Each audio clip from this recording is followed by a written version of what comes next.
தலைமுறைகள் கண்டோம் பல கிளைகள் கொண்டோம். தங்கமயில் 2500க்கும் மேற்பட்ட பணியாளர்கள், 60க்கும் மேல் கிளைகள். தென் தமிழகத்திலேயே ஜுவல்லரியில இதுதான் ஃபர்ஸ்ட் லிஸ்டட் கம்பெனி. உங்களிடம் வந்தோம், உள்ளங்களை வென்றோம். 30 லட்சத்திற்கும் மேல் மகிழ்ச்சியான வாடிக்கையாளர்கள். கல்யாண நகையோ காது குத்த நகையோ மனசுக்கு நிறைவு தங்கமயில் தான். நியாய விலை எங்கள் கொள்கையாக கொண்டோம், சேவைகளில் என்றும் தனித்துவமாய் நின்றோம். நியாயமான விலை, நல்ல தரம், அன்பான சேவை.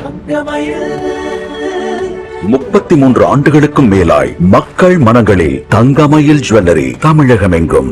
தங்கம் வாங்க, தங்கமயிலுக்கு வாங்க. VIT Chennai is a globally engaged, competitive, comprehensive, research-enriched university campus, strategically positioned to respond to major industrial, social, economic, and environmental demands and challenges. The campus has a cosmopolitan atmosphere with students from all corners of the globe. VIT Flagship Engineering Institute has been consistently ranked among the best engineering institute of the nation, making it one of the most preferred engineering destinations for students of the nation. VIT School of Law is one of the leading law schools of the nation that is dedicated to honing and producing tomorrow's lawyers and law practitioners. The unique moot court concepts prepare today's aspiring lawyers for tomorrow's challenges. Simulated court cases are fought and debated as students develop gaining confidence, art of interrogation, communication skills, persuasion skills, and much more. VIT Fashion Institute of Technology is one of the specialized offshoots offering fashion education, where technology is being used to create uniqueness in blending the tradition and the modern designs. The school aims to impart quality fashion education to nourish the young minds with knowledge of fashion and teach them the nuances in this profession. VIT Business School has emerged as a premier business school in India. The programs are designed to infuse strong industry-relevant business principles with deep insights, influencing practice, and actively collaborating with foreign universities and industry.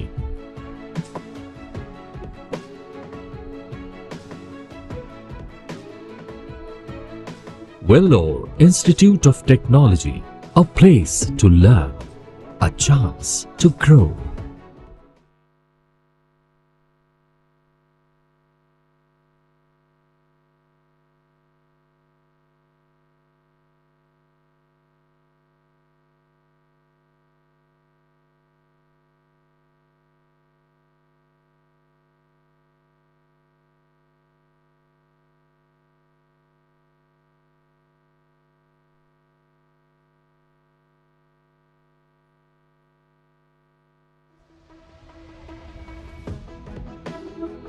VIT Chennai is a globally engaged, competitive, comprehensive, research-enriched university campus, strategically positioned to respond to major industrial, social, economic, and environmental demands and challenges.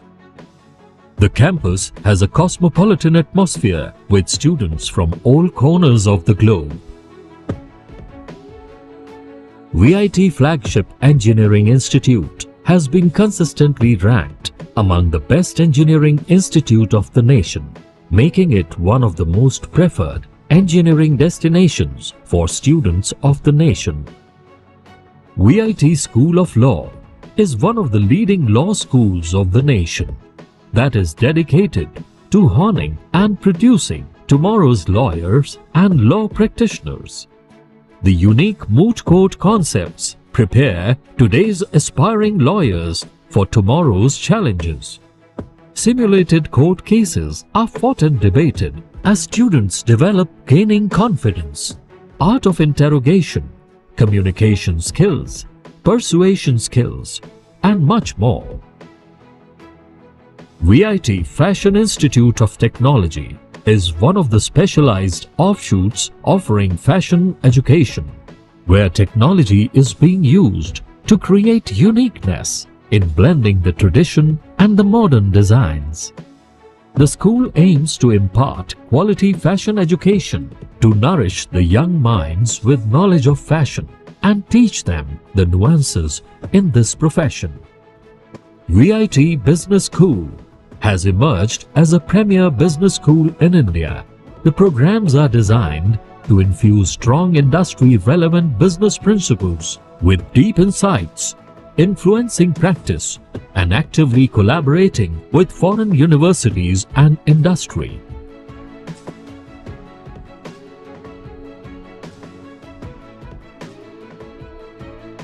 Vellore Institute of Technology, a place to learn, a chance to grow.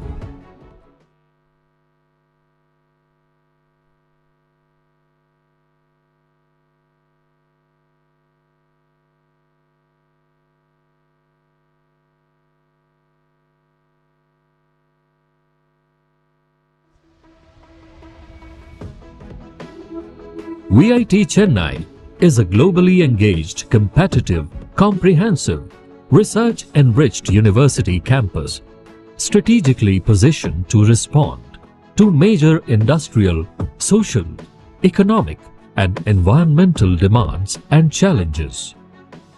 The campus has a cosmopolitan atmosphere with students from all corners of the globe.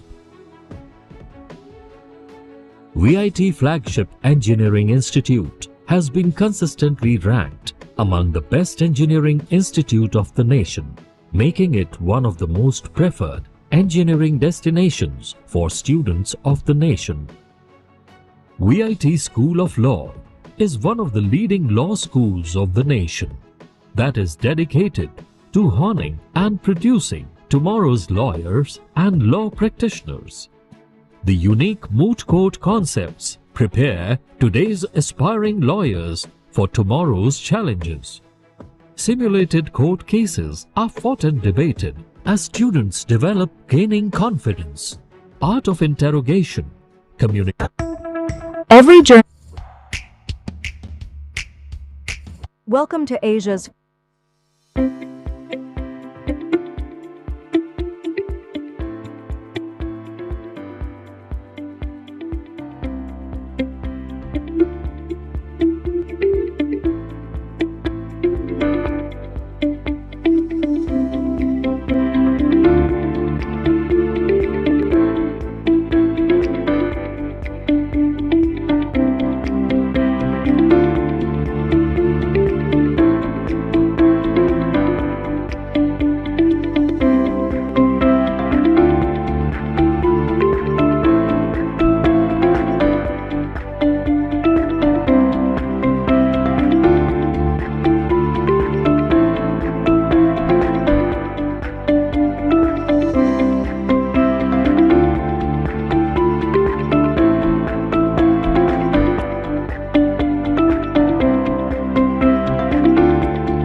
Welcome to Asia's first multi-emerging technology hub. We are presenting the Tamil Nadu Future Technology Hub TNFTH, a groundbreaking initiative shaping the future of innovation and technology in Tamil Nadu, powered by A2000 Singapore and ICT Academy of Tamil Nadu, transforming innovation.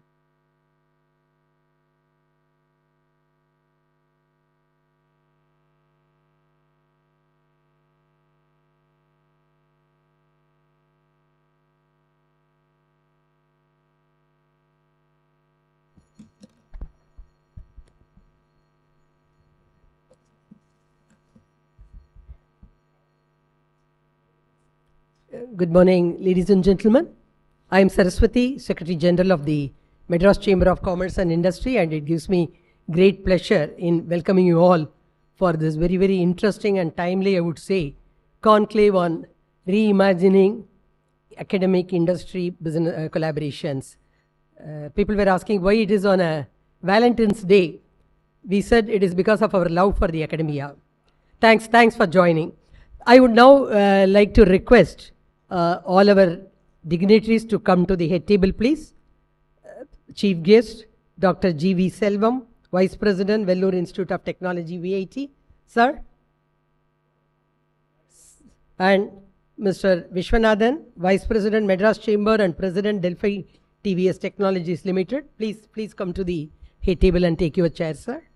Mr. Mike Muralidharan, Co-Chair, MCCI Education Committee and Chairman of Ethiraj College for Women. Professor Sridhar Narayanan, Chairman, MCCI Education Committee and founder of Grand Alliance for Management Excellence. And Mr. Ganapathy Subramanyam, CHRO, Sundaram Home Finance Limited, and co-chair of our HR committee.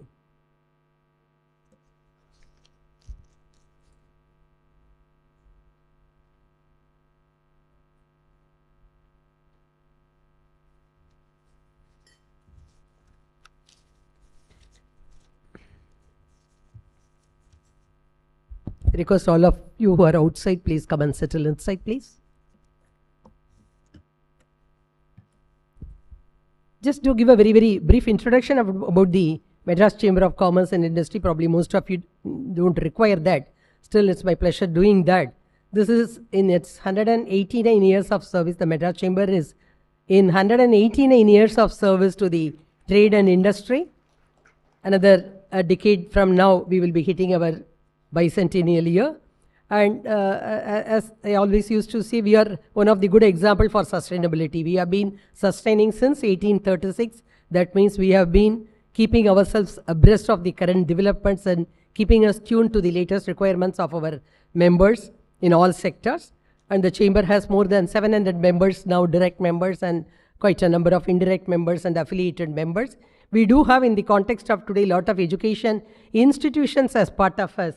And we have in fact been working very closely with many of the institutions present here. I'm seeing a lot of familiar faces here. We have entered into memorandum of agreement with many education institutions, have been very closely working with them on internships, on joint programs, on faculty support, on even providing faculty trainings and many such things. Maybe more you can know when we have a presentation later, and we also have my colleagues here. We can always interact during the break.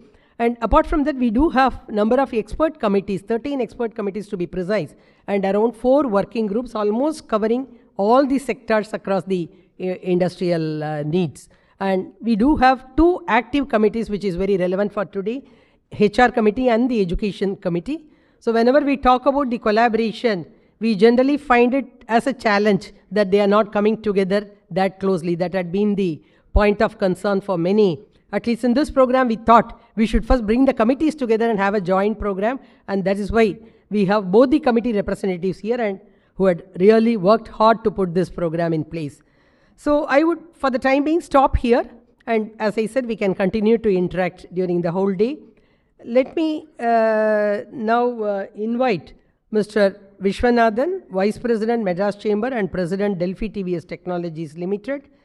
In fact, I would invite him not just to, as a representative of the Vice President of Madras Chamber, but would like to seek his views on the subject through the industry lens, because he also has a very wide sort of experience in this field. Let me very briefly introduce him also for the benefit of many of you. Vish, as he's fondly called, has been in a CEO role for 2 decades and more, with top and bottom line responsibility for multiple business divisions and operations across various entities and plants in India. He has extensive work experience spanning finance, operations, marketing, HR, corporate planning, strategy, and so on. And that includes working with the Fortune 500 American MNC, a large Indian industrial house, a group of Indo-US joint ventures, and management consulting firm. Again, the list is exhaustive. He has held leadership roles in diverse industries such as automotive, engineering products, petrochemicals, capital goods, infrastructure, and fertilizers. He is a leader with global mindset, and he has a successful track record of new launches, turning around existing operations, strategizing and implementing plans for exceptional growth, transforming the culture and scaling up, as well as executing acquisitions. Prior to taking on the CEO role, Vish was director in charge of finance and business planning for Visteon.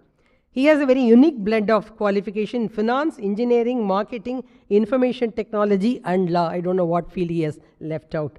I now invite Mr. Viswanathan to give his welcome remarks as well as share his thoughts on the subject. Before that, let me request all of you to put your mobile phones on silent mode, please. Thank you.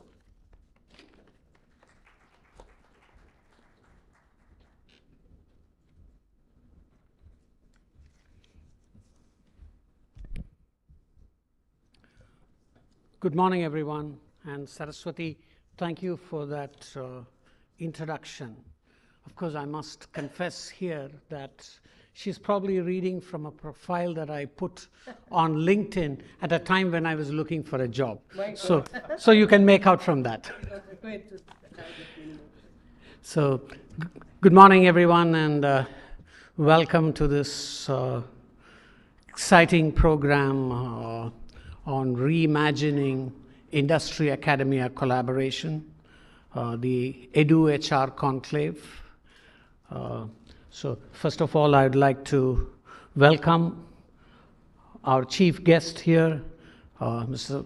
Selvam from the Vellore Institute of Technology, my fellow panelists,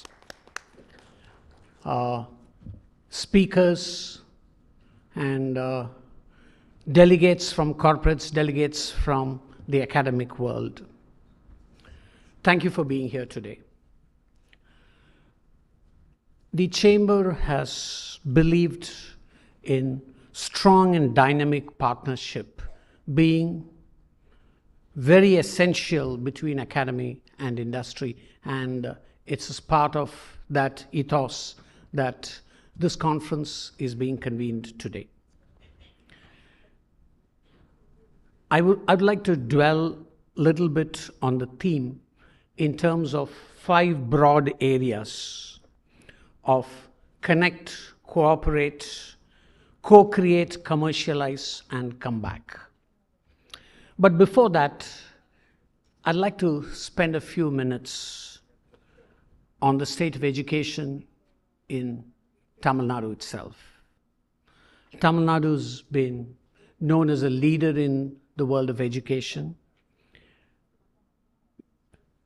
with 570 plus engineering colleges, 650 plus arts and science colleges, about 45 medical colleges, 60 different universities, and over 500 polytechnics.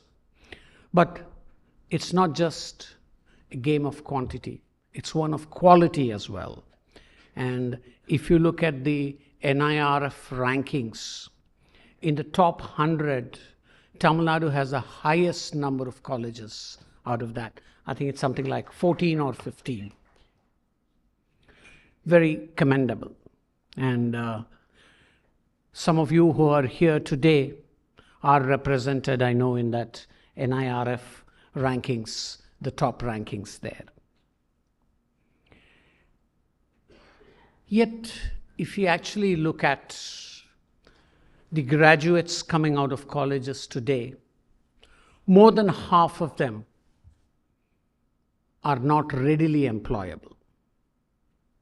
As some of the surveys have pointed out. And so I'd like to start with, the 5 themes under industry academy collaboration. Starting with Connect, basically about bringing the connect between academic world and industry, and designing curricula, training faculty.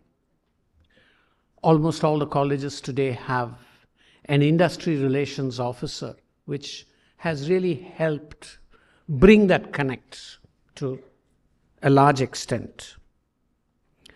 There are also academic advisory committees in every college today with professionals from industry. Over the last 5-6 years, I must have received about 3 invites from some of the colleges. Now, some of the colleges do a very good job on this academic advisory committee, but in some of them, it's probably functioning more in name, because I had invites from 3 different colleges. And when I wrote back to them saying, what's the expectation of being a member of the industry advisory committee, the answer was just kept on saying, please join, nothing more. And so ultimately, I ended up not joining those.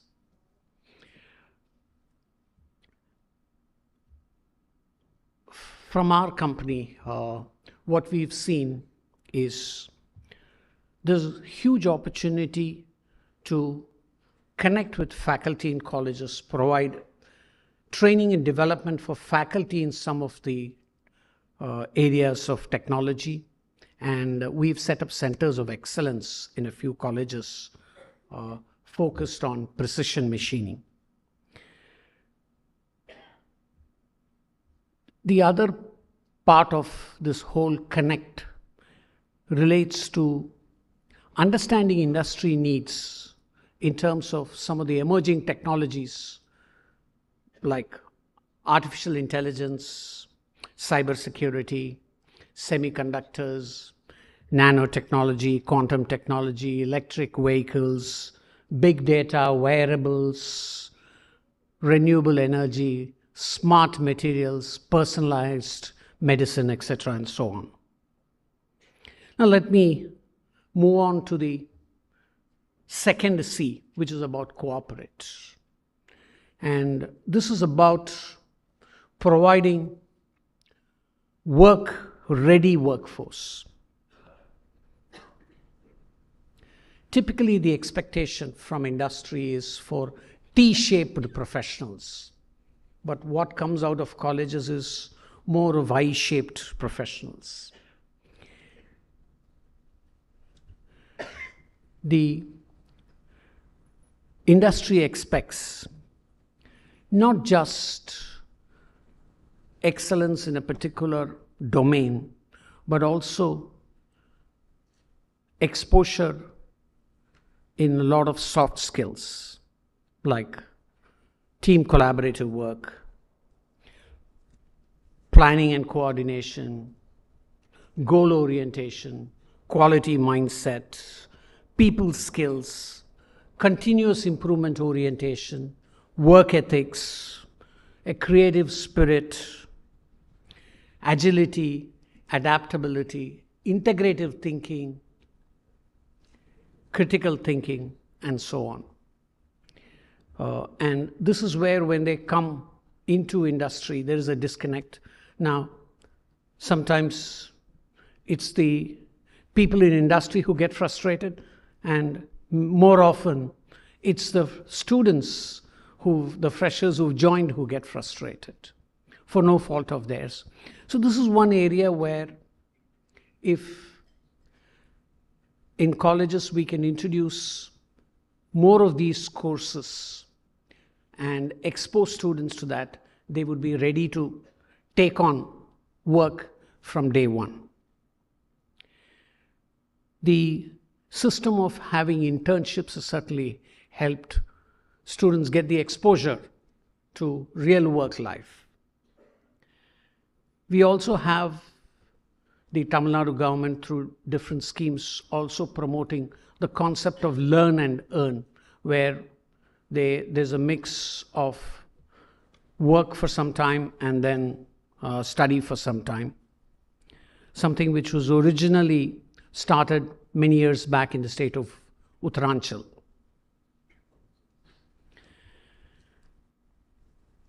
You know, the other thing which I've seen, especially graduates coming out of business schools, they come in and join a company, and right from day one, all that they want to work on is strategies. So they come with a very different set of expectations, because during a lot of that MBA program, they've been taught various case studies on strategies. So every day they think they're going to take strategic decisions.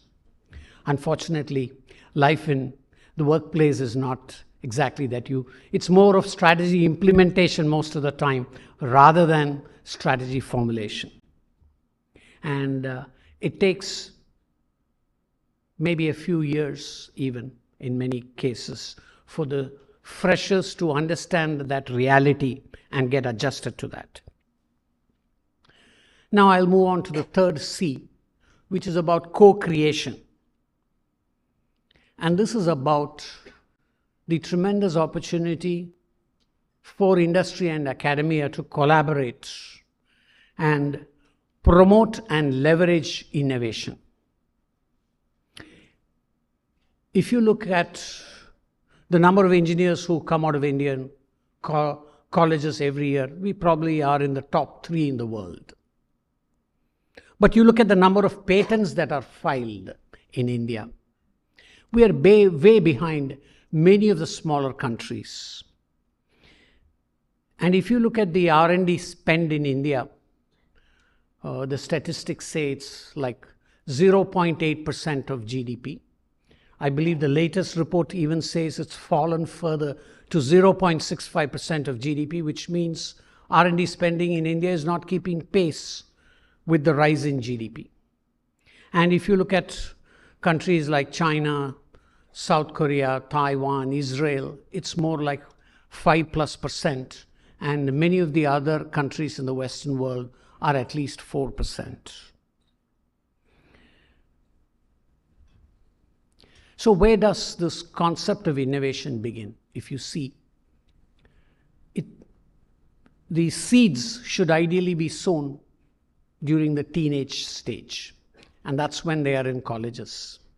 And so if industry and academia can come together to see how we can create a more innovative spirit at that stage, then the country will be benefited enormously. At the same time, there's a lot of research that happens in universities. Some of them more from a PhD program perspective, but there are other research that's also happening. And they remain in the university. It really doesn't get translated many times into ideas that can actually find a market. And this is another area where industry and academia can come together and convert these loon shots into moon shots. There's enormous scope for doing joint research and development and contract research. I've seen hackathon events being done in some of the colleges in Chennai, which is a very good development. And there are also some colleges here which are doing national hackathon events, hosting national hackathon events. I wish more companies participate in those hackathons. Seems to have taken place long back. Memories are short. But if you look at where the COVID vaccines originated, 2 of the most famous vaccines actually originated in universities through collaboration between industry and academia. And it was done in very quick time. Now let me move to the 4th C, which is commercialize. So how do we create startups and make startups? A couple of years back, I was in Israel. Israel is known as the startup nation. I was, such a small country. I was overwhelmed by what I saw in that startup expo. The number of units there, the number of cutting edge technologies that were on display, and almost every stall, maybe about 70 to 80% of the stalls, when I went there and talked to those people there, I found most of them have actually originated through industry university collaborations. Why can't we do more of that in India? Was the first question that hit me. Maybe 10 years back, if you're not in a Marwari community or a Sindhi community or a Gujarati community or a Chettiar community, if you're in any other community, then you were looked down upon if you were to say, I'm going to start a business. It's no longer the case today. And there's enormous interest in startups. The other day, I'd gone to do a guest lecture in one of the colleges, and I asked them, what are you going to do? I was surprised.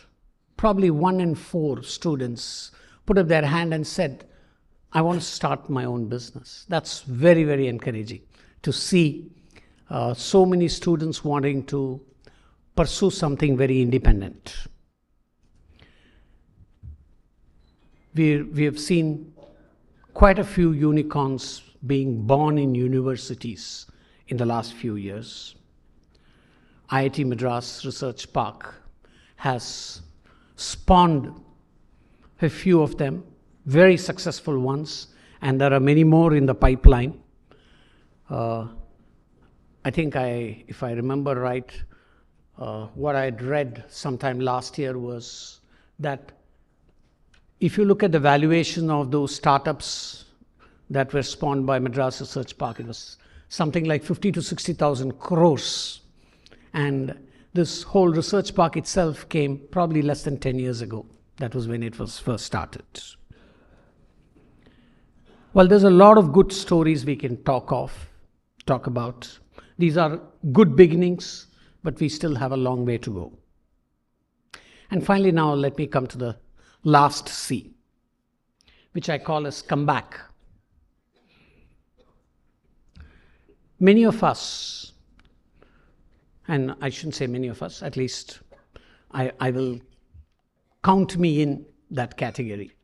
Once we pass out of college, then we forget studies, we forget updation of knowledge.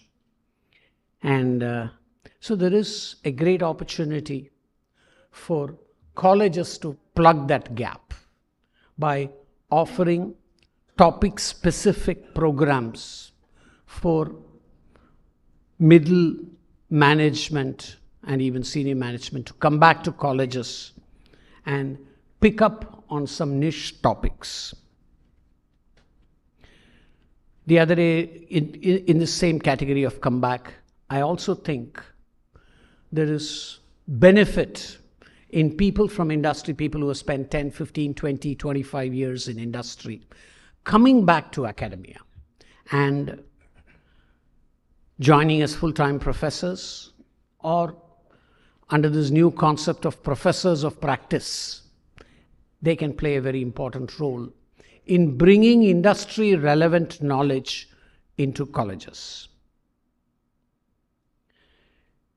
There is also this new trend I see of industries, 30, 40, 50-year-old industries who feel when they want to start a new business, a new division, a new product, a new emerging technology, the environment within their company is not so conducive. So they actually set up an incubation center within an education campus. And there are quite a few of them even in IIT Madras Research Park. The same thing you can see in IITs as well as some of the NITs. And I think there's an opportunity to do more of that so that you insulate this new group from the existing culture in some of those old companies. And the other opportunity there is also to draw on the expertise of professors in certain specialized areas and harness their knowledge and further leverage students who are available, their enthusiasm, their creativity, their lateral thinking. We've been talking a lot about in India about this concept of demographic dividend, that India is sitting on a huge demographic dividend. Personally, I think we are not sitting on a demographic dividend. We are sitting on an opportunity for demographic dividend. This can be a demographic dividend or a demographic disaster.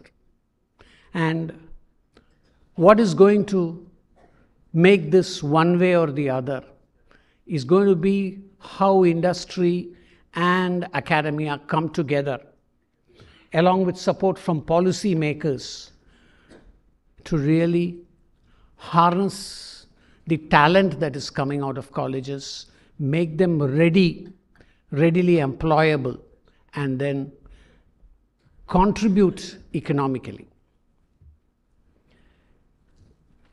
This conclave has a number of interesting sessions, 4 interesting sessions, starting with from classroom to corporate, which is going to cover understanding industry needs, then collaborating for growth, which is going to touch upon some of the case studies of industry academia synergies. Then the next session is going to be on key drivers in relating to innovation and research, and how research can be a bridge between industry and academia. And then we also have a session on future technology and how we need to prepare for that. I'm sure the deliberations during these sessions will provide valuable insight for industry, academia, and policymakers to think about and make necessary changes to whatever is being done. I'd like to end by again welcoming you all and expressing my gratitude to the chief guest, the panelists, speakers, and all the participants for being here today at this event. Thank you.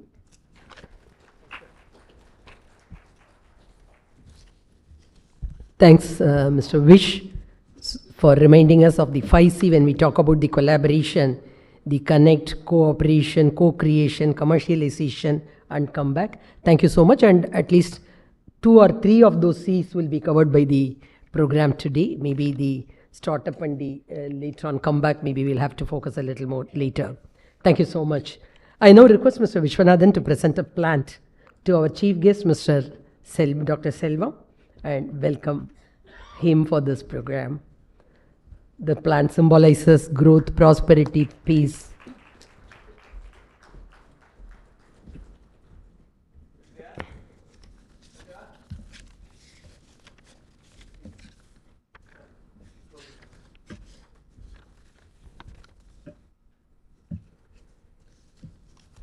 Thank you. The conclave is the brainchild, I would say, of Professor Sridhar, chair of our MCCI Education Committee and founder of the Grand Alliance Management Education, shortly referred as GAME. I know that he really had to burn the midnight oil for many days to put together this event.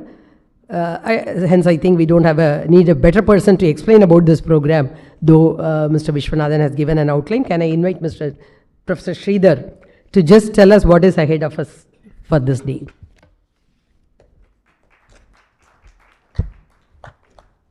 Good morning to all.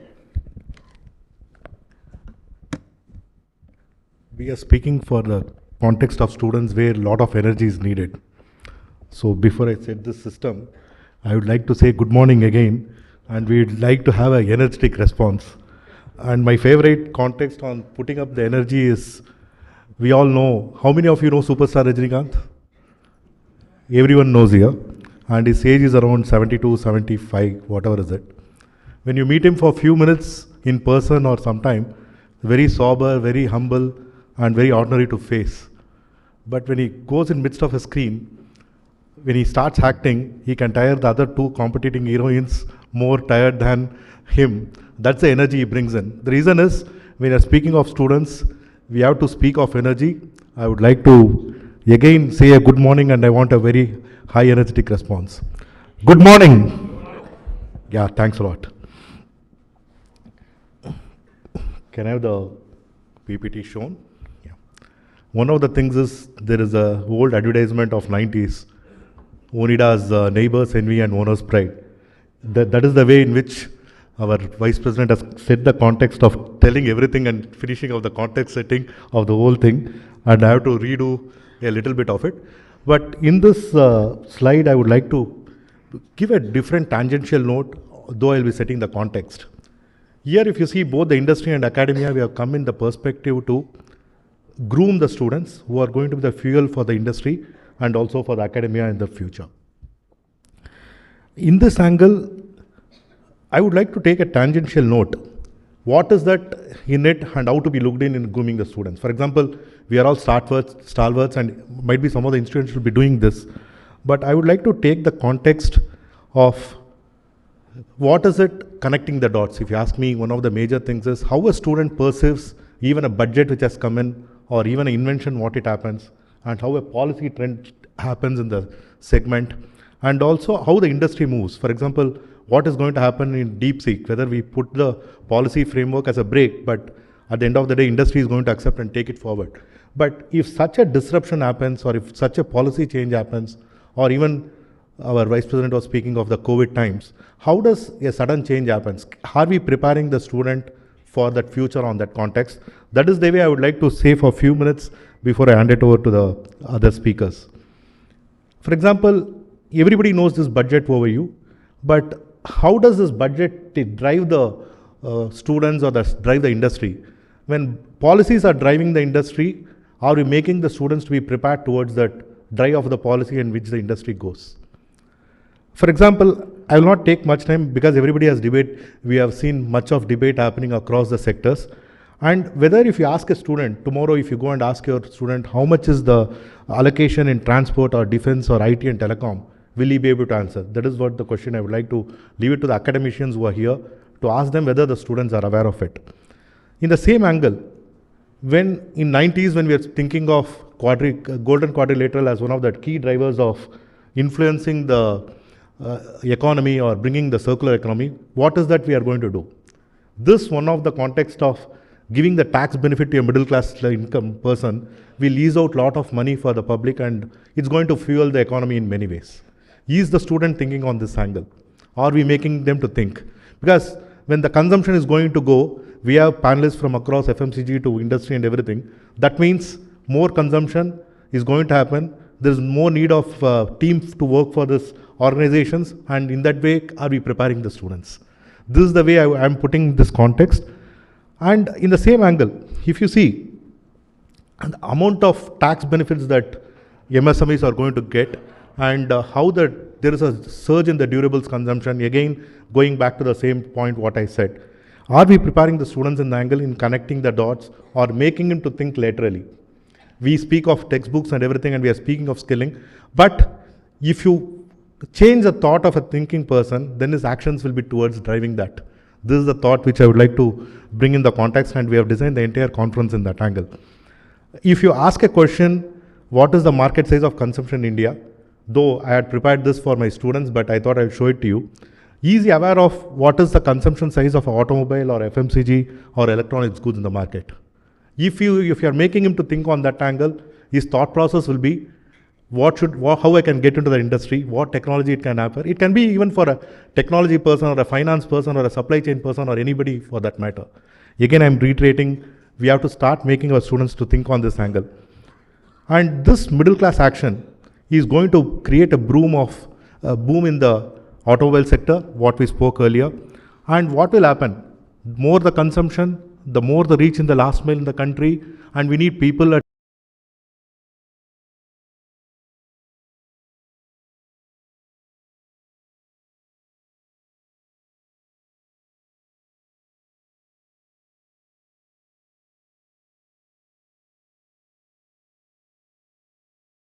focused on business drive, because 70% of the CEOs in this organization or entrepreneurs are mostly coming from the business development angle.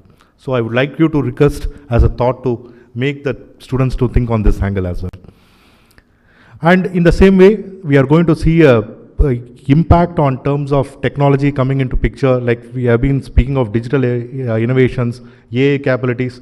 Every industry, every person, every policymaker is speaking of AI, including the recent Paris summit on AI.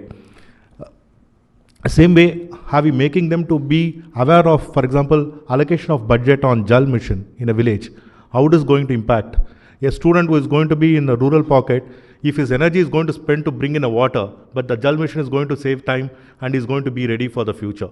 So our impact on the student should be on making aware of policies, how the industry drives and how we should be prepared ready. I'm just reiterating it again so that the message goes to everyone who is here. And another important factor which is related to academia and this thing, almost 20,000 crores of rupees is going to be pumped into research and R&D, which President also was speaking of, and the new IITs coming in, that means we are growing a lot. And we had a small time discussion, even when we are pumping in so much money, are we really skilling, or we are again going through the rote model of studying, is a thought process which you have to think of. And how does policy and Sensex moves? Again, a thought process that we have to make the students to think. And GCC framework, one of the biggest drivers in India, though we speak of service sector, but it is going to be driving the employment in a big way. And we are seeing boom in metros like Bangalore, Pune and Hyderabad. And I was recently last week in Pune, Hyderabad, and you go to the T hub there, it is like we are sitting in a different country altogether. That's the amount of support that GCC is bringing, because Hyderabad is becoming a cell genome, though Chennai is also, Tamil Nadu is also catching up on that angle. So our thought process is how we can, I'm just skipping many of the slides, but except for this one. What does nuclear reactors and the FMC giant IT giant speak of? This was promoted by Mr. Sanjeev Puri, who is also the present CII president, and they have moved a paper with government, and we are having the approval of government bringing in private mini reactors of nuclear reactors.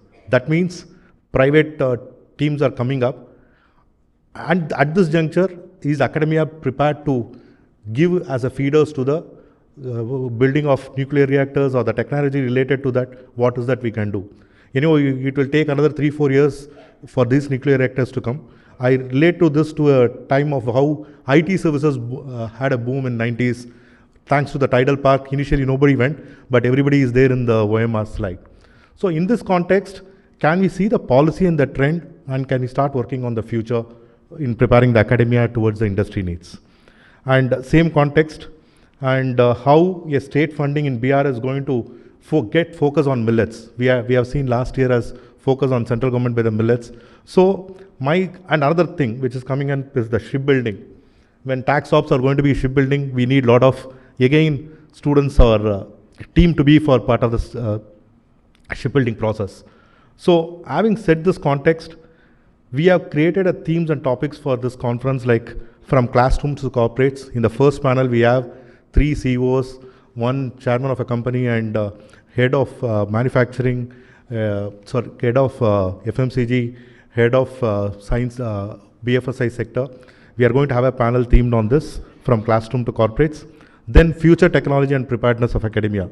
What everybody is speaking of AI. We have an interesting panel from a team from person from Singapore to global corporate as well as an Indian giant. And collaborating for growth, industry and synergies.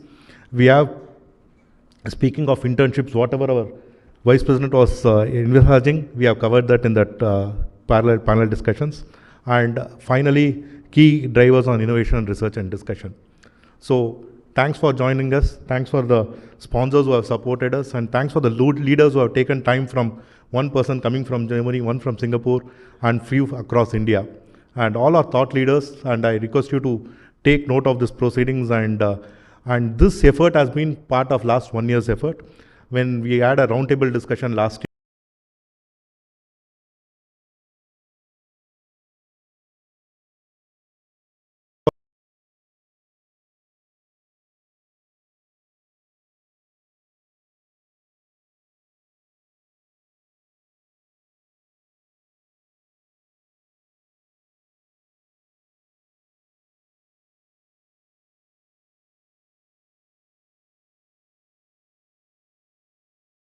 Thank you, but the point he made is very well taken. Albert Einstein said, education is what remains after you forgot what you learnt in the school. That means that is the knowledge, the filtered thing. Because we may not remember the algebra we used in the school and colleges, but the analytical skills is what is expected to be developed. Thank you for bringing it to the attention. And thanks also for giving an excellent overview of the program. We have with us another veteran, Mr. Mike Muralidharan, Co-Chair MCCI Education Committee and Chairman Ethiraj College for Women. He is fondly called as Mike. I will leave it to anybody's guess why he is called so, because that is out of syllabus for today. But let me take the pleasure of introducing him very, very briefly. As I said, he is an Indian educationist and also an IT industry veteran. So here we see the collaboration already. He is the chairman of Ethiraj College for Women, as I said, and also the chief operating officer of Bahwan CyberTek Group and chairman of Alert NGO. So what else combination we can have, an NGO, education and industry here. He is a distinguished alumnus of the College of Engineering, Guindy. Can I invite Mr. Mike Muralidharan to take over the mic?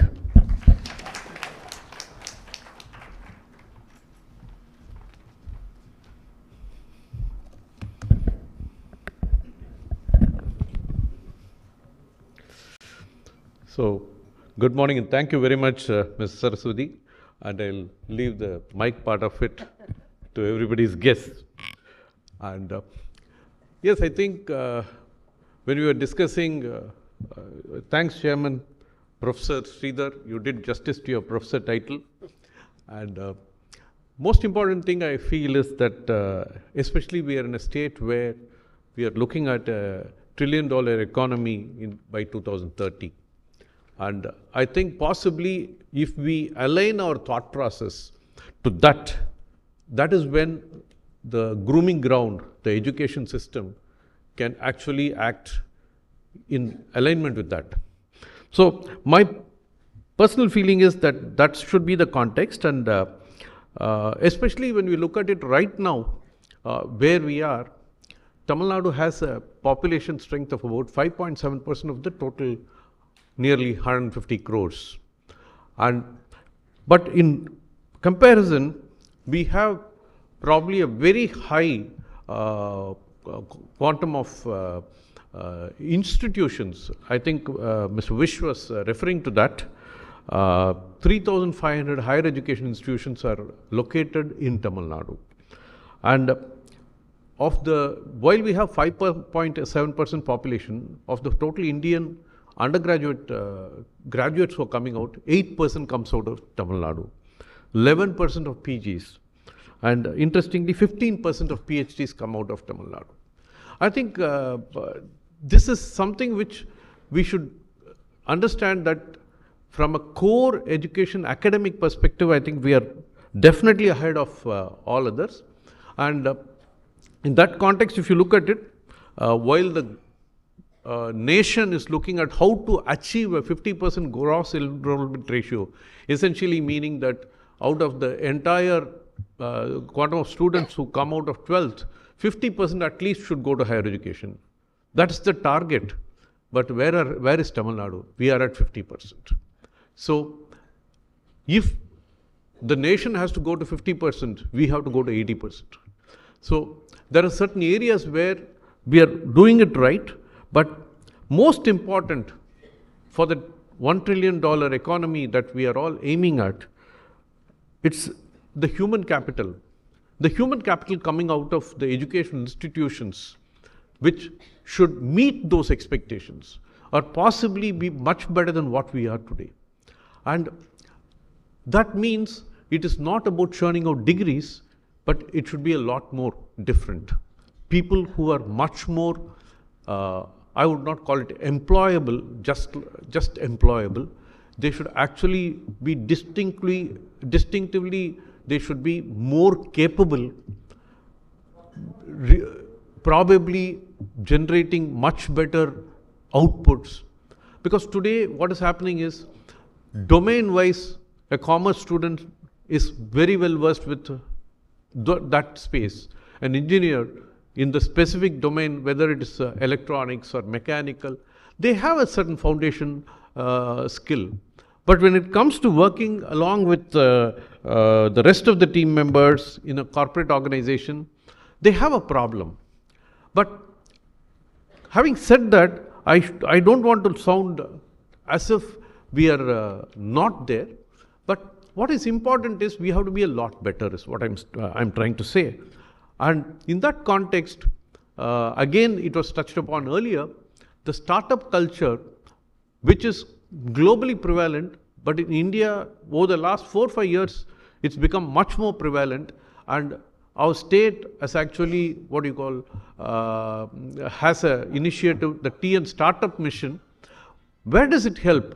I'm not talking about every student in an institution becoming an entrepreneur or starting something like that.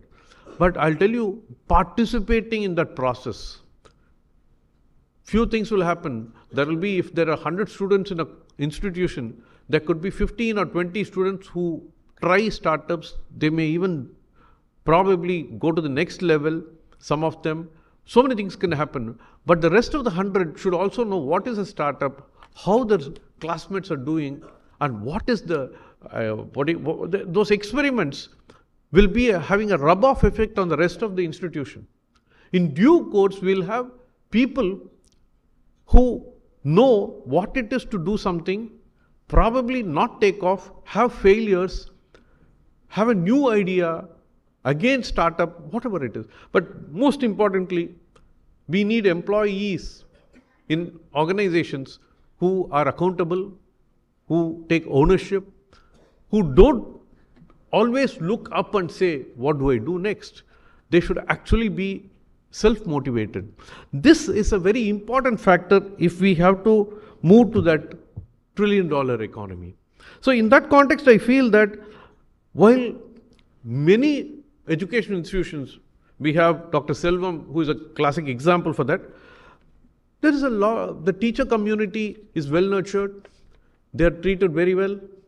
Infrastructure, fantastic infrastructure has been created. A lot of outcome-based education processes and approaches are there. See, all these things, and of course, the global QS rankings. I'll tell you, some of these institutions are showing to the rest of the community that we can be there. In fact, many times we compete with our own neighborhood institution. I want to be better than my neighborhood institution. I think as a state, we should find out as to how the entire community can move up and possibly look at how we can compare with the global institutions. In fact, when we are talking about NIRF, fine, NIRF, does the top 100 institutions in India, can they be elevated to compare themselves with the global institutions? Definitely, if we are the top 100, top 200, in about probably 10,000, 15,000 institutions in the country, I think we should be there. And I don't think it is impossible. It's a matter of application of mind, but that would mean going beyond the domain expertise and going into certain other aspects. I don't want to limit it to soft skills and things like that. It's actually a lot of accountability, lot of curiosity, lot of innovative mindset that has to be there. And of course, I wanted to touch this right now because many of the people are here. There's a lot of worry about this bad word that my industry, IT industry creates. Every time there'll be a jargon and we'll start threatening saying that, yeah, today AI is there, it'll take away jobs. But my personal feeling is we should get out of that and say how we are going to adapt, adopt and move on. After all, probably in the 1980s and 90s, in the initial stages, using an Excel sheet used to be what you call a real marvel. Like, okay, we used to see that if you populate some data, it gives you results in no time. And it used to be, I would say that's the first step towards artificial intelligence. What man was doing, taking time, something else was doing much faster and giving end results. Then came so many other forms like ERPs, then many forms. Then we had many other things, and now AI. Before AI we assimilate, it comes to Gen AI, then agentic AI, quantum computing. The jargons will keep coming. But like in any other form of life, these new tools and technologies will keep coming. We will start adopting, and we will find something new that we'll have to solve as a problem. In fact, if you look at it, even for that matter, I remember about 20-25 years ago, suddenly the air conditioning market was booming. And at some point in time, somebody was saying, I think in the next 2 years, after that, I do not know where we sell ACs. And last year, I saw some statistics somewhere which said that AC market as of last year is growing at 15% per year. I'll tell you who buys it. There are more people who have moved up the, their family economy, and therefore they move into that. So everything will have a new space to fill in. So I don't think AI one should be worried about. But in my opinion, I feel over this day, there will be a lot of deliberations. But I feel that industry will actually not just, we have to generate students and send them to different parts of the world to go there, get employed and solve problems. If we have, Tamil Nadu is certainly one which has a lot of human capital, lot of really employable capital, lot of entrepreneurs. I'll tell you, industries will come here. In fact, my personal feeling in summary, what I would like to say, intellectual capital will bring industry to that location, and therefore growth in economy will happen. And together, let's deliberate through the day and possibly get some approaches which will help us towards that, and then possibly put in a proceedings together, and probably we will try to share it with the government, and let us do something worthwhile. Best wishes for all of you through the day. Thank you.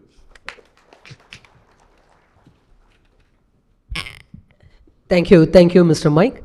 They say in today's context, earlier we used to be worried whether the big will eat the small. Today they say the fast will eat the slow. So as he said, technology is there. I don't think there is any escape.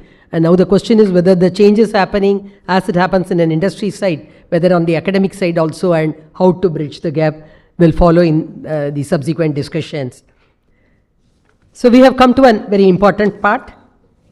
The program title is Reimagining the Industry Academia Collaboration. We have an institution here which started doing it way back in 1984, if I can say, with father of our chief guest here today, started the movement, a different education kind of a setup, looking at what Mr. Mike said, looking at developing world-class education, not just looking at the neighboring institution, not just looking at the neighboring state, but trying to compare and compete with the world-class education. It says the VIT was started in 1984 with an intake of 180 students and has evolved now as a university with 4 campuses, over 25,000 students, and have enrolled 51 undergraduate and 33 postgraduate courses, 11 integrated, 2 research programs, and many more such things. So we have with us Dr. V. Selvam, who has been associated with the institution since 1999 when he first assumed office as Vice Chairman of Vellore Engineering College. He spearheaded the elevation of Vellore Engineering College to VIT University in 2001 and became its first Pro-Chancellor. He enjoys the distinction of being the youngest Pro-Chancellor of an university in the world. So we talked about world class, here is an example. And this has been recognized by the Limca Book of Records 2005. He holds a postgraduate degree in business administration from University of Madras, and he became the first Vice President of VIT Chennai in 2010. I take great pleasure in inviting Dr. Selvam to give his keynote address to this elite audience. Sir.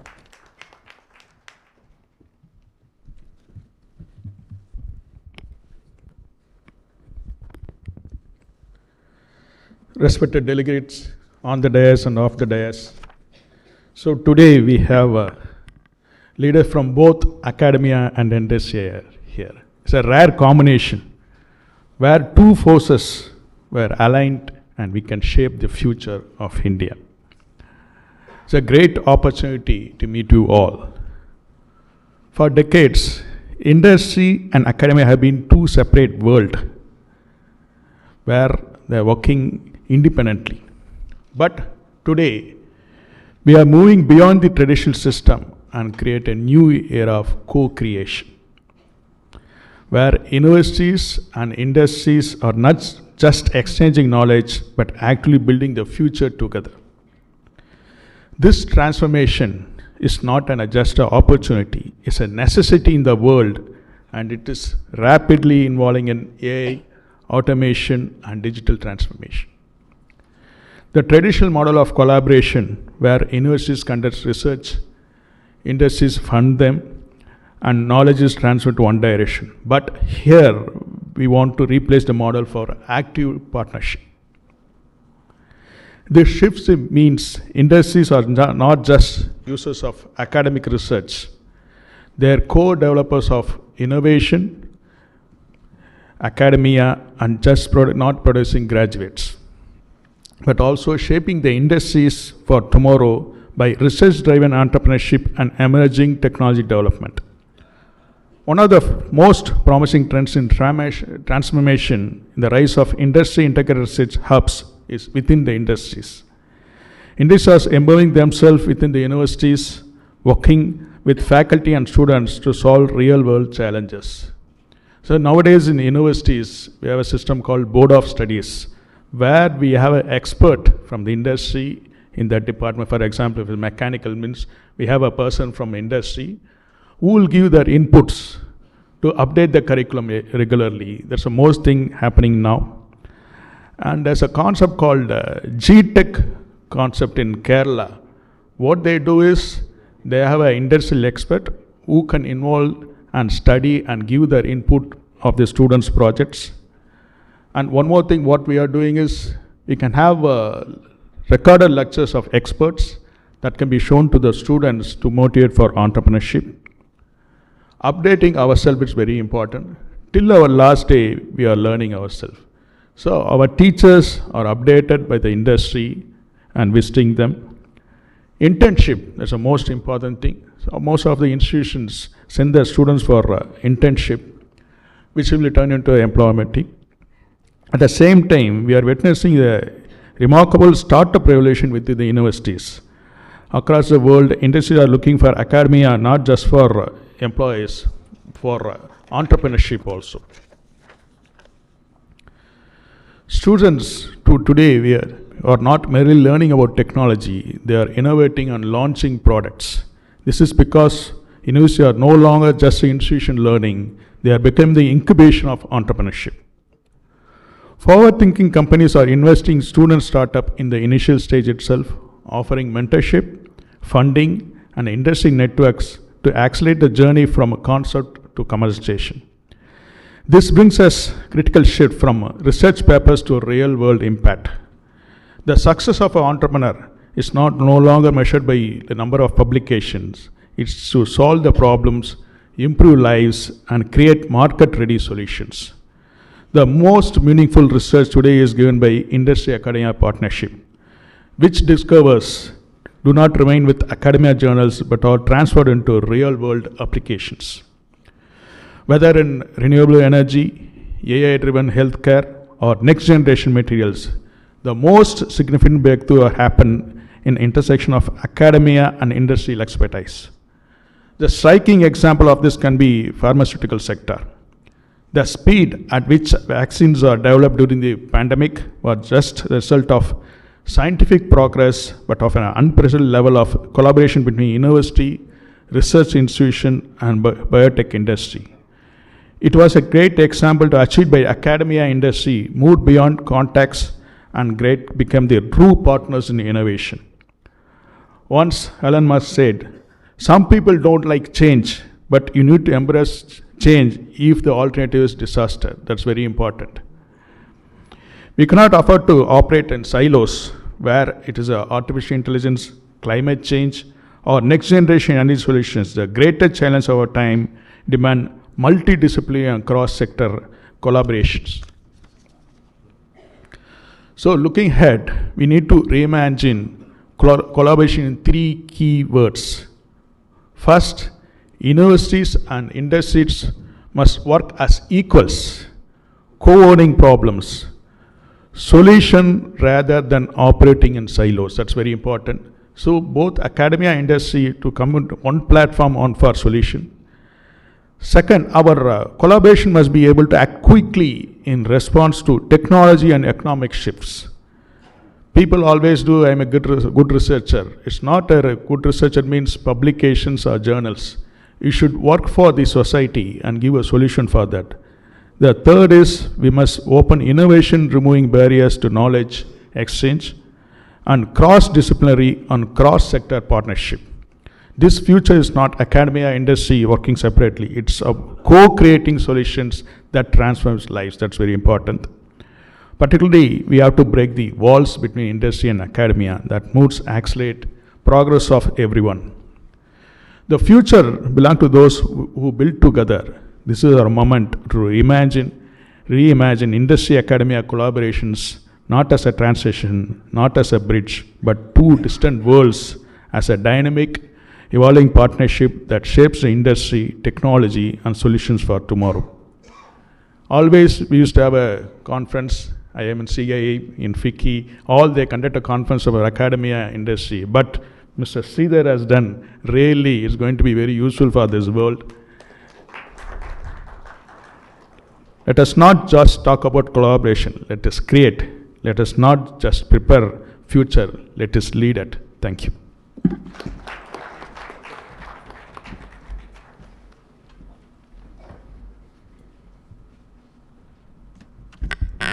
Thank you very much, Dr. Selvam. As he said, the collaboration and the speed matters, and the speed with which the industry and academia come together to solve real-time problems is very important. Madras Chamber pledges its support to both our industry members as well as the education institutions here and everywhere, because the chamber is very, very focused on the state of Tamil Nadu. We have very consciously positioned ourselves as the first port of call for the state of Tamil Nadu, having been started in 1836, the oldest chamber here. And this had been a point of discussion, as Dr. Selvam pointed out. We had been discussing it at length, doing a bit here and there through our committees, but we thought we have to do much more than that. In fact, currently we are also planning for a program for the faculty development, from the also for the management thing, to probably sensitize what is happening, because we see the neighboring states and everybody is now entering into a lot of competition. Today is the news what the Karnataka is trying to do in their global investors meet, which is happening, and that is the way it has to be. The competition matters, the competitiveness matters, and that lot of such things can be done, especially in a state like Tamil Nadu, where both the industrial environment as well as the education ecosystem is very, very strong and had been strong. So we will try to cash on that and see whatever best we can do together, and we pledge that support from the Madras Chamber of Commerce. Thank you so much. So I would now request Mr. Ganapathy, the co-chair of our HR committee, to propose the vote of thanks. But just before that, we would like to present a memento to our chief guest, Dr. V. Selvam. I request Mr. Viswanathan to present a memento to Dr. Selvam, please. Any issue, sir? This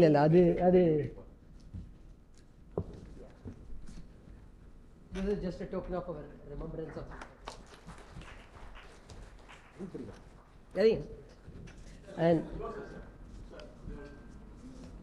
and also the coffee table book.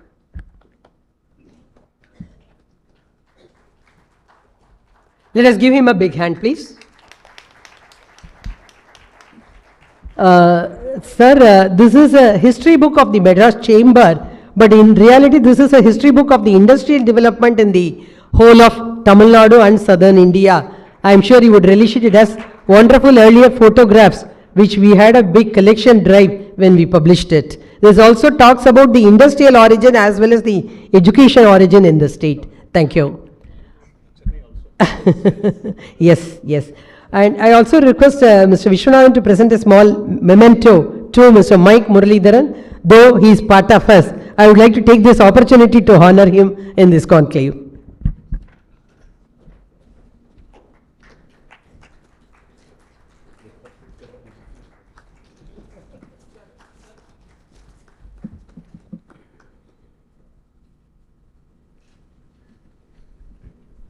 Thank you. I now request Mr. Ganapathy to give the formal vote of thanks.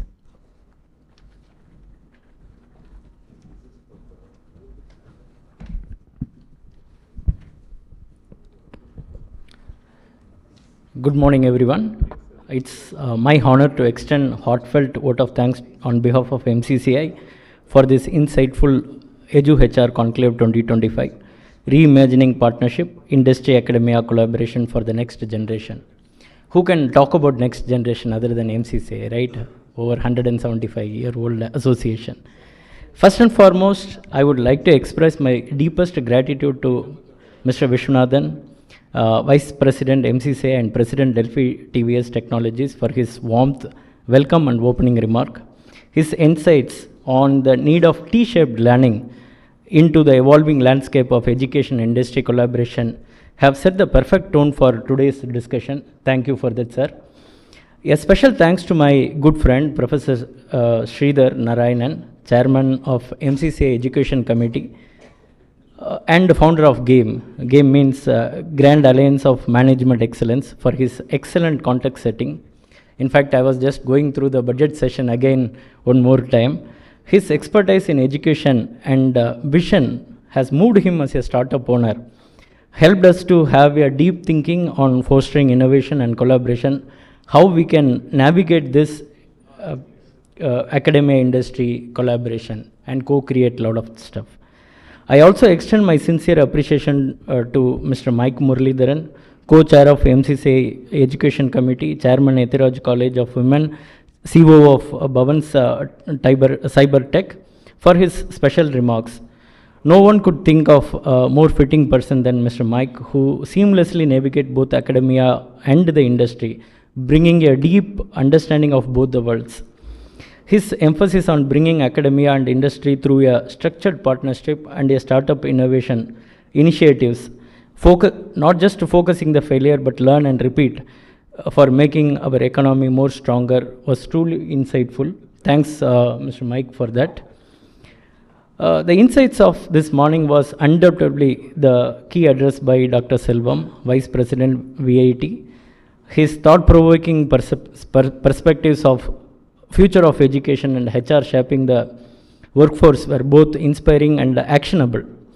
I'm sure he would have signed more MOAs with the industry than the people present here, and have seen many incubation success stories also. What we can call concept to commercialization. Thank you, sir, for sharing your wisdom with us. I would be, on behalf of MCCI and on myself, will be thanking all the sponsors, academia partners, VIT, DG Vaishnav, Ethiraj College, and institutional industry partners, Impactors, Tangamail, 2000 Solution, Megastar, iScale Pro, Sparter, One-to-One Help, CloudThat, and the list goes on. In fact, I was truly happy to see people are standing here. Many the time when you have the conference, you will see half the seats on the back will be empty. So I would also like to express my gratitude to the entire team of MCCI, led by Ms. Saraswati, and the organizing and the governing committee members for their hard work putting things together and make this event possible. A big shout out to all of the esteemed panelists, industry veterans, leaders, academicians, and media persons for their valuable contribution and engaging discussions for the day. Finally, a heartfelt thanks to our beloved audience. You are going to make the event more successful. Your enthusiasm and your curiosity and thought-provoking questions will make the event more successful for the day.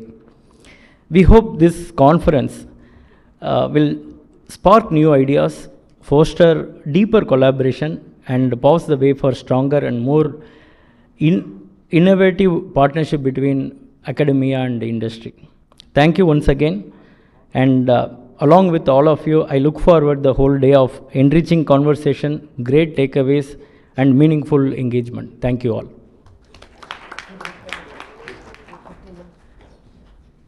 Thanks, Mr. Ganapathy. We will have a short tea break and we are slightly behind schedule, but I am sure we can make it. Please have your tea outside and then we can assemble back in 12 to 15 minutes max. Thank you.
Sir,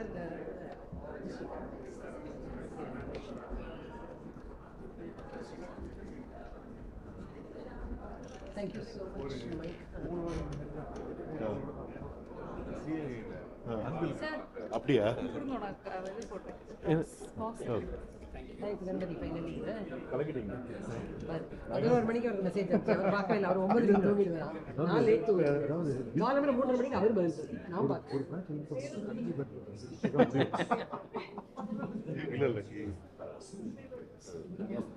Noting whatever you had, you referred, யாரையும் விட்டு வைக்கல.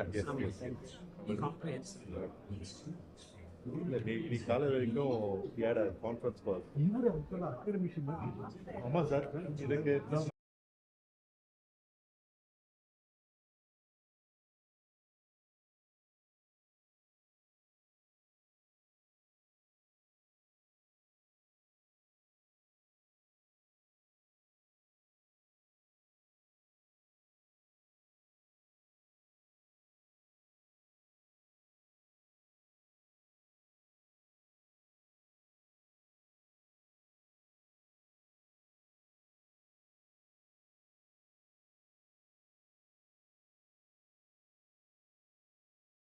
debated as students develop gaining confidence, art of interrogation, communication skills, persuasion skills, and much more. VIT Fashion Institute of Technology is one of the specialized offshoots offering fashion education, where technology is being used to create uniqueness in blending the tradition and the modern designs. The school aims to impart quality fashion education to nourish the young minds with knowledge of fashion and teach them the nuances in this profession. VIT Business School has emerged as a premier business school in India. The programs are designed to infuse strong industry-relevant business principles with deep insights, influencing practice, and actively collaborating with foreign universities and industry.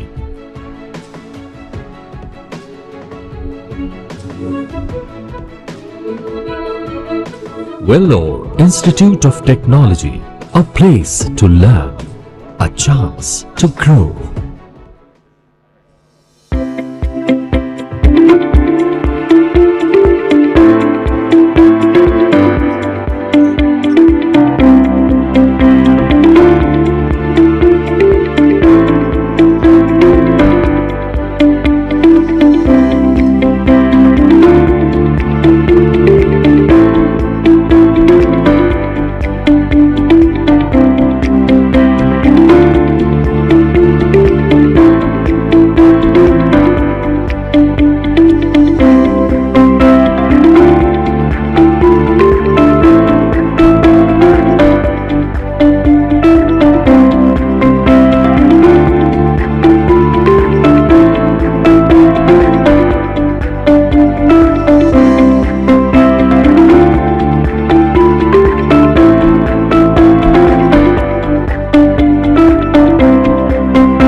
Welcome to Asia's first multi-emerging technology hub.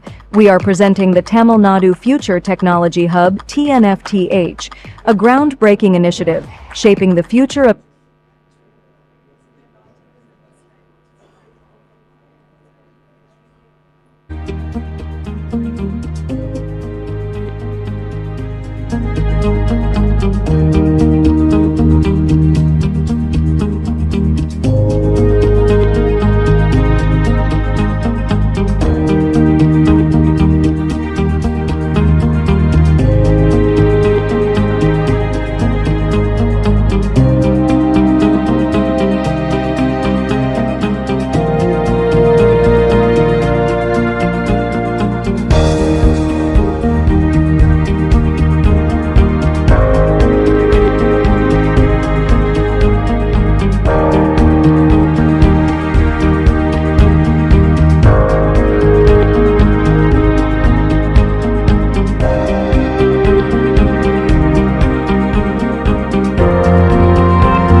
It's a movement. Join us and become an impacteer.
Welcome to Asia's first multi-emerging technology hub.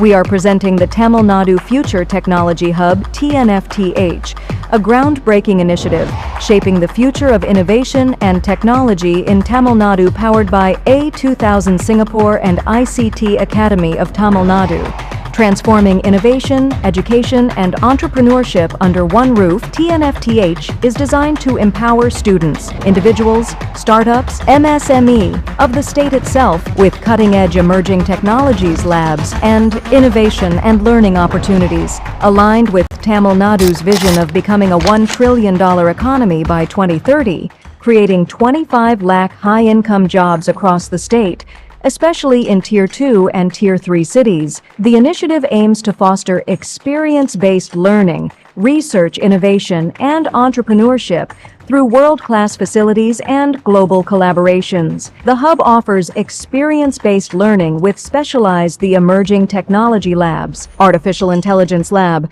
Cybersecurity Research Center, Drone Technology Lab, Electric Vehicle Ecosystem Center, IoT and Sensors Research Lab, 5G Technology Lab, ERP Systems Center. And with these world-class lab facilities, we offer world-class learning experience, and we extend support through corporate experience and collaborations.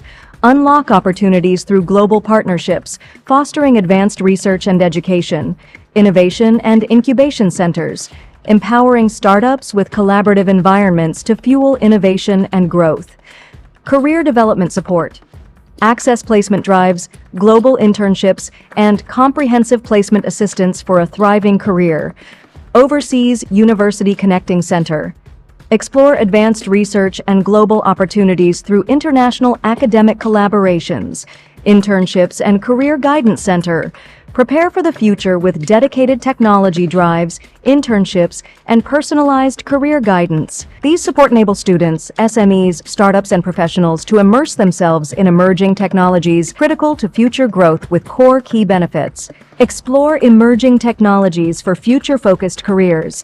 Build practical expertise through immersive, hands-on research and learning, guidance and mentorship from global leaders and experts. Candidates not only enhance their professional prospects, but also contribute to Tamil Nadu's transformation into a global technology powerhouse. Join us at the Tamil Nadu Future Technology Hub as we build a future where innovation, learning, and entrepreneurship thrive together, driving the state's progress and empowering every individual to succeed in the age of AI.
Every journey begins with learning, but what happens when the lectures end and the real world begins?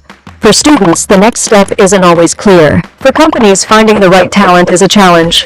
For policymakers, bridging the skill gap is a mission. Different paths, same challenge. How do we connect the dots?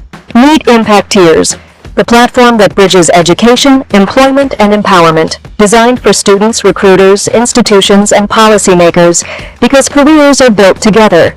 From figuring out your dream career to boosting skills and personalized career guidance, Impacteers helps you stand out. With AI-driven filtering, real-time engagement, and gamified hiring, recruitment just got easier. Policies drive progress, But without the right data, change is slow. Impacteers partners with government bodies to drive data-backed employment policies and mentorship initiatives. Impacteers is more than a community, it's a movement. Join us and become an Impacteer. Find your calling. Forge a new you. Impacteers is a movement that connects students to careers, universities to opportunities, HR to talent, and mentors to purpose.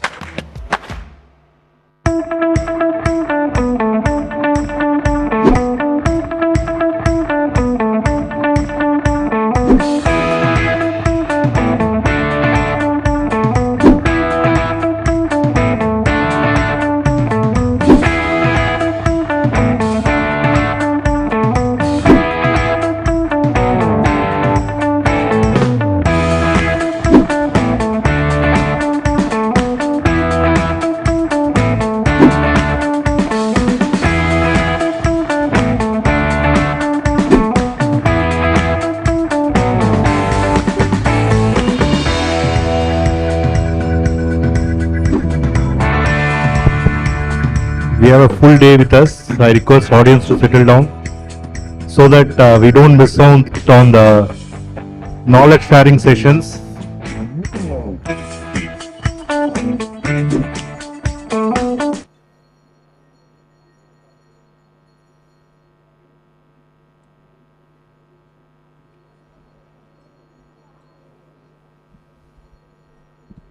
I request fellow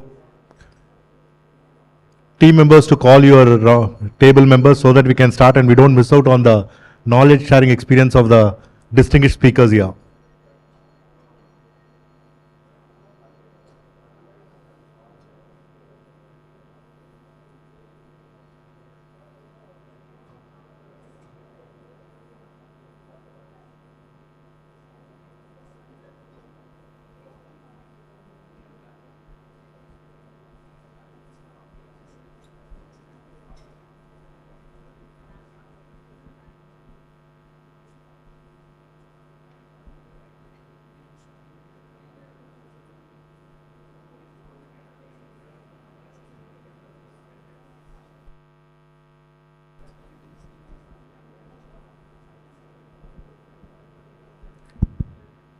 I request our esteemed panel members, Mr. Sunil, to join me in the dais.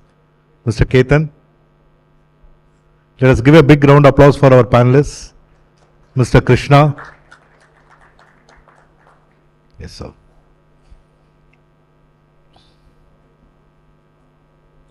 Can we start?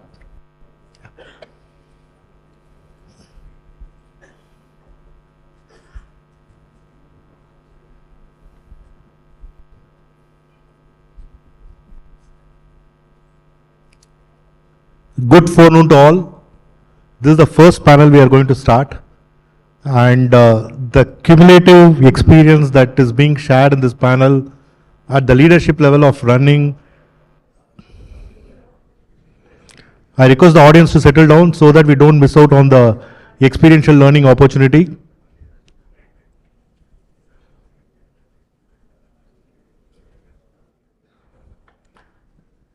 I request the energy to be silent now so that we don't miss out.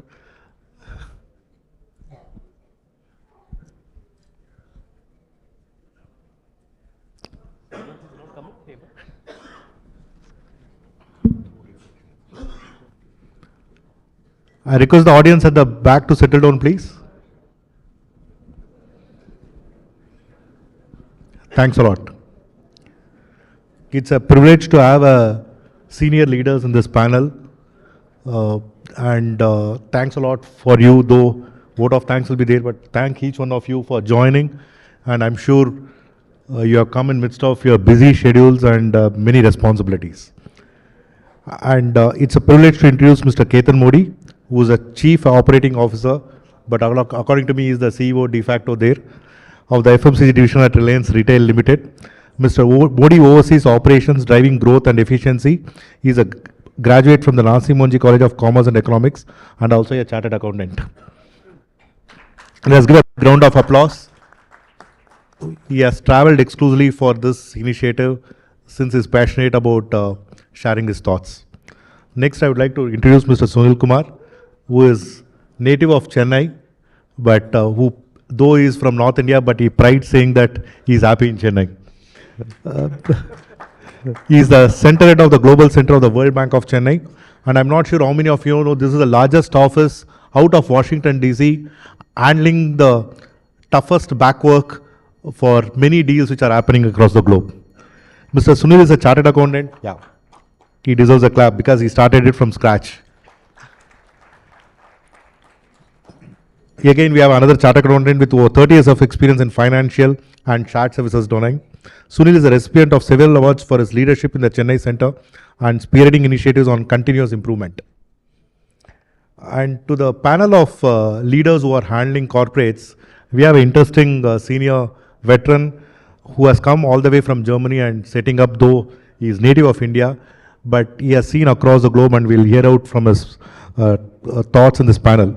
Mr. Krishna Javaji has a diverse work experience spanning over several years. He is a visionary entrepreneur shaping the millennial talent ecosystem in IT, which are one of the important initiatives of this conferences. Founder of TI Steps, he has led ventures in textiles, HR, software in Germany with affiliations to IBF and TI. He founded Impactius Club and is a chief executive officer and founder. Yeah. And with this introduction, I would like to request Mr. Ketan to share his opening remarks, and then we'll follow with other panelists. Good morning. I guess the teas were served, so everybody would be a little awake. First of all, I would start with the thought process. I think the way to call someone out with a designation actually becomes sometimes misleading, because whatever designation you are called at, people start assuming you will be doing that job. So I thought I will kind of introduce a thought process in such a fashion that you can end up doing anything.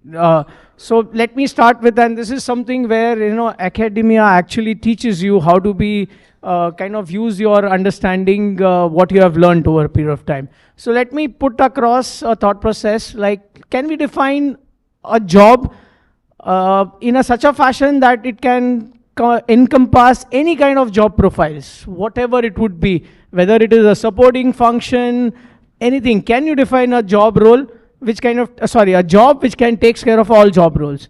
So let me put it this way. When you are doing a job, what are you doing? Actually, you are trying to satisfy the final consumer in a way where you take all your stakeholders alongside. I'll explain this a little later. And the way it has to be conducted, it has to be within predefined principles, guidelines, where all your ethics and ethos and all comes into picture. Now, if you look at job role in this fashion, then even a supporting function, let's say like a finance or a manufacturing, is nothing but, let's put it across that you are serving a B2B operation, business to business. In other cases, it could be directly all your front-end roles or your supporting roles would fit into it. Once this is there, if you see, it's a common thought process where each and every job, what you do, can be taken care of. Now, this requires, then once you define this for any job role, any specific job role, you start kind of finding out what are the additional requirements you want. For example, in a B2B, the person, what the deliverables are very clear from what is expected from your side. For example, your boss will really, manufacturing, you have to come across with a very quality product, your volume expectation, everything is set. In a B2C environment, it is a little different, whereby you don't know who's your final consumer going to be. You actually want to target your final consumer. So then you add a little bit more skills, whereby you kind of, let's say a marketing thought process, where how do you communicate to target the final consumer? That is where you pick up on a B2C kind of a skill. Why am I trying to explain is all this, your current education, etc., will help you in devising this thought process. But as we say, change is the only constant. the environment outside is changing much faster than what we think or what we have learned. For example, 3 decades back, nobody would have thought something like this would be your entire life. A phone would be your entire life, rather than, even the advertisement. Let's assume the advertisement part, etc. What was more of, you were waiting for your favorite programs. Now your favorite programs actually wait for you. You consume it through your mobiles. So a lot of thought process is what you learn. Let's assume for marketing, etc. In your normal circumstances, you would have learned marketing, which would have been traditional marketing. Now that traditional marketing might not hold. So my question on this is, yes, academia is changing, but is it changing as fast as the environment? Because finally it's the consumer we have to satisfy, and consumer demands also change over a period of time. Thank you. Thanks a lot, Ketan. You have brought in a different perspective with a question. I would request Mr. Sunil to share his views. Sure. Good morning, everyone, and thank you, Professor Sridhar, for inviting me. Professor Sridhar talked about our center. Very quickly, this is a global business center, Chennai's, World Bank's Chennai Global Business Center, set up in 2001. We started from scratch like any other centers, and today it is the strategic entity for the World Bank Group. Outside of headquarters, it's the largest. We touch upon almost every corporate functions, whether it's IT, HR, finance and accounting, treasury, and so on and so forth. Now, when I look at the topic for discussion in this panel, it really excites me. From classroom to corporate, very important topic, because I can relate to myself, because I was a student myself. I had a degree of chartered accountancy. I must confess, the first time after doing chartered accountancy, when I appeared for interview, I flunked. And that opened my eyes that I'm missing something which I should have taught, which should have learned as a part of my curriculum. Because corporates look at different skills. They look at domain expertise, but they also look at very different skills, which students must be exposed to. And it is their fundamental right to get exposed to, because they are investing too much in their studies. And therefore, from classroom to corporate is a great session to be in, because we have a responsibility on either side, whether it's academia, whether it's a corporate, whether it's students, or whether it's a government, to create policies amenable for students to thrive. So I think we'll talk more about it, but there are a lot of things which have already underway, which have gone, and which needed to be stepped up as well. And we'll talk more about that. Thanks.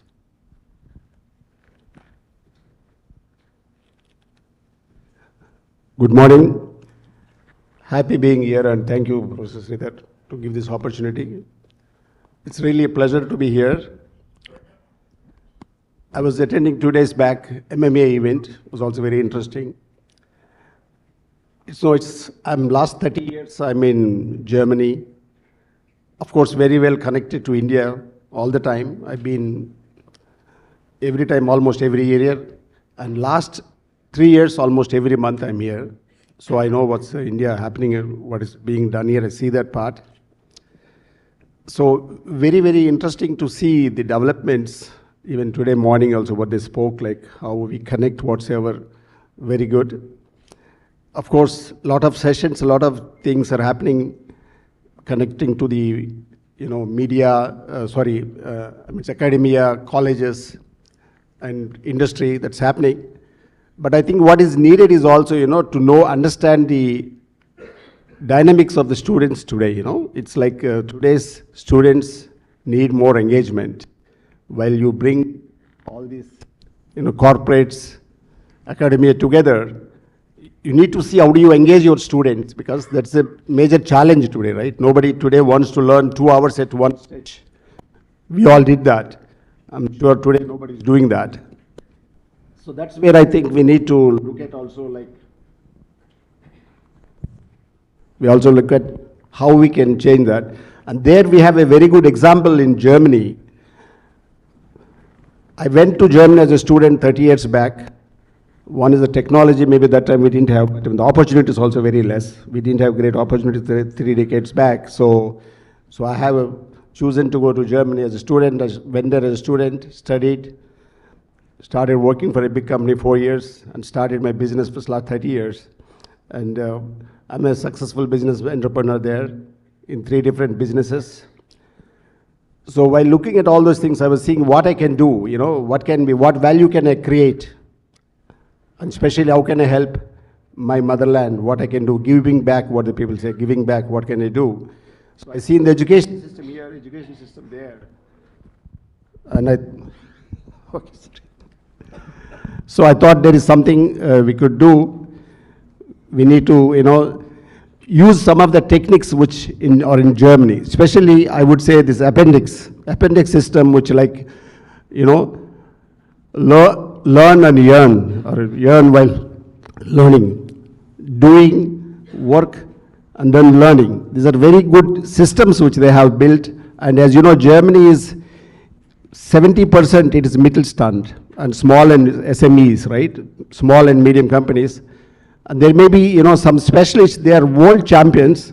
They may do only one small thing, but they're world champions. It's a family-owned company, maybe 300 people doing that business, working in that company.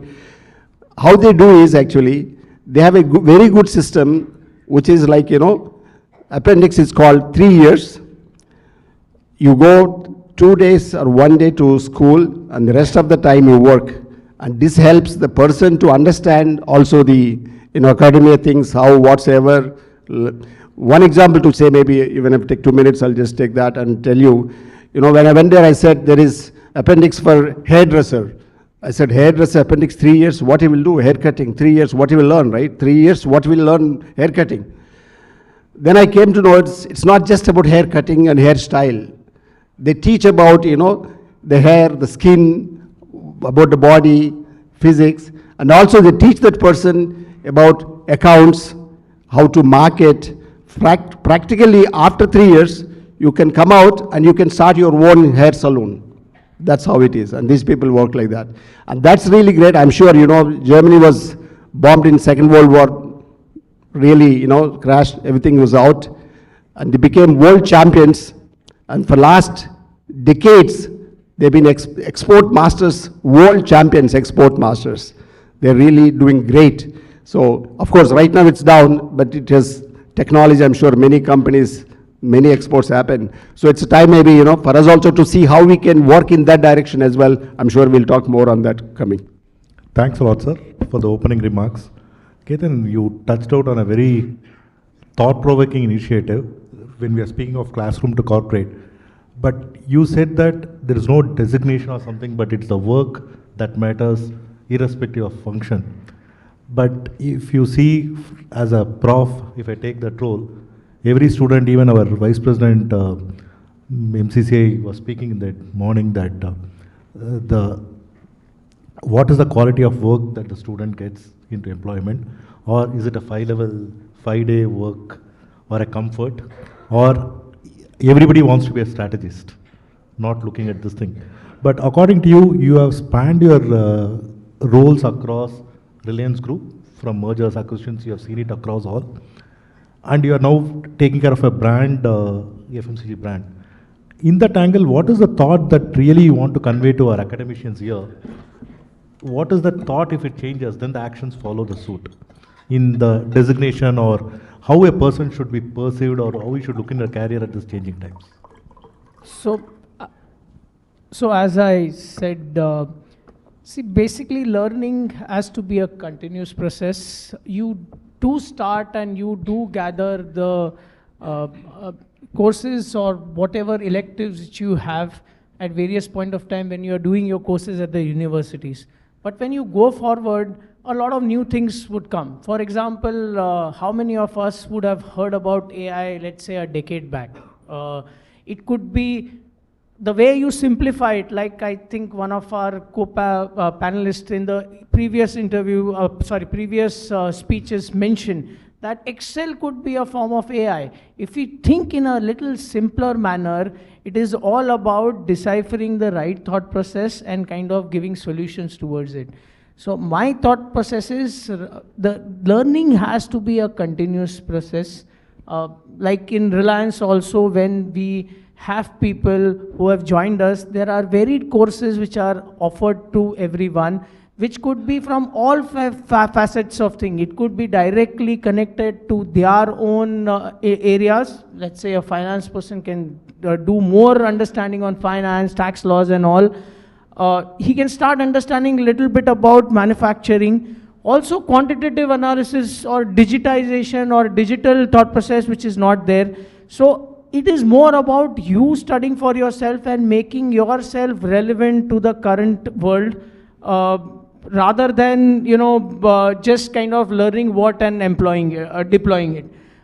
What I would actually expect more from the universities there also, to kind of have a method where all this, the continuous learning becomes a normal process of life. You kind of reassess yourself every short span of time. Maybe at every 2 years, you need to kind of pick up something really relevant. Yes, your work experience is going to teach you about it, but you still need to be relevant and kind of start learning new or pick up new skills, I would put it across. Thanks a lot. Similar to another thought which I'm picking from what you said, you failed in the initial stages, but you made it up big. What is that? Because now the present generation doesn't want to see failures at all. A thought where our academicians can inbuild this thought amongst the students, that failure is part of your career. Can you highlight some with examples, how you go about in your student's career? Also, even in the corporate career, we find a lot of challenges. But how you come across, or what is the thought we should build amongst the students? Normally failures have stigma attached to it. If you look at technology companies, they want to fail fast because it's an experiment they are doing. They are investing in that experiment and they are learning from it. That's why they say that time is money. So failure is not a bad thing so long as we learn from it and we kind of don't repeat the mistake again. So it's an investment that we make in ourselves. My example, when I failed in the interview, then I took it very seriously. I was looking at, okay, what is needed there beyond degrees that I have? And that's what I picked up from there. Now, if you look at, you ask questions to my colleague in terms of, what is in the career? I would say that, the 3 C's are very important. I think one of the speakers were talking about 5 C's in the opening, but I'll talk about 3 C's in the career. First C is your competence. And competence is not only about the domain expertise. It is domain plus beyond. And what I mean by beyond is, which I was lacking when I failed in the interview. I was having domain, but beyond is that, what corporates look at. Corporates look at, how well that person is in terms of thinking, how much thought leadership that person can provide, how much critically the person can think and solve the problem. In terms of collaboration, now no project is independent in itself. We are so much interdependent on each other, whether it's a small organization or a big organization. So we have to work in teams. We have to collaborate with each other. IT has to collaborate with HR, to finance, and to operations. And therefore, the collaboration skills, the relationship building skills are very important. So these are, in terms of how do you manage project, this is beyond the degree, the project management skills. So these are very important as a part of competence.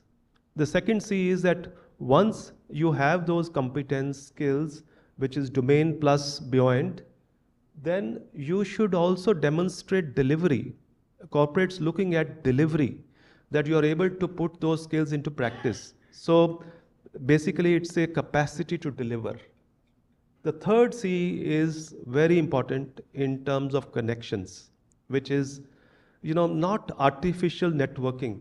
It is deeper relationship building, where you don't have to ask for anything. And people will know you from the work that you have delivered, the competencies that you have demonstrated, and the relationship that you have built. People will come and pick you up in terms of your career. So that's what I would say. Thanks.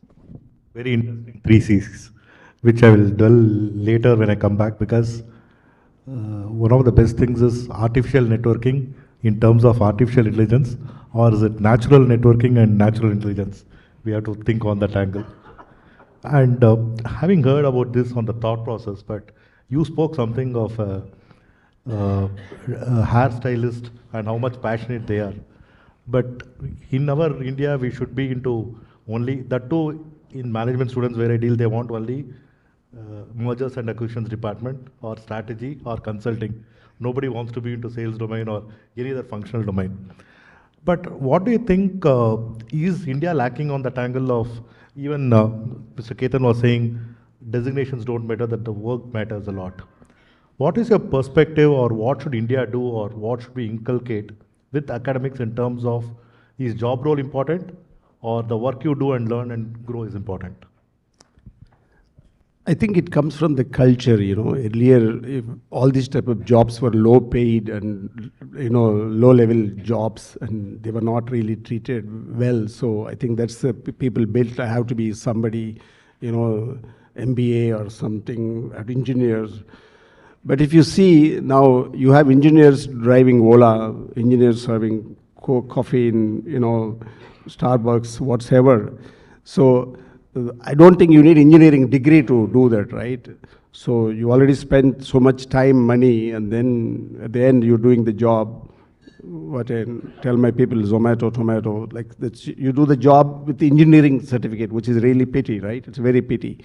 One side, of course, these people are not getting the opportunity like what they studied. It's maybe because they were not qualified enough. It's not that the opportunity is not there. Opportunities are plenty, globally plenty. So, but the other side, I believe it's a culture change. It will come slowly when you see that even these people get good salaries. Today, even somebody coming to clean your house, you cannot do like earlier very less amount, right? You have to pay more amount. So in Germany, plumber means he has his own respect. It's plumber, but he's sometimes paid more than an IT Java programmer. It's something you can imagine. And plumber is paid more than a Java programmer. So that's where then naturally you will see do I want to study all these things and then become Java programmer and at the end make money what plumber makes, or just go there and do, right? So I think that's the change. I would say it's a cultural change. It will take some time, I believe. But at the same time, I think to say whatever people engineering and what they're studying, if they get really proper support, proper guidance, I believe they can really be in a good jobs. Because if you see, almost every company looking for talented people, right? Today, everywhere talented people are needed. Every company is looking for talented people, and we have enough people and who studied but not paid. So I think that's the important thing. Yeah. Sure. What I have seen is that, with the degrees and the work that we do in the corporations, we are very good executors. We can execute the instructions very well, and we know our job very well, from how to reach from A to Z. I think where we need to develop further, there are a few people actually who are in these strategic thinking roles. So in any organization, when we have a strategy to execute, we need the doers as well. So we have the basic ingredients to be very successful in terms of the corporate roles. But having said that, when we have the mass as a people who are executing instructions so well, meticulously, accurately, and if we can kind of develop that skill in terms of thought leadership, how do you present yourself, how do you kind of think critically, I think that will be icing on the cake, where we can really drive the decision-making process of the organizations. Right now, it is coming to India, but it is happening from outside of India as well. So I think that's where I think the winning edge is. Important point for academicians to look into this. Now, after the thought process and the mindset of the students, I would like to come on the basics and rudimentary things. Like, what is that you expect from an academic institution to groom the student for corporate readiness? Or still you find that after they joining you, you have to train them for a few months, or they're business ready? What is that we can do so that at least a lot of time and money is saved in regrooming the talent? Basically, most of the courses actually in MBA, where you have, let's say, a work experience, I think those would really help. Integrating industry and education would be the way to go. To make it really potent, I think the exchange programs, or actually when you work over there, the work experience should be a longer one. What I've seen is in majority of the times, the training programs are just couple of months, where by the time the person comes, it is more on the research side they work, rather than doing getting the actual feel of what the job is required. When you kind of have a longer program, they would have actually seen what the real world is, what kind of situations they are going to face. Even when you enter a corporate, there is an understanding that, as I said, those so-called guidelines and principles, a person takes at least a couple of months just to understand what that is. So we all, in corporates also, we do have a big program whereby the person is actually handled at least till 6 months. If the work experience can the training can be part of the academia itself, would actually ease out. The anxiety also from a student's perspective would be very low. I think this is something, if can be imbibed in the courses, would be really helpful. They will also pick up some soft skills also which are required. Like, I am sure all of us had that initial thought process when we went for an interview, we were not sure how do we face it. So, just working in an environment itself will kind of ease a lot of thought processes, and the person also will start understanding where exactly he needs to pick up, like choosing the right electives from a course. Nowadays, the small courses additionally will help you in a very big way.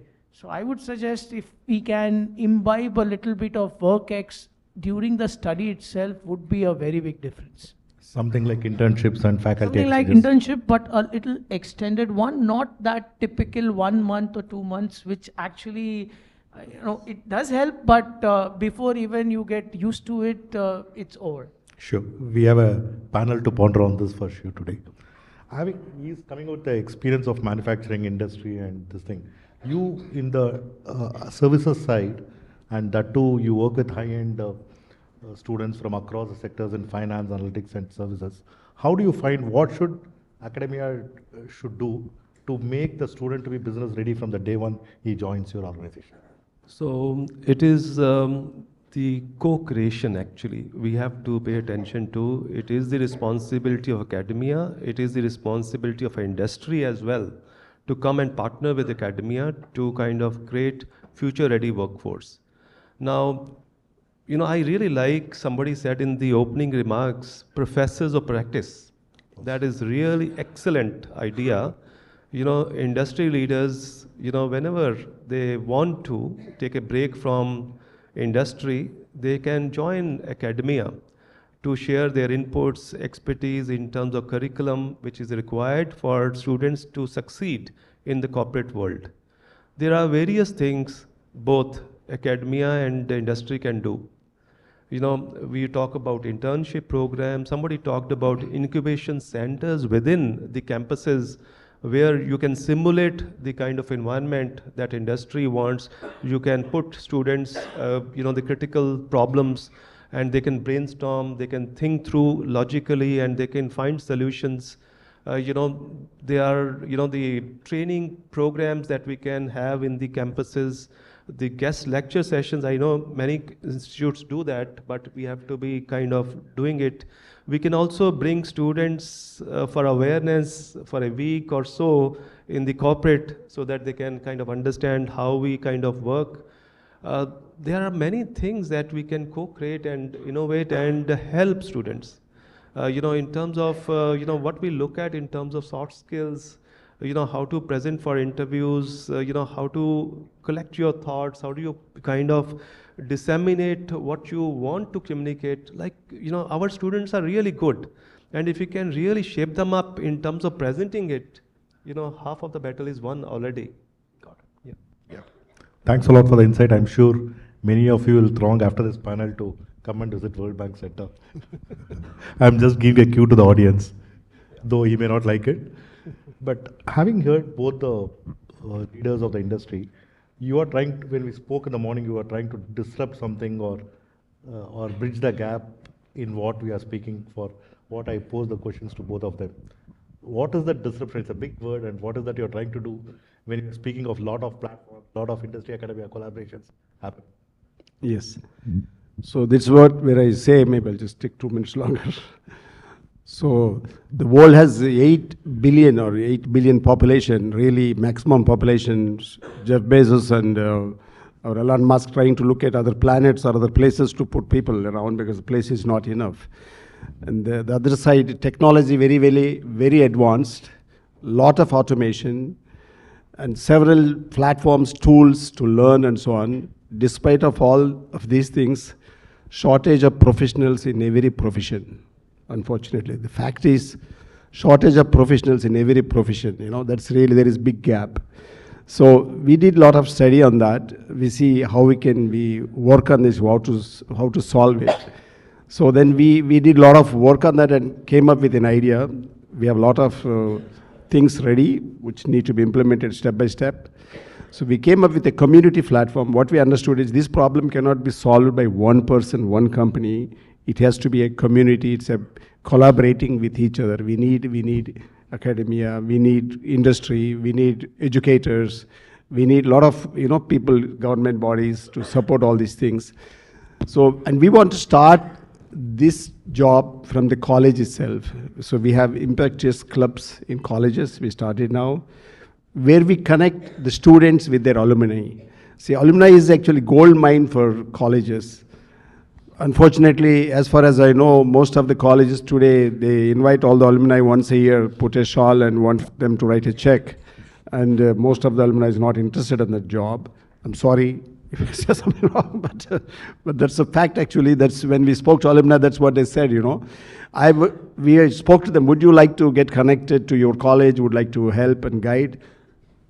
99.99% people are ready. They say, where can I do that? Which platform? There is no platform today. There is no platform today where you can connect and give back today. There is nothing like, of course you have some, LinkedIn is there, you can connect to your people. There are a lot of WhatsApp groups, everything. There is no platform which does that. That's where we started. So Impactiers, the name Impactiers is create impact with peers, with people together. That's the reason why we call it as Impactiers.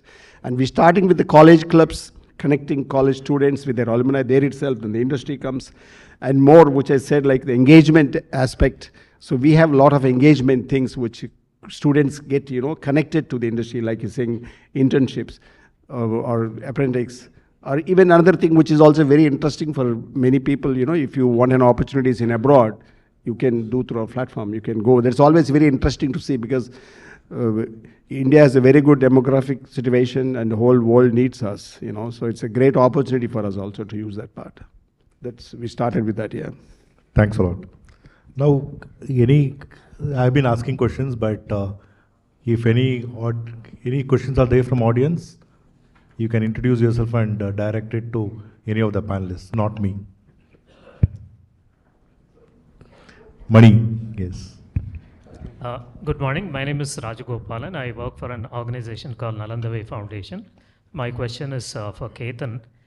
So you spoke about continuous learning and replenishing oneself, every 2 years. So specifically in the last 2 years, what were some learnings that you have had? What are some courses or something which you have learned personally, which has helped in your job? So I am actually a chartered accountant, and my role itself, if you go by my designation, is on operations and all. One thing which I have learned is when we were setting up distribution, etc., how do you actually work on the markets, the consumer behavior, that's what I have picked up more, in fact refreshed on it, and even started learning about manufacturing various technologies, etc. In addition, I have also refreshed myself on some of the strategy thought processes and what is the changes which is happening on the world side, specifically on the consumer behavior. So some of the behavioral sciences. Idea was to be relevant. Like I said in my start, the way I define a job is you have to find one common analogy where the idea is to always serve a consumer and pick up whichever skills are required to serve that consumer. Whether it is a support services, I've done multiple support service roles also. And as I said, if it is a B2B, you know exactly what is required from you. But in a B2C, you have to actually go and find your targets also. So pick up knowledge which is more relevant for you. And one way with AI and all, a lot of knowledge being there, it is not like we have to go and find encyclopedias and all. This itself gives you a lot of knowledge. Thank you, sir. I was wondering why you did not even mention the word AI, but towards the end you did. So the way I look at AI is, like I said, anything which kind of helps me to do my work in a better fashion and faster fashion is nothing but AI. Now, AI also, classic saying, garbage in, garbage out. So if you're going to put in something which is not right, you're going to get an output which is not right. Finally, AI also is learning from you only. So what is the program itself defines the final output. So whether you call it AI or not, technology was always there to help. Yes, it is now getting some more understanding. It is kind of mimicking what you want. And like I said, I think I heard it also from someone. Rather than getting afraid of it, we should get kind of, how can we use it for our betterment rather than getting afraid of it. It is not going to kind of take away a lot of jobs. It is just going to make our life easier. Because as and when, AI starts contributing to our life, our expectations also as a consumer increases. So maybe look at from that angle, there will be more expectations to serve. So the jobs don't change. It is just what you are required to satisfy changes. Thank you, sir. Very reassuring. So it's only a tool to and a means to the ends. Thank you, sir. A leader who is walking the talk. Thank you. Mani, you had a question. I in fact, I feel Mr. Nachalam stole my question, but I'll address while it was addressed for Mr. Ketan, but it will be open to all of you. Essentially, it goes back to my experience, and I run a HR outsourcing advisory firm called 3 Point. We are headquartered out of Chennai. This entire thing, we talked about continuous learning, you talked about competency, and you talked about giving back. There was a debate when I used to work with a corporate. Should we have license to job? When you talk about continuous learning, it's very volunteering. You do it in a volunteering field. But unfortunately, 80% of people don't volunteer unless there is some kind of a sword lying over your head that, So this, do you believe this license to job, if you have to keep your job, it's like a driving license every 3 years or 1 year. While we have performance management systems, which is also a way of license to job, but it's not very effective in terms of new learning. So do you believe corporates, essentially, should start this license to job at a college level itself? And start where the real industry partnership happens, that you preparing them, and there's some kind of a fear if you don't do this. Sorry for using this word again and again, but it does work sometimes. Do you believe this license to job concept, if introduced at a college level, prepares them better to be more effective as they move into corporate? So it's open to all. Well, it emanates from Mr. Ketan's continuous learning concept. So, I would put it across as worldwide now, India is considered a place of aspirations. So if that's the case, why would we put fear into mind? I mean, I am, at least the young generation, whatever I've seen, they are eager to learn. Sometimes the expectations of results are very short term. Yes, that aspects, as and when, things kind of get a little clearer and experience comes in, helps out. I do agree that there should be something at the college level. That's what I'm trying to say. At various levels, if there could be some kind of an internship or, you know, some more interactions with the industry, which kind of not only kind of gives you an idea of what exactly you would want to do, and kind of gets an understanding also what is your final outcome got to be. But I don't think fear is the way. You know, majority of the times in corporate system also, you have at various point of time performance levels, etc. set in. Wherever the performance level is not there, there is a trainer who's ready to help you. For some who are self-motivated, we'll go and actually look at the course rather than, you know, someone asking them that you need to course correct. This is where your problems are. Eventually, you have to learn what is required to be there.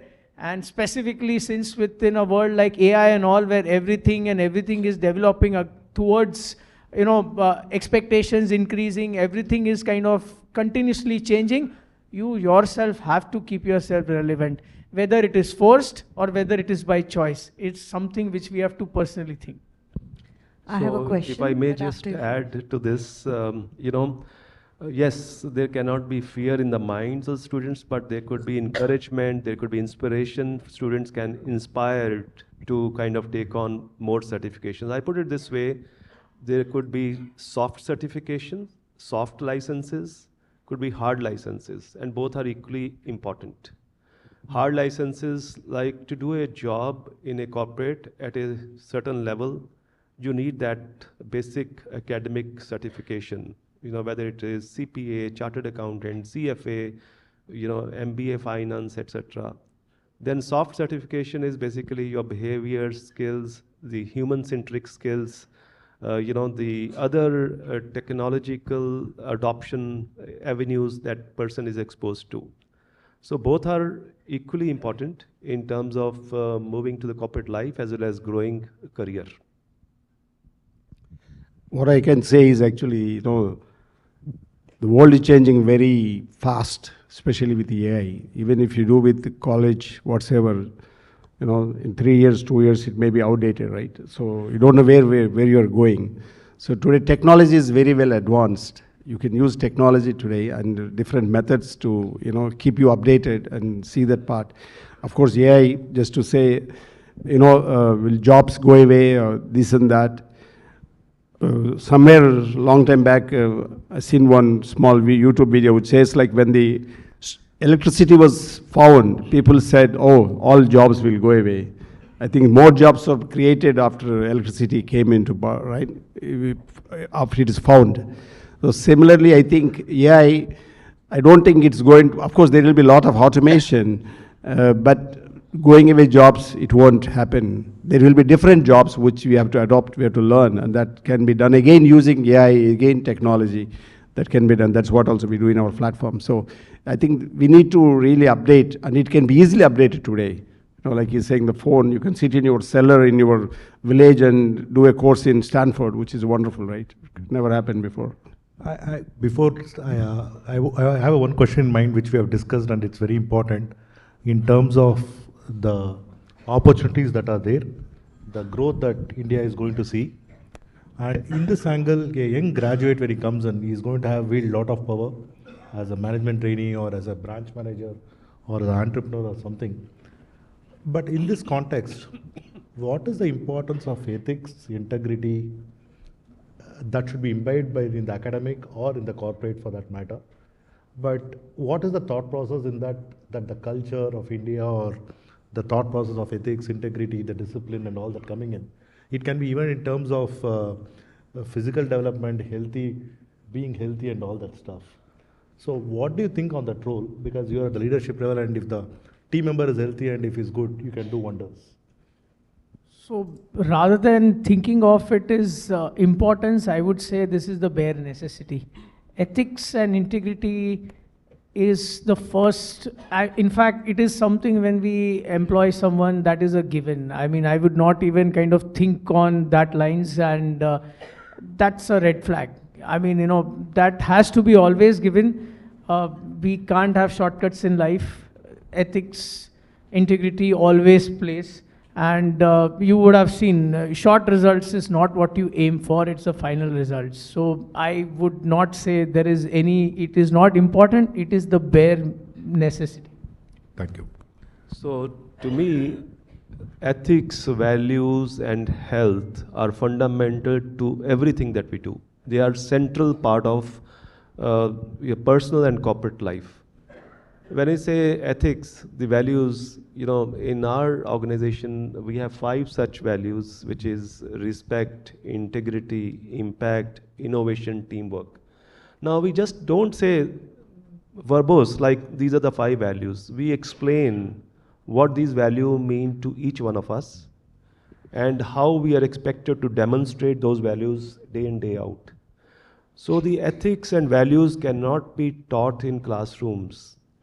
They can be shared, but most importantly, these ethics and values have to be observed from the people or the leaders who are demonstrating, who are living by those values and ethics day in, day out. That has more deeper impact on students or employees than just talking about it.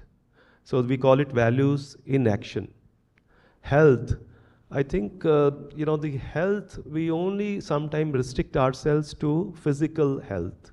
Physical health is important, but something else is driving the physical health, which is the mental health. And something is driving the mental health also, which is the spiritual health. So 3 are very interconnected. Physically, we may be looking okay, but mentally and spiritually, we may not be okay. And that would have some impact on our physical health at some point in time. So the awareness, you know, we invest too much on wellness in our organization. We have a dedicated department on health services and safety department to talk about wellness initiatives, etc. So that, you know, we can invest in future workforce. Thanks a lot for extrapolating the question by your answer. Yes. Of course, it's no question. It's very, very important actually, and I think that's required. And that all comes also, I think, from team binding and the company binding. How you relate yourself with your company, what you do, how you do it. That's also very, very important thing, I believe. So it matters what the company is doing for you, what you're doing for your company, and giving them maybe some, you know, regular the sort of trainings or whatever it is. Another thing which where I see India really lacking is, you know, sports. Of course, it's not just like you rightly said, physical and mental health. So India is lacking very much behind sports. If you see any Olympia, any sports happening, India is somewhere, you know, down actually. If you get one fellow, one silver coin, we are very happy, you know. That's, I think that should change. So in the sports, when people do that, activities actually, also some sort of binding joints, you know, that really all these things develop. So I believe that is important for all the companies also to practice such things, and also people should be, you know, following in those matters. It's very, very important. Yes. And thanks a lot for each one of you. If I have to... One question. Yeah, last one. But the time they are telling me to close. Yeah, please. So my name is Priya Gautam, and I've been a part of education for the longest of the times. What I've noticed in most of the places is, at work, you have mentors. At office places, you have buddies. But what is it for students that they have as mentors within the college? Because today, whatever Mr. Sunil spoke about, health, wellness, all that happens from the college. And I'm also asking industry how they can help this divide of mental health, which is starting or stemming from the time they're at 12 years to the time they graduate. And I'm also going to ask Mr. Krishnaji about how and what is it that you are expecting from an industry that can help on your platform. So that's my question. Thanks. Thank you. Wonderful question. Actually, that's what I stated a little bit. Thanks for asking. So that's where we said actually we are creating the college clubs. So where we connect the alumni, and many people are ready to do. I'm sure even if your college, somebody connects you and say, would you help me? You will be definitely open. So it's the same college you came from, it's there. So the mentorship should start from there, and that will give not just mentorship, also, you know, maybe you have the opportunity to get a job through him, right? So he can help you. So it's always getting first job is a challenge, right? You don't forget who gave you the first job. After 10th job, you may got the best job, you may still forget, but the first job who help you to get, you will not forget. So that's where our platform helps, and it's really, I really encourage colleges and all things to join us in this mission, and we can connect you with your own alumni, which you may not be having the database. We can help you in bringing your own mentors onto your platform and help your students so you have some success with your college. If, due to want of time, last question might be. Sure. I'm Abhirami from PathScript. My question is to Krishna sir. I love the way how you spoke about the 8 billion and how there is still a need for manpower in every field, sir. So could you please elaborate on what Impact Years has done for placing people in abroad or in global market? Thank you. Great. Thank you for asking again. So we came to Impact Years because we are into this manpower business, recruitment business, and we've been doing this business for the last 25 years. We've taken several people from IT initially, people from India to Europe and US also. That's our base where we did this work. And then I seen what can be, how can we help, how can we tune? The requirements are there, but real proper team is not there. How can we guide them whatsoever? So that's the base actually to create actually Impact Years. So what we are doing, I can give you one example. For example, we have another company called Cura Personal where we take nurses to Germany. So in India, you have enough nurses, of course, many nursing colleges, and many people want to go abroad. The biggest challenge to come to Germany is learning German language. They need German language. Without German language, they can't come. So we started a language center in Kerala and training more than 150 nurses there on the German language, German culture, and German ethics. That's one. Ethics is one of the important points there. That's really, we teach that because in Germany, ethics are very important. I'm sorry, it's not that in India it's not important, but Germany, it's very, very important, ethics. You really, follow those system standards. When I went there, it was for me very, very interesting. I learned. I worked there. When I came to India, again, I have to say sorry, but I didn't find that same thing here. So it took some time for me to understand the system in India. So now we understand. So we teach even ethics, language, culture. And last week I was with my Austrian customers traveling through our language center in Kerala. And we don't teach just as a language center, just in a classroom. We teach them really total different way. Our teacher is a German teacher. He walks with them in the forest, or he walks with them he does some work with them, yoga, etc. Yoga is one very important thing. Like I think all these things come when you practice yoga, for example. That should be there. You practice yoga, you do some work, automatically some spirits come. Then I think all these things will come. That's very important. Yeah, and we've been doing enough in that area, and with this platform especially, we will be able to help more people in that area. Interesting. Might be I would like to end the panel with a small snapshot, like continuous learning with what Mr. Ketan started, and failure is not to be worried, what Mr. Sunil emphasized, and then how to impact people, and the job roles are not different, again was emphasized by Mr. Krishna, stating that whether you are a hairstylist, or I would like to quote Martin Luther here saying, if you are a sweeper, be the best sweeper in the world. So it's designation agnostic, job agnostic, and also from classroom to corporate, the much needed one is understanding what the future needs and how we can embrace technology, and also more on the emphasis on ethics and integrity. So I thank each of the panelists for being here and sharing their thoughts, and let us give a big round of applause to them. Thank you. Thank you, Joanne. Thanks. I think we have closed on time as per the schedule. Thanks for doing that. Thanks for the excellent panel. I would now request the chairperson and moderator to give a memento to all our speakers. And I would request Mr. Sridhar to present a memento to our chairperson, Sridhar from the Governing Council. Nobody will this stuff.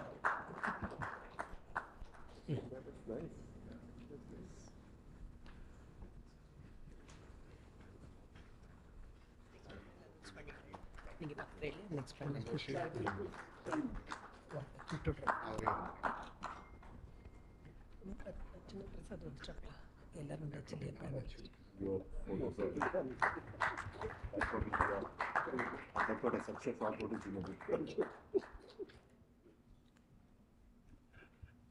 And I've asked Mr. Sridhar to give to Professor Sridhar. Synergy to have. Thanks. Quickly, one group photo without taking much time so that we really close on time.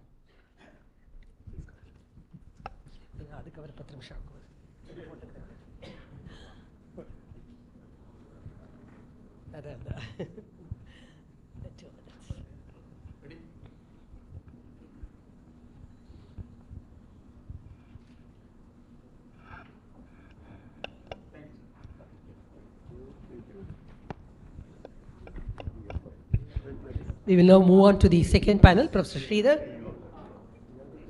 you can introduce the moderator for the second panel, and then she will introduce the other panelists, if you can.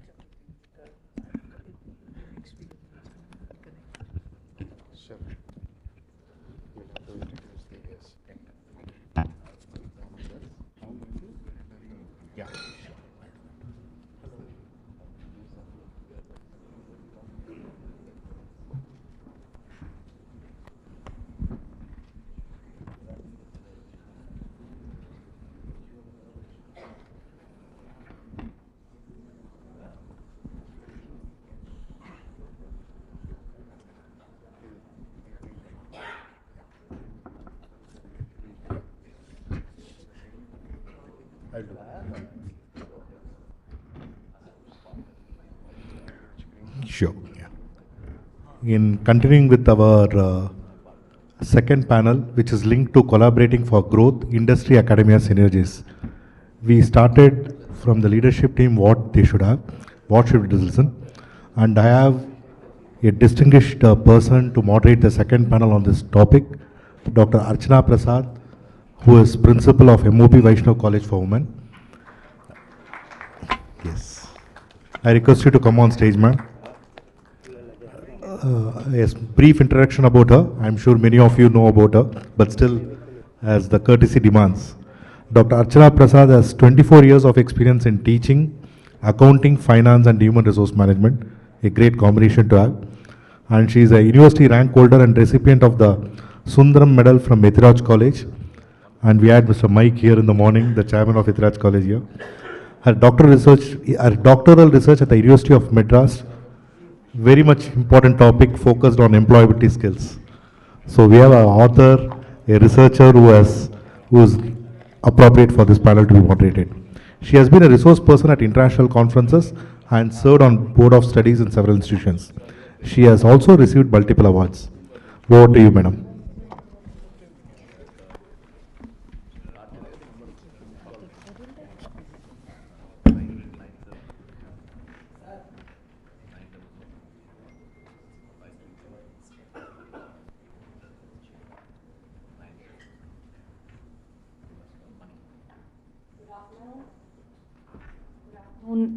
And thanks to the Chamber for allowing me to go back to something that is very close to my heart, the subject of my doctoral thesis, employability of young graduates.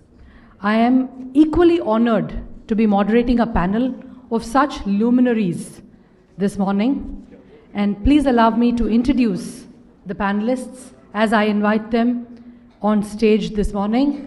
In no particular order, Mr. Pallab Mukherjee. Mr. Pallab is the Chief People's Officer at Equitas Small Finance Bank. Welcome, Mr. Pallab. Mr. Mukherjee did his Bachelor of Engineering and Postgraduate Diploma in Personnel Management and Industrial Relations from XLRI Jamshedpur. He has extensive work experience over 2 decades in the field of human resources. Welcome, sir. The next panelist this morning, Mr. Srikanth Venkataraman, friend of many campuses in the state of Tamil Nadu, the Chief Executive Officer of the ICT Academy. He holds over 20 years of experience in education and the ITES sector.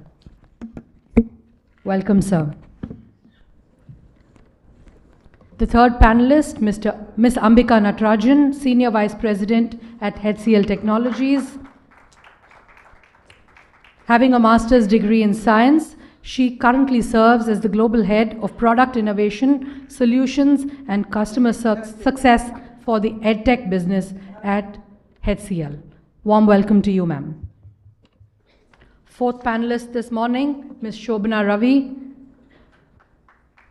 bringing to the table 39 years of experience in IT, learning and development and change management. Currently, she serves as the President of Infotech, Innovation and Learning at TEFE. She holds a PGDMA from Loyola Institute of Business Administration, and she went on to do a leadership program with Wharton School of Management. Welcome, ma'am. Last but not the least, Mr. Ganesh T M. Welcome, sir. Currently the Academia Head of TCS. He specifically works in the areas of talent acquisition, employee engagement, and talent management. Very pertinent to this morning's panel and theme. And he has been a member of academic councils and governing bodies of several academic institutions. A warm welcome to each one of the panelists, and I can't look forward more to moderating this panel. Thank you for the opportunity.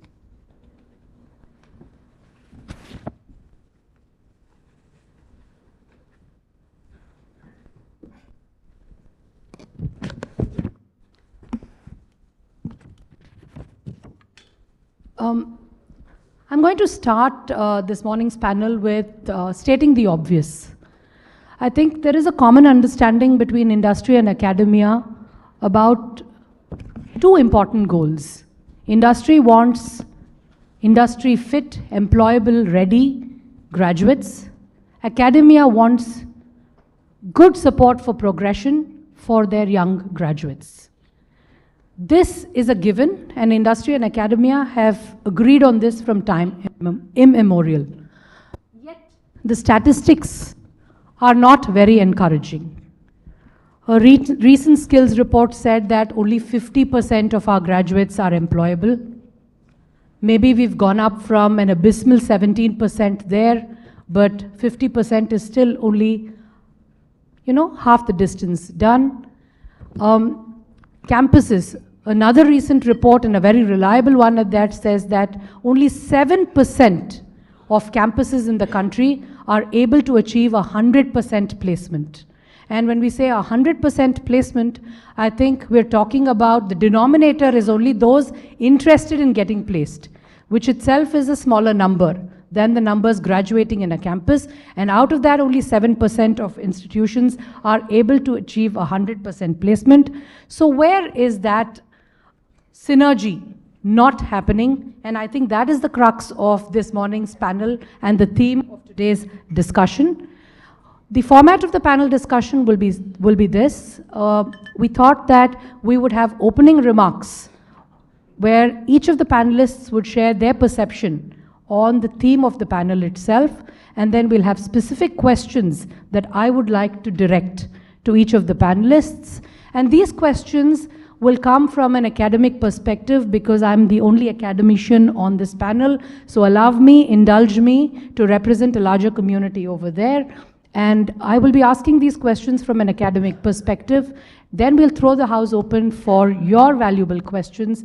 We'll finish up with closing remarks. If that's okay, maybe we should start with Ambika ma'am. Ma'am, opening remarks on the theme, Industry, Academia, Synergy, Collaborating for Growth. Absolutely, wherever you're comfortable from. So, a very warm good morning, good afternoon to all of you. Truly a subject that has a whole lot of elements of contradiction. There is a perception as well. But honestly, what is it that the numbers speak? So I come from the industry, and therefore, for us, everything is about data. So it's the data that speaks the truth. So in 2017, we launched, at HCL Tech, we launched a program called the Tech B program. This was an idea of Mr. Shiv Nadar, the visionary.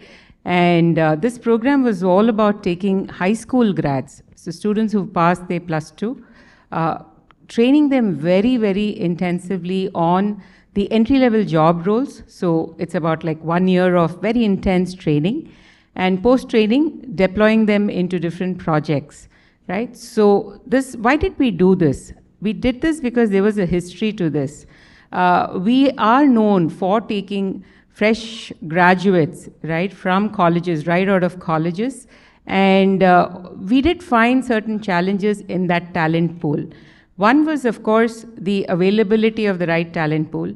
Second is the relevance to the kind of capabilities that we were looking at, entry-level capabilities. We all agree that while curriculums are standardized, there are boards of studies, there are governance mechanisms, there is a vast heterogeneity in terms of the input talent pool that comes in for any kind of a selection or a placement opportunity. And for industries like ours, like service industries or product industries, the TAT or the turnaround time matters. So time to build, time to be productive, time to be deployable is a very, very essential human capital metric. I'm sure Mr. Pallab will also agree with me on that. So we realized that let's catch them young, train them specifically on what they need to do in an entry-level job role, right? Catch them young, watch them grow, and then put them in the learning cycle. Now, when we did something like this, it was an experiment, and when we piloted this in 2017, 2018, one of the things we realized is that when you catch such a young talent, which is not necessarily conditioned by a conventional graduation kind of a program, there was no unlearning that we had to do. So it was fresh out of campus into corporate. When I say campus, fresh out of school to campus. So quite a bit of learnings and best practices that came out of that pilot that we did. And then, of course, we went on to institutionalize that program. But does that mean that we have not, we've stopped taking graduates for our entry-level requirements? Absolutely not. So today, while we do take Tech Bs as well, we do take graduates as well. But overall, if you see from a funnel translation point of view, if every 100 such applicants are there, right, the net conversion is about 30 to 40%, irrespective of where they come from. So the massive institutional effort that it takes, the expenditure, the time that it takes to get this funnel through, so that's a big spend for any industry for that matter. And therefore, the question that keeps resurfacing time and again is that what can we do as an intervention at the left point, which is the entry point, so that the journey to the right can be not just faster, but a lot more reliable and a lot more less expensive in terms of time, effort, and money, right? So those were my 2 cents. Absolutely, ma'am. We'll be talking a little bit more about that as we go along. Sir, your opening remarks on the theme. Hi. First of all, thank you for inviting me. It's an honor. I think we have seen this news article doing rounds about some hundreds of freshers being asked to leave a very prominent company overnight. Question is, what happened? Did the company not want them? Were the freshers not good enough? Were the education, the training, nothing kind of mattered? What happened? And my statement is as follows. Some fault is with me, some fault is with you, some fault is ours. And I think the industry-academia collaboration stems from this. That what can we do together so that such incidents are kept to a minimum, right?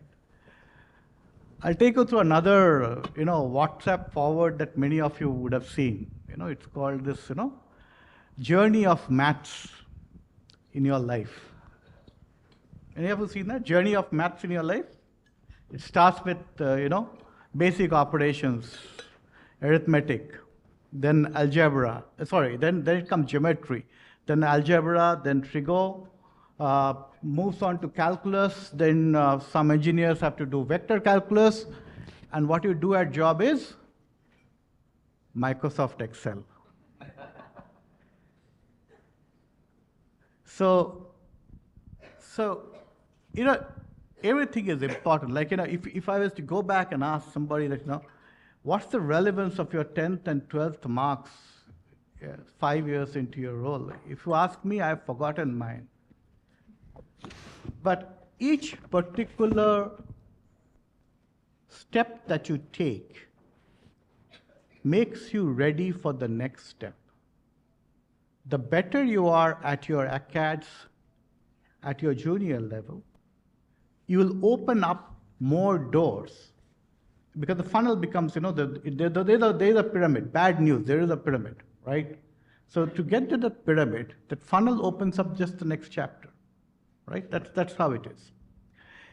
So that's step A of the stuff. Then step B is as follows.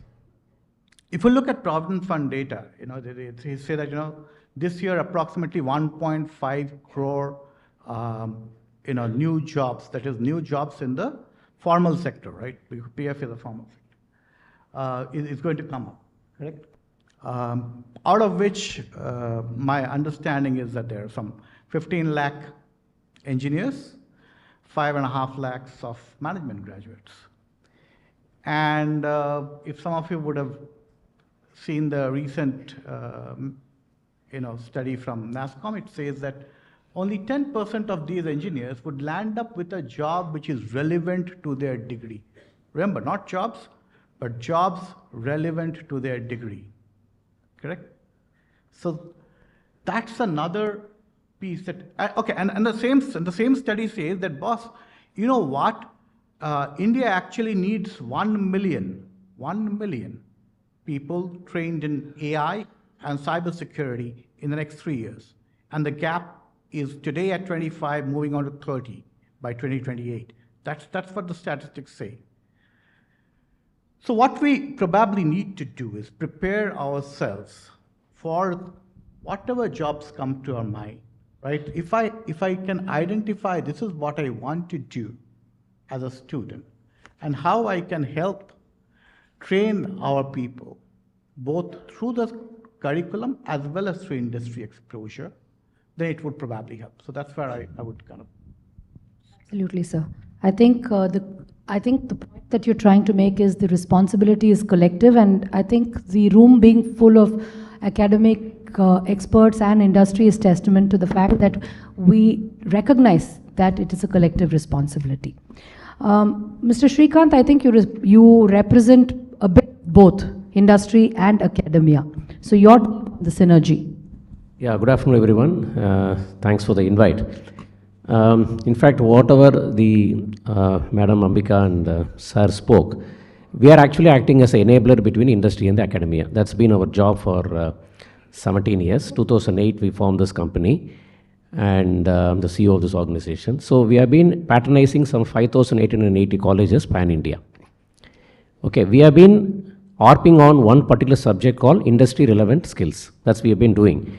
Example, if Equitas Bank or HCL or TCS or any company for the matter, if they have a challenge, I take it to the academia, enable the faculty, enable the students, make them ready.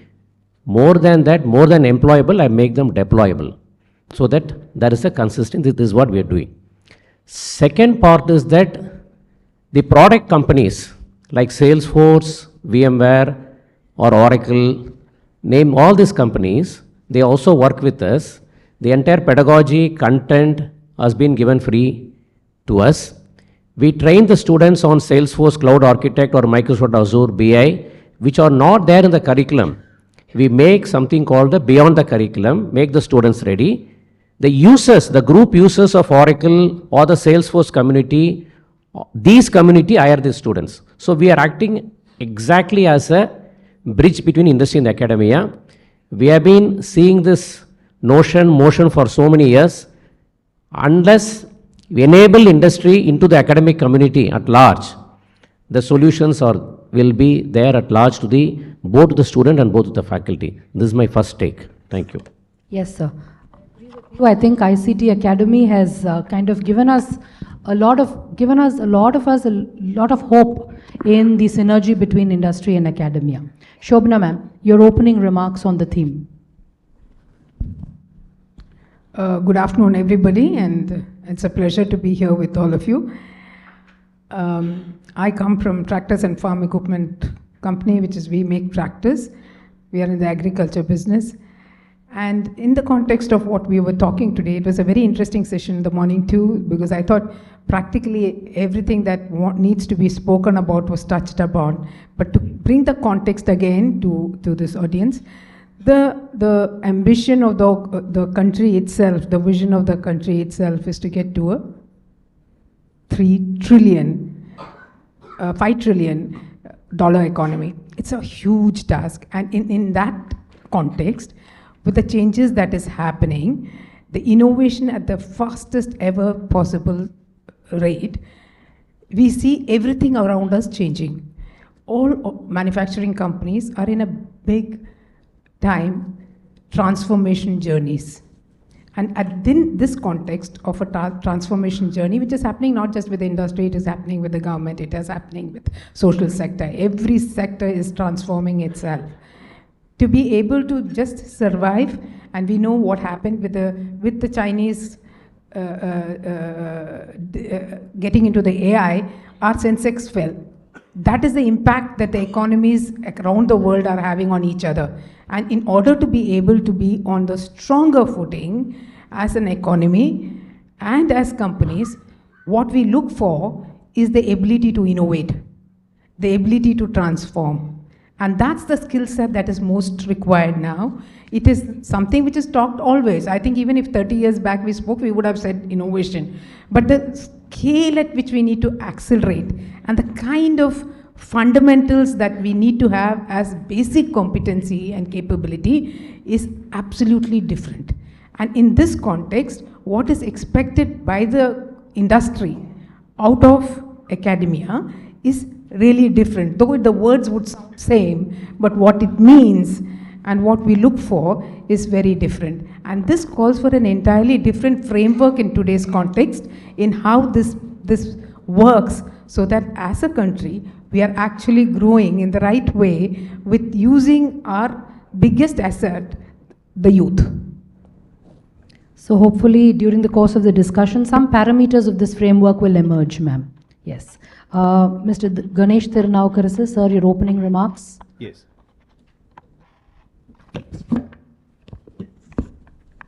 Yeah. A very good afternoon to all of you all who are here. I think first things first, I feel it is fitting that we are talking about a very important partnership, today being Valentine's Day, right? So happy Valentine's Day to all of you all. I represent TCS, and I'm from a group called as Academic Alliances Group. And I'll just take a minute to tell what we do as part of Academic Alliances, not just to brand it here, but again, the essence of what we are talking, or what we are going to talk in the next few minutes, I think something has to be established here. So as a function, we are existent for close to about 21 years now as we talk. And this was a single largest group that was formed 21 years with the intent of bridging the so-called gap between academia and the industry, right? So that was a time when TCS was restricting to the hiring to the institutes of national importance. Why we did that was, as we talk today, as an organization, we are close to about 30,000 plus employees. We can rightfully say that we are an organization which is people-driven organization. That way, ma'am, I think you are feeling that you are the only academician here, but on behalf of industry, I would like to put forth our gratitude in terms of people like you coming on board and helping us get the right talent. So we have been able to get the right set of people through academic institutions, best talent coming out day in and day out, year on year. Whatever be the mode of engagement in terms of hiring, we get the right talent only because of institutions like you. So that is always an innate need for us to engage with the academia consistently, constantly, and we have been trying to do that. But setting the context for today, I think on paper, academia is providing a lot of knowledge. Industry is required to provide application, and together we are looking at setting up something on the innovations. But yes, in practice, there have been a lot of mismatches, and there are a few gaps that we would like to discuss here. And also, one of the most heard statements that we constantly hear is that of bridging the gap between the industry and academia. I think that is one word that has been used, abused, or overused, if I may say. But I think engagements or dialogues like this is going to help in a big way in terms of getting the inputs, collective inputs from all of us. It is going to be an inclusive one. So that is very, very important is what I feel. I'm eagerly looking forward to listen to my co-panelists as well. So that is my 2 cents on that. Thank you. So I think that with that being said, the context has been set. Yes, there is a gap. There will be a gap. The dimensions of the gap is not such a bad thing. The dimensions of the gap and how proactively academia and industry responds to that gap is what we need to be talking about. From where I sit, I think the starting point of an academic journey is the academic curriculum. And I'm going to ask you, Ambika ma'am, when it comes to curriculum development, should colleges and universities focus on strong foundation and theoretical knowledge? That, for instance, should we continue to teach the trigonometry and the algebra that we've been teaching over the years, or should we move, like Sir said, to Excel and Power BI at the cost of trigonometry and geometry? That's a dilemma. Can you help us answer that? And I think this dilemma has been there for eras, and it's only going to continue. But I think a very honest point of view on that is that our academic curriculum, the Board of Studies, puts something together. And I think the Indian education system, irrespective of whether it's the different boards at school level or the different colleges or the central government, state government ecosystem, fundamentally the curriculum is good. And I don't think we need to change the curriculum. But there are 2 things we need to do, and that is how the curriculum is delivered. It's not what you learn, because what you need to cover is already there. You have all the recipes. But important is how you're going to deliver it in a contextualized manner. I'll give you a simple example. So all of you know today we've got remote surgeries that happen, right? And let's assume that there's one such remote surgery that's happening, and the video conferencing facility for a few seconds doesn't work. And there is a panic ticket that is raised to a support desk. And the support desk is manned by some entry-level engineer. Now, this person at this end shouldn't think, what's the big deal? It's not working for a few seconds, right? Because this person should be aware that the ticket has been raised by a client who's in the healthcare and the telemedicine space, and there is a patient there on the table that a surgery is probably underway. And so every second is life-threatening, right? So you can't afford a delay. This is contextualization. So when I teach a discrete mathematics, when I teach Boolean functions, when I teach logic, when I teach basics of electronics, when I teach mathematical physics, a Legendre, a Hermite, an integral, a calculus, I must tell them why are they learning? How is it that they can extrapolate? When we do our, the graduate training programs, when we do the Tech B learning programs, one of the most important components that we've always emphasized upon is the practicality of a subject. Why are you learning this? Extremely critical, because this contextualization, if it is not seeded early on,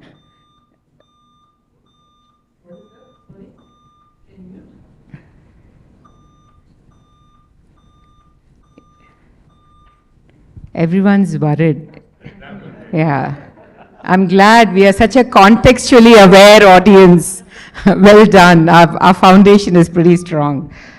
Yeah. So this is what is the big change that happens. So where does industry come in? All we are saying is that when we run a selection exam, what are we looking for? We're looking for properties like, is your mind thinking in an associative way? Basic math, all of us study associative properties, commutative properties, logical thinking, sequential, instruction, data interpretation, mean, median, mode, standard syllabus, 12th standard. Many of these are again repeated in the first year, whether it's an arts and science or it is an engineering school.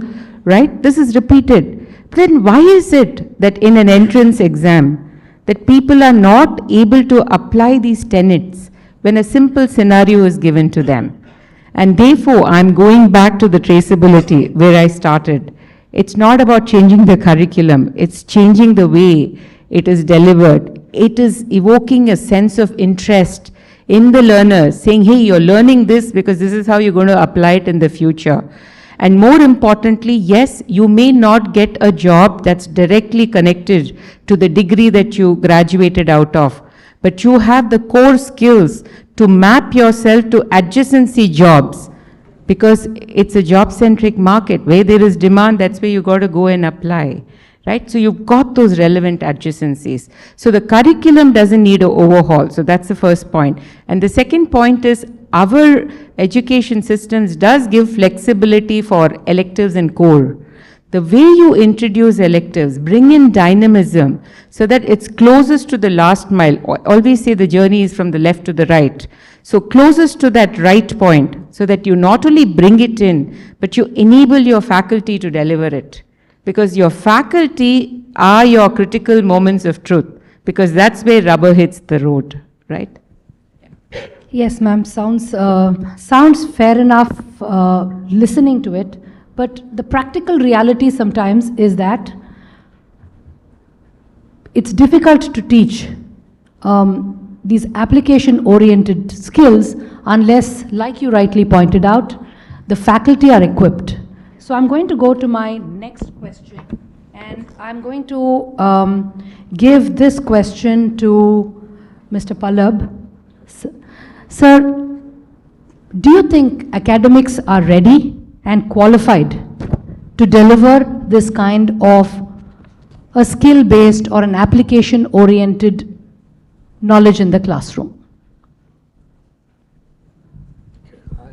Okay, let me start by saying, if the policeman does not do law enforcement, who else will?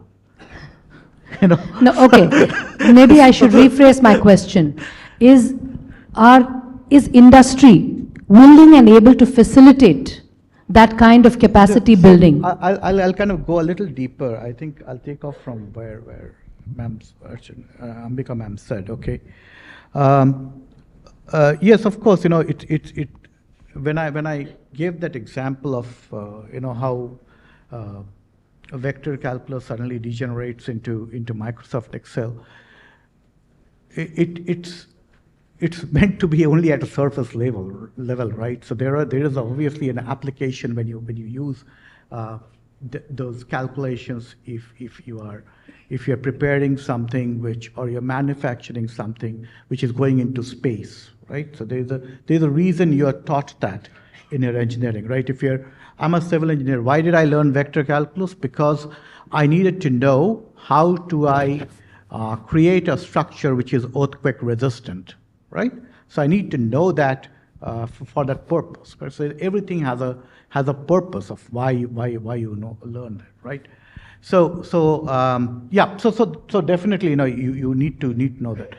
I think what ma'am was saying and what I would want to reiterate is that whereas it does not require an overhaul, but what we need to think is that in my first job, will I need to apply vector calculus or will I need to learn something else? You know, and I'll give a civil engineering example. You know, I've left that some time back, but I'll give an example.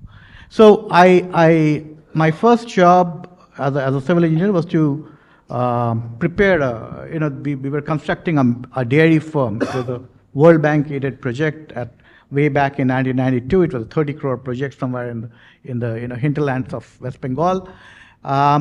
2 days, so as a civil engineer, you go to the field, you check out, you see the drawing, you kind of put the plans into place, etc. And you have an ability to kind of know what the mixes are and how to do the mix, etc. Right?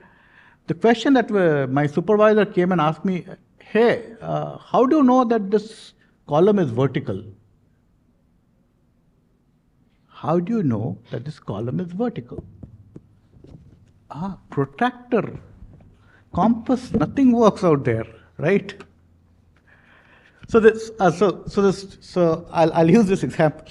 So actually, I didn't know the answer, but who knew the answer? The mason who does it. And there's a method to do it. You put a vertical staff and you put a thread through it and you measure the distance in 2 places. And if there's constant, then it's vertical, right? So it's quite simple and intuitive at its level. But nobody teaches that in your school. Nobody. So what you are going to face at your job, that probably needs to come into academics, right? So that's one part of the statement. And the second statement is that, how is it taught? So that's the second part of it. And my understanding today, whatever I have seen my child or her friends and stuff like that, is that what has gone down is attention span. Attention span is minimal. I'm told today an adult can have a maximum attention span of 12 minutes, and I think 12 minutes is too large, right? So how can I engage and give what we do in our corporate life? We give this bite-sized learning, right? How do you deliver it? Through WhatsApp, through your closed intranet groups, correct? You create an omnibus of some kind where all your FAQs are listed, and the customer service officer, if he or she gets stuck with a customer, is expected to look that up and give an answer. So he's not expected to memorize. He's not expected to memorize. He should know where to find the solution. And I think that's where the change needs to happen, right? And the last part is the how, correct? The how do I get it? I think many academicians are on the boards of many institutions, as in corporates, and vice versa, correct? And as part of the board meetings, we are conversant with what is happening at each place. All we need to do is that probably extrapolate what is happening in the boardroom of a corporate to my faculty downstream and take it down to the students, and vice versa. I learn what is being taught at school and take it on from there and do it. So in a nutshell, as I said, it's definitely people are, the schools, or by whichever means you call it, they are the people who will be able to teach. And yes, there'll be, today there are many facets. It's not a linear journey. We are in a stage where we can take career breaks, go back to school, come back, and similar, right? And vice versa. So all we need to do is be a little more flexible in our entire approach. Today it's a little more straight-jacketed. If we can be a little more flexible, then I think it would be great. So industrial exposure to industry and relearning opportunities will help build capacity of the faculty members. So that brings me to an interesting question. Most Western universities mandate that their faculty members go off on an industry sabbatical or an industry internship. Shobna ma'am, I'm going to ask you, is industry ready to take on faculty members as interns? You can hear me? Yes. Yeah. So I think that's a really tricky question. But overall, if I look at it, the ecosystem for being able to take faculties as interns in the corporate world is still very difficult. Of course, we do have programs which is meant for faculties. For example, we have a product training center in TAFE, where all our employees go through a 3 months training, technical training thoroughly on the products. We have other kinds of trainings that our employees go through. But if you were to look at it from the perspective, can we take interns who will work within the organization with the regular people, whether it is in COE or an R&D, etc., which is what is intended as stated in all international universities, it is done. But we are not ready. I don't think we have that setup in terms of spending time, in terms of bringing them on board on the same level. Because organizations like us, we don't have so much of retention issue, right? We lose people, yes, but not much, not more than 8 to 10%. And so if there are existing people who are very familiar with the organization and are trained on the newer technologies, then they become a better talent which can actually drive innovation. In the context, but if we get, what do we get from academia is the depth of knowledge. The breadth of knowledge will be there in the organizations, but the depth of knowledge that the academia can bring in is very high. So it actually is a good synergy. It should happen. It's something which we need to work on. But as it stands, I think it's a tough thing because people don't have the time and the patience, just like the young mindset that we were talking about, short span of attention, etc. In corporate also, employees are like that. We are all running for completion, execution, strategy thinking. See, every bit of it, every level, if you look at them, they are full. And when you take interns, it needs time to spend and develop, which is very, very important, to see our perspective. The perspective that they are not familiar. It will be a different industry for them. They have not worked on corporate before. And if that setup, it might misfire and it lead to the whole framework failing. So I think we have to set up in a much larger scale, think through it in much wider way. How do we do that? It is necessary. I'm not of the view of that. It is absolutely necessary because the kind of innovation that is expected now, transformation that is expected, whether it is the health industry, it is the bio technology industry, the AI, IT industry, we need tremendous amount of talent and different perspective to think through. So it is necessary, but we need to think through on how we manage it. One thought that I have is that people like us, organization like us, has a whole lot of courses built for our people.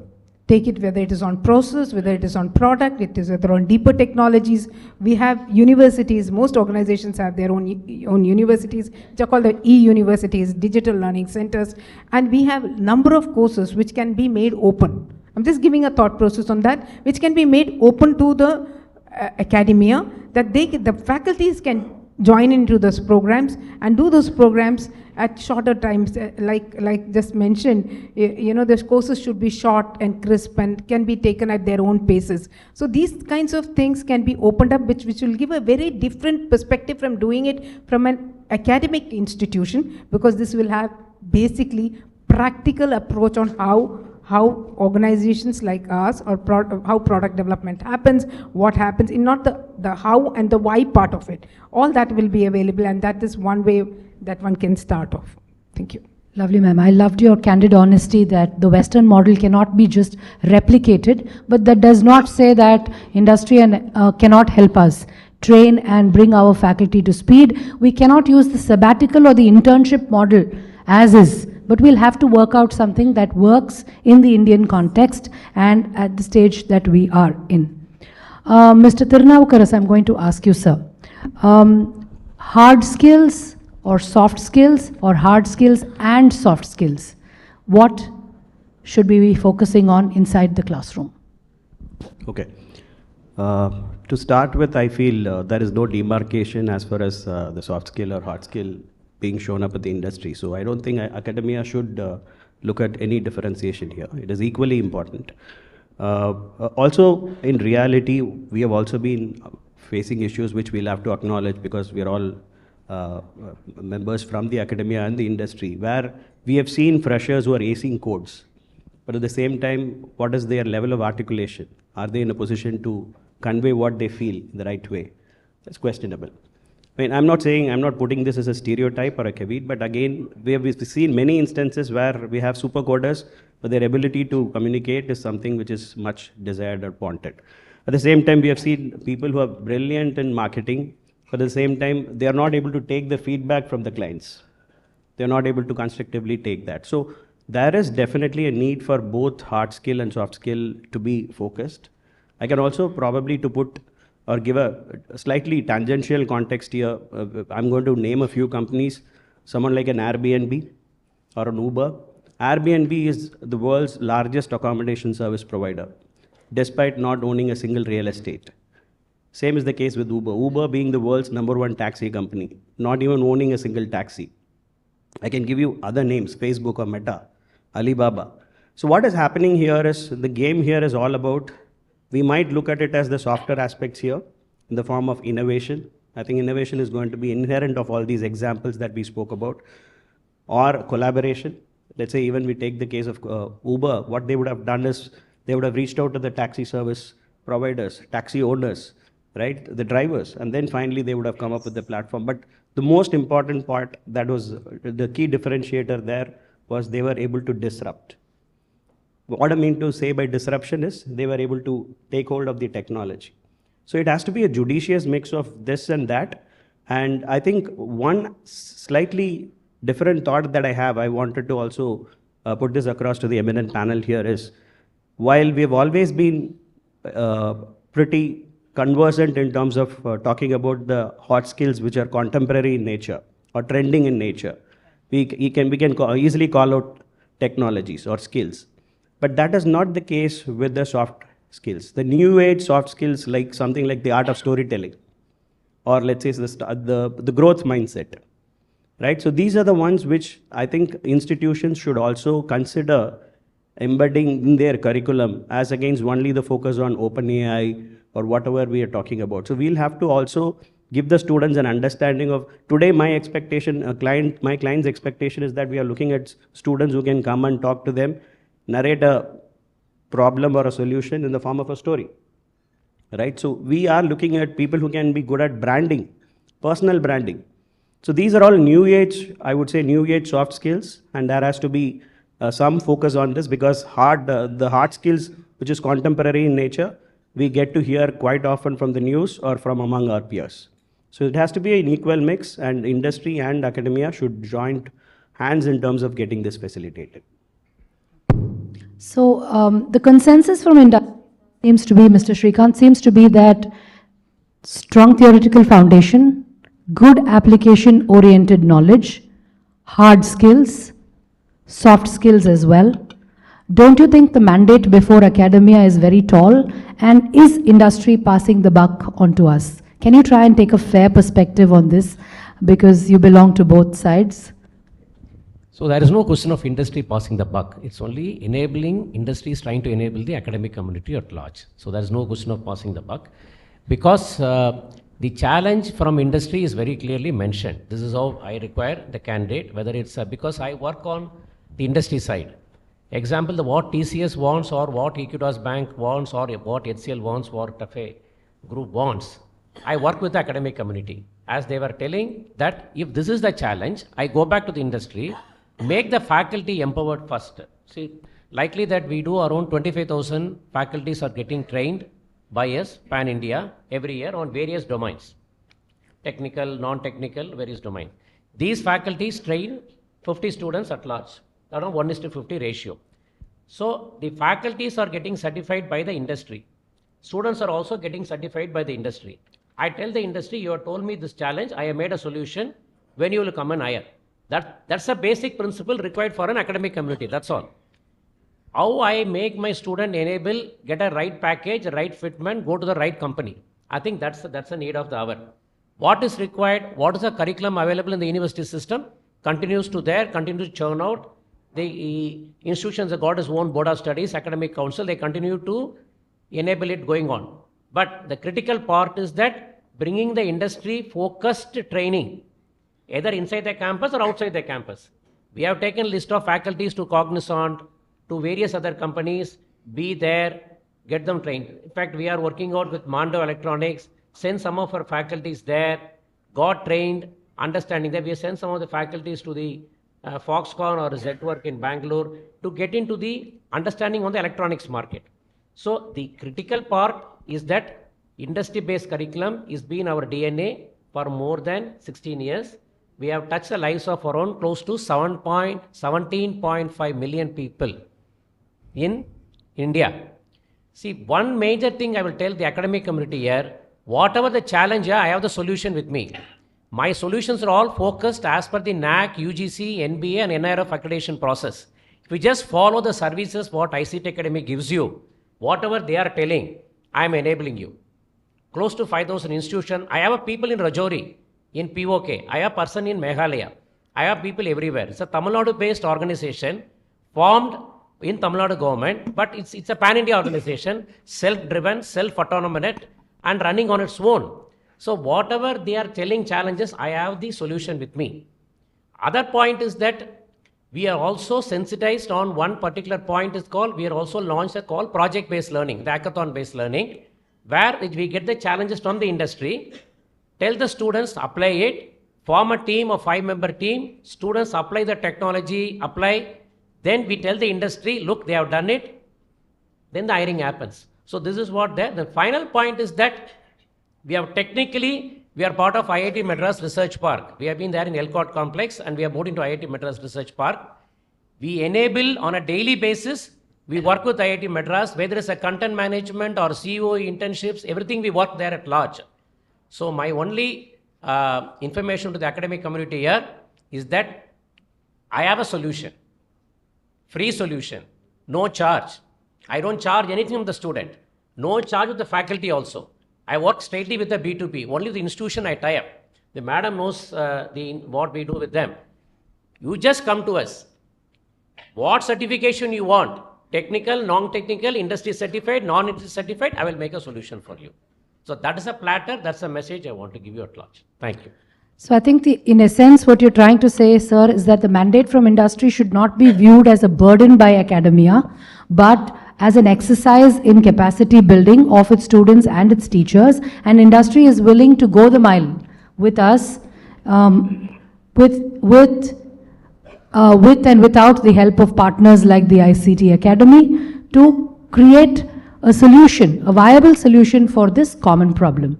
I think that is the crux of... May I yes. make a comment out here?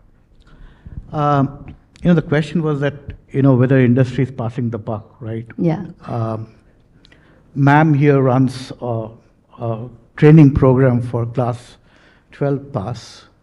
I do about 1,70,000 man days of training for my 25,000 employees.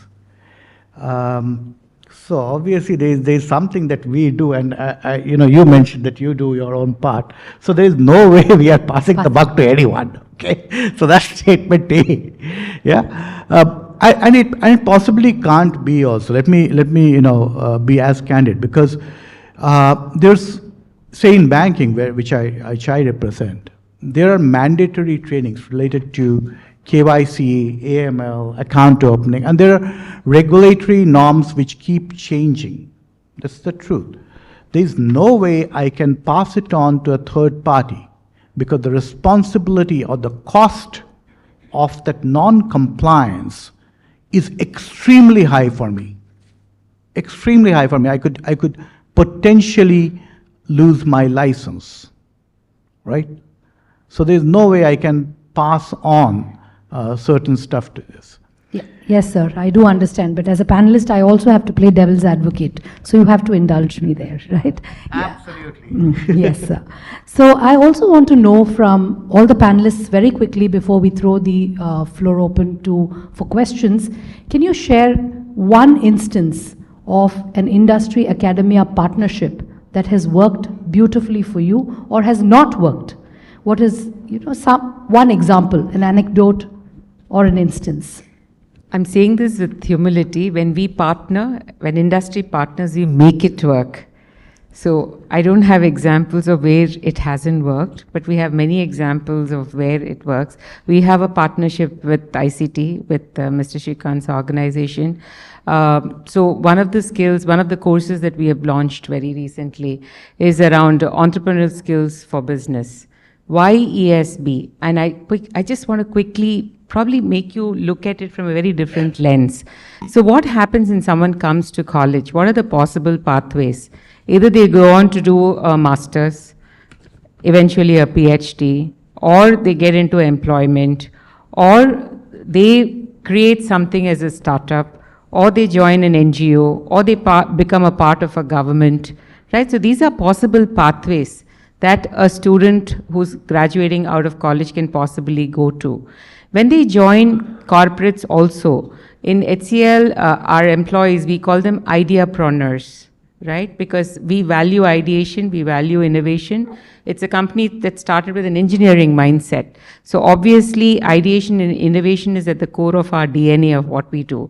And we want that mindset in every employee. It doesn't matter whether you're an entry, mid, or a senior level.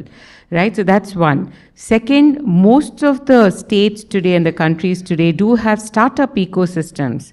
So there is quite a bit of impetus on startup culture. So that's the second thing. And third, remember we're talking about a generation that has access to information beyond search now. They are the AI-enabled generation. So which means synthesis of information to create a solid proposal is available to them. But how do they solidify it to make a pitch for investment? Or how do they use this to promote probably the trade skills that their generations and generations of family is doing, right, in the interiors? So these are some of the thought processes where I believe the partnership. So ICT is one. We have a very large partnership with Vinayaka Mission, with Shastra, with Amity, with BITS. So quite a bit. And through ICT-like institutions, we reach out to hundreds of colleges as well. And every course that we've introduced through any of these channels is all taking them closer to that employability capability. Right? So that's our focus through and through. Mr. Ganesh, one example at TCS which you feel has worked and can be replicated? Yeah, I think the year 2018 is when we came up with a course. We started a 4-year degree program in consultation with eminent academicians. It's called as the BTech in Computer Science and Business Systems. It's an exclusive course that was started. And as we talk, this is approved by AICTE, and the intent with which we started was, yes, we wanted students who are good at engineering. Also, they should be in a position to appreciate humanities, science, right, management, basic principles of management. And this was an exercise where we also wanted the students to take a deep dive on the contemporary technologies. Right, so it started off as a small exercise way back in 2018, where we piloted this in 3 institutions across India. And now as we talk, we have engaged with close to about 80 plus institutions with whom we have MOUs, and we do a lot of focused engagements in these institutions. So I feel this is one single notable achievement from the standpoint of we not just wanting to consume a lot of freshers, but also give back in terms of enriching the curriculum. So that is one notable example that I can think of. Shobna ma'am, if you have to put your finger on one skill that you think has to be a mandatory part of curriculum and pedagogy, one skill, which one would it be? Okay, before I answer that, I just want to share one instance in the organization where we have tie-up with international universities and Indian universities on product development. So I think it's not that when I said that it is difficult in Indian context, it's in large scale. We need large scale in collaboration.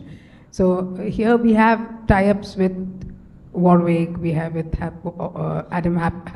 Adams in terms of products. Similarly, we have tie-up with number of Indian agriculture universities in making products, implements which are low cost. Because India is sensitive to the cost, and that's one thing which Indian brain can work very well on low cost. So that's another tie-up that we are very proud of. This comes from a division of ours which is called J-Farm. It's in Kelambakam. It's a research center which is very well known in the schools too, because all children are taken to the farm and the farming practices, and farmers, students, teachers, all are welcome. They get a very good perspective of farming practices. We have certain seeds which we have patented, etc. Okay, coming to the thing of one skill, I would talk about one soft skill. I don't know whether it is being done, must be done by Srikanth, but I think which is very important in today's context is in terms of resilience, the ability to get up from failure and go. That mindset, because today's generation has a lot of comfort. Most people have a lot of comfort which comes easily. Yes, of course, children from the rural India might be a different context, but they generally have some bit of resilience automatically coming from that background. And this is something which we need to focus that, I mean, Steve Jobs had so many failures, the way he came back. You take the life of Abdul Kalam, the way he was multi-skilled and coming from such a humble background, he had his own great difficulties and failures and how he made up. And in that resilience is something that we must have in youngsters. The other thing is, I think in the earlier panel it was covered too, the ability to continuously learn.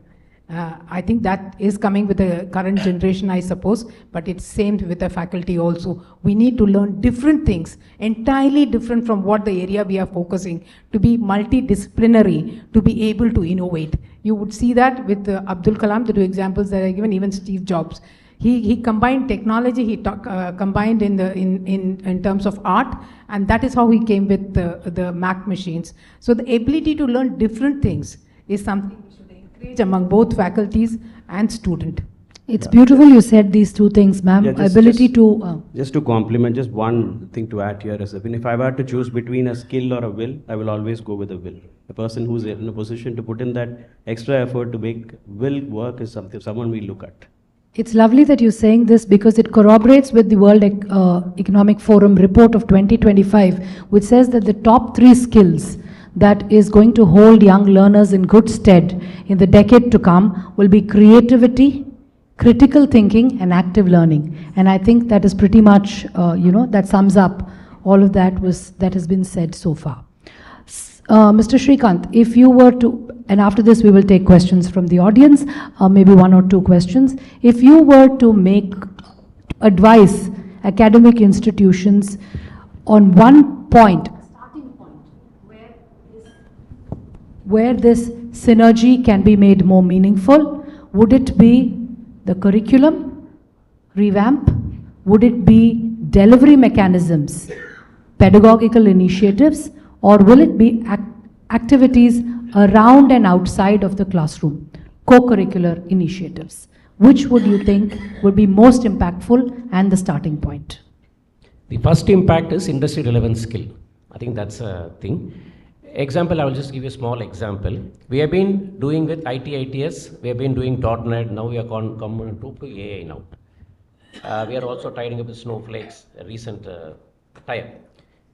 Second part is that wherever the industry is moving, we are trying to journey with. Industry exposure is the key component. Smart manufacturing or robotic manufacturing is the key component. We are working with some partners, both with IIT Madras and with the industry people, exclusively for the mechanical team. Second, we talk about civil, that we tied up with the Autodesk and Nemcheck, basically on the BIM or digital twin.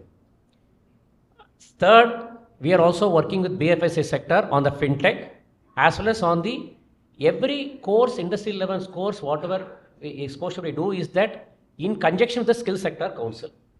Whatever relevant now in the market, we are trying to bring it in the platter and give it to the industry. That's how we are signed up with HCL.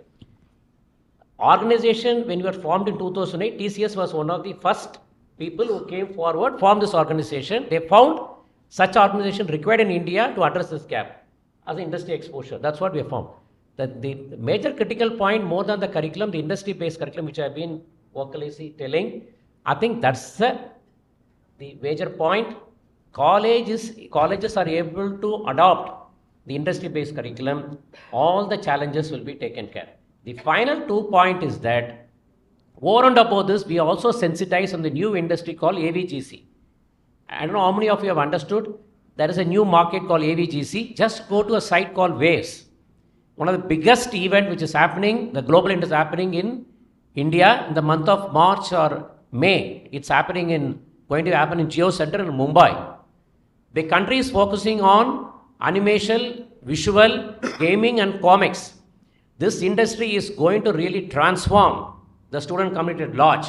There's a huge recruitment is happening on this industry. We are sensitized.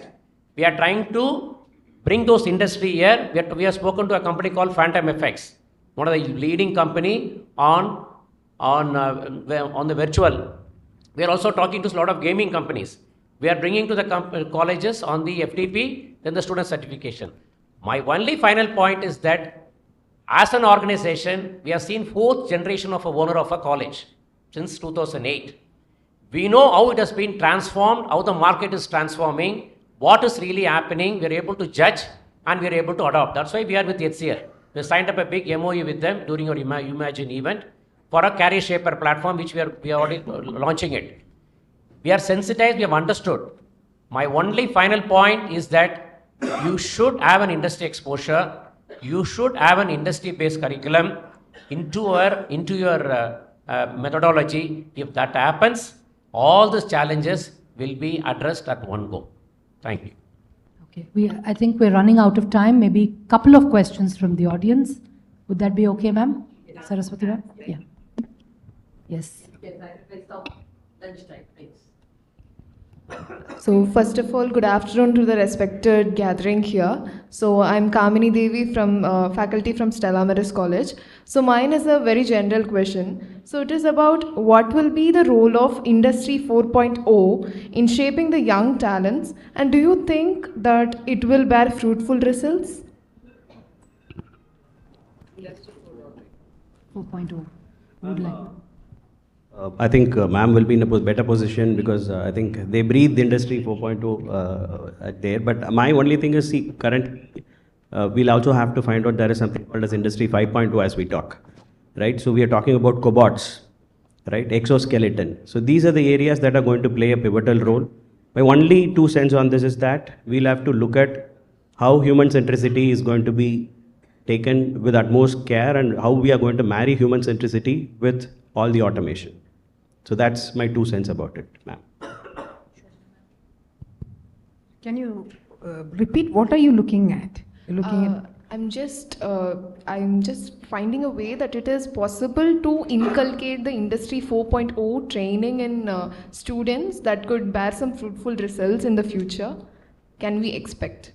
Sure. I think it is very important that it is focused because it's bound to happen. In India, it is taking form little slowly, but it is bound to happen. So it's only a matter of time, and many of us have adopted large initiatives in this front, and it will happen. So I think it is very important that academia does focus on it, and industries can help. Organizations like us can definitely help in whatever is happening. The sharing can happen. They can come to visit. They can have a look. And this is important, I think. I just share with him in saying the exposure. Industry exposure is a must. You would otherwise be imagining things until you go into a factory shop floor and see whether it is in the factory or whether it is in terms of the supply chain. The Industry 4.0 is something, and exposure is necessary both in understanding and practically seeing it in the shop floor. I think the key thing before that, very quickly, is please remember the operative word there is connected. Everything today is connected systems, connected intelligence, right from your cars to systems. Everything is connected, all your devices. So Industry 4.0 therefore is a very large gamut of interconnected systems, devices, policies and data. So you must try to bring in components of that in your curriculum. In Delta, what I call as atomic components, you must include. Yeah. Thank you. Yes, sir.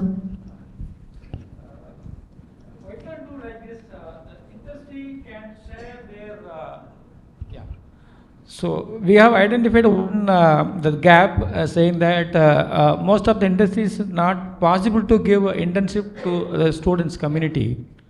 So instead of that, the industries, they are doing a lot of production and development.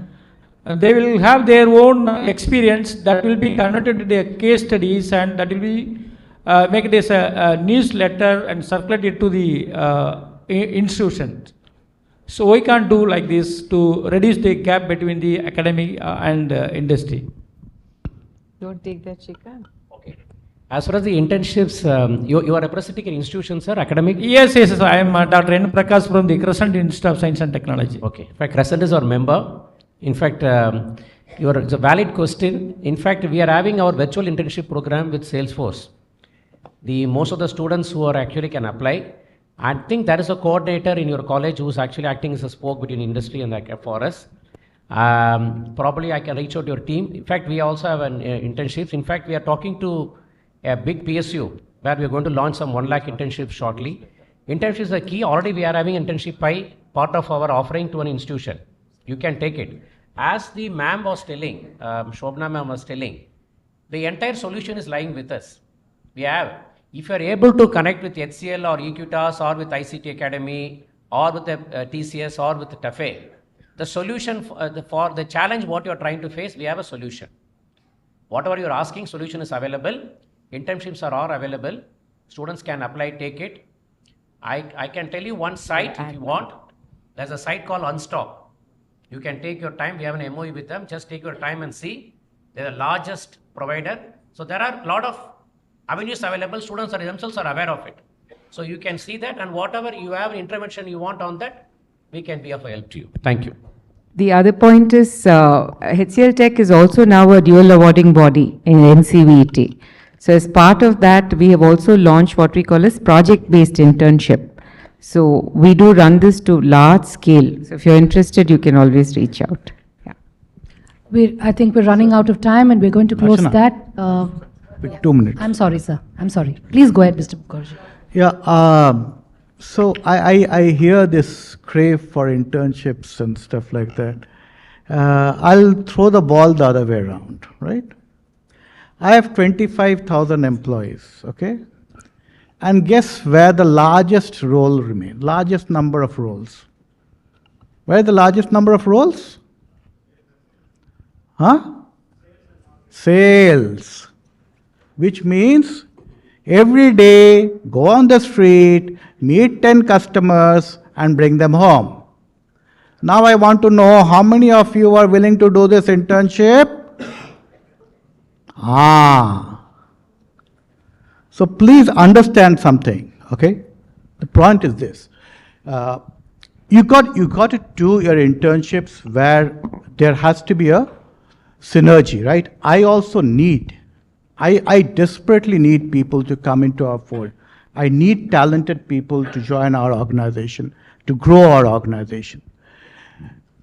But there has to be a match. I cannot offer 100 internships in strategy, right?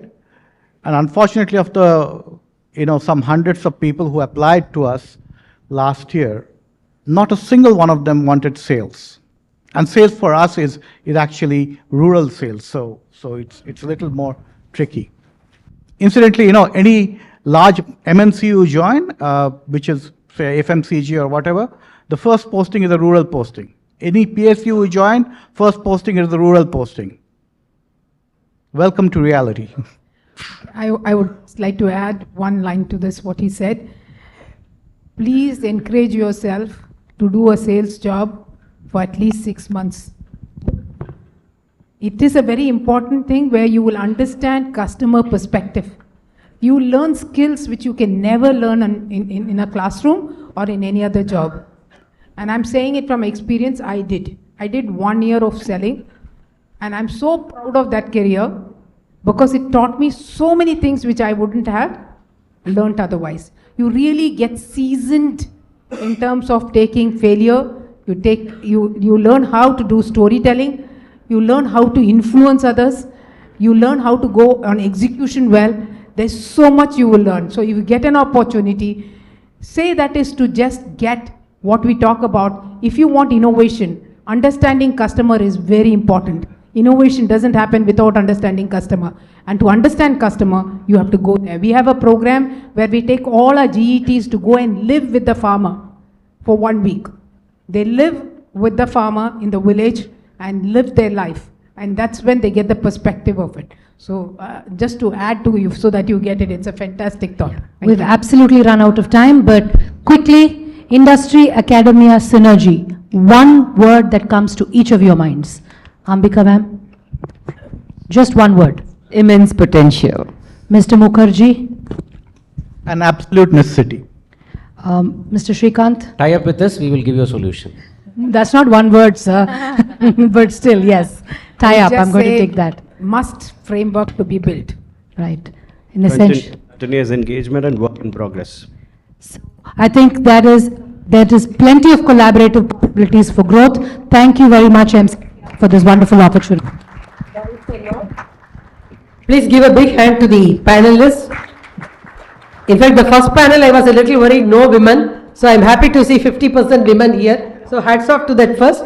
And as everybody said, in fact, I just recollect, I started my career as a banker. I joined as a probationary officer. And the day I joined after the initial orientation, I had a tough manager in Coimbatore where I was posted. So the first thing he said, the first day he gave me the deposit rate chart and said, go out. You know, I was thinking I'm going to sign a demand draft the first day. He said, go out. So I had to quickly know what my rates, what my schemes and all. So very well said, all of you. Thanks a lot. I would be happy now to request Dr. Archana Prasad to present a memento to all your panelists for the excellent deliberations we had.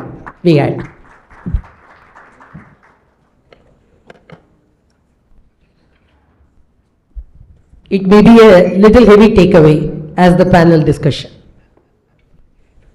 You now have to do image mapping, yeah? Thank you.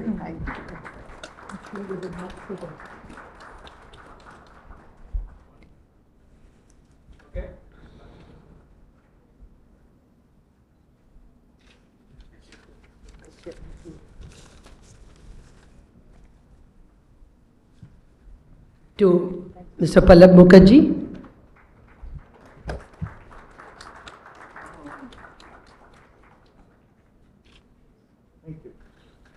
To Mr. Srikanth. Good marketing pitch, sir.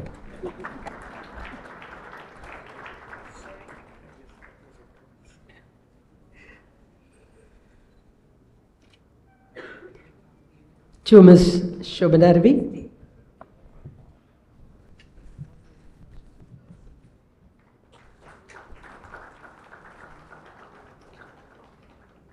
And to Mr. Ganesh T M.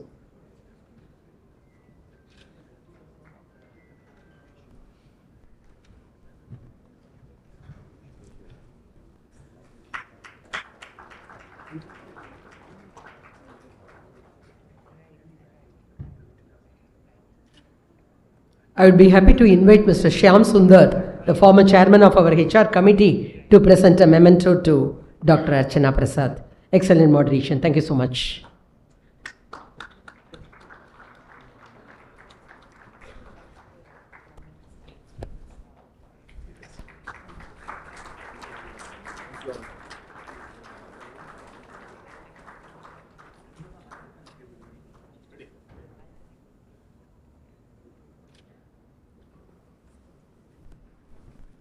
I think we can break for lunch. Already we are slightly behind time, but I'm sure we can make it. Yeah, you can take people. Yeah, we will assemble back at 2:30. Yeah, as per the scheduled time, please. Thank you. Ninge photo.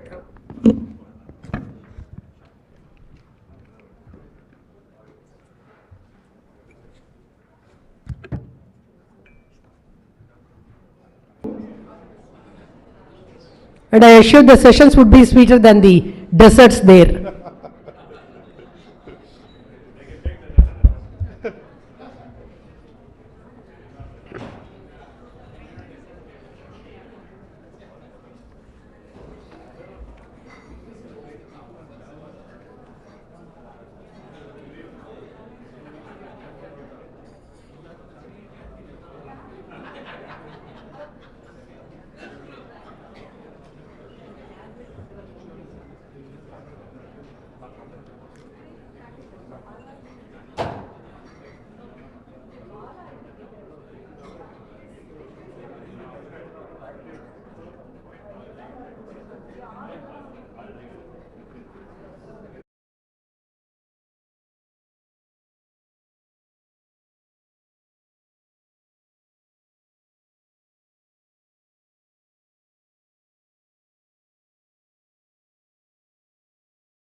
Sridhar sir. Sridhar, நீங்க பண்ணிடுறீங்களா? நீங்க introduce பண்ணுங்க. அதான் நீங்க எடுத்துங்க. ஆரம்பிச்சு. People have come. இல்ல ஆரம்பிச்சு. Good afternoon to all. I am sure everybody is looking at the slide that is shown, and Dean sir is already watching out who is coming and who is not coming and all. So please be aware of the alert that has come in form of bouncers are being part of new social experiments. And it's a privilege to introduce Dr. Dean. Sorry, Mr. Dean might be by practice of being a HR doctor. More than a doctor.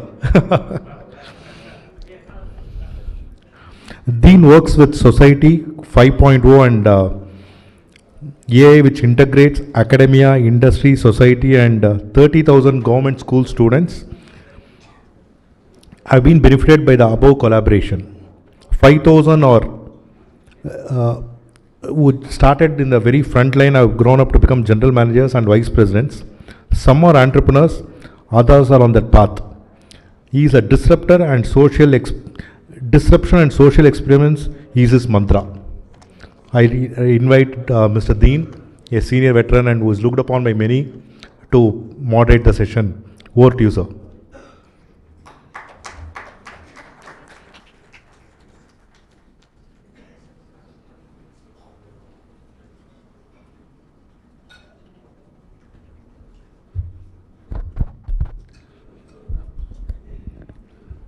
Good afternoon.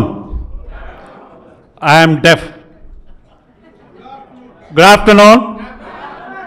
Thank you. May I request our panelists to join us? Karaiadiselvan, Balasubramanian, Mr. Sriram Pasardi, and Uma Gauri. I am going to make some statements about the panelists. They may get offended when I first make the statement, but afterwards they will not get offended.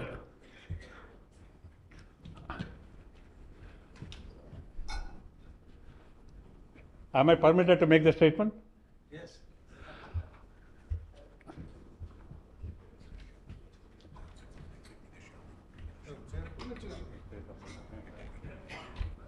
Sam, you are in trouble. Before I made the statement, Sridhar made me to call you on the stage. Just because I told you more than a doctor, you pulled me. And I didn't pull you. Before I introduce them, I'm going to make a statement. None of them are leaders. You agree with me or you don't agree with me? None of them are leaders. You don't agree. But now when I say, you will agree. They have exhibited something beyond leadership. You know what is that? We don't use this word, laddership. Do you understand the difference between leadership and laddership? They have grown people above. I think all of us, our role is not leadership, laddership. Do we really do that? Is a question which I wanted to pose to this. And this session should be like a Pattimandram. And we have, you know who is going to be the judge? I am a moderator, I am not the judge. There are several Solomon Papayas here.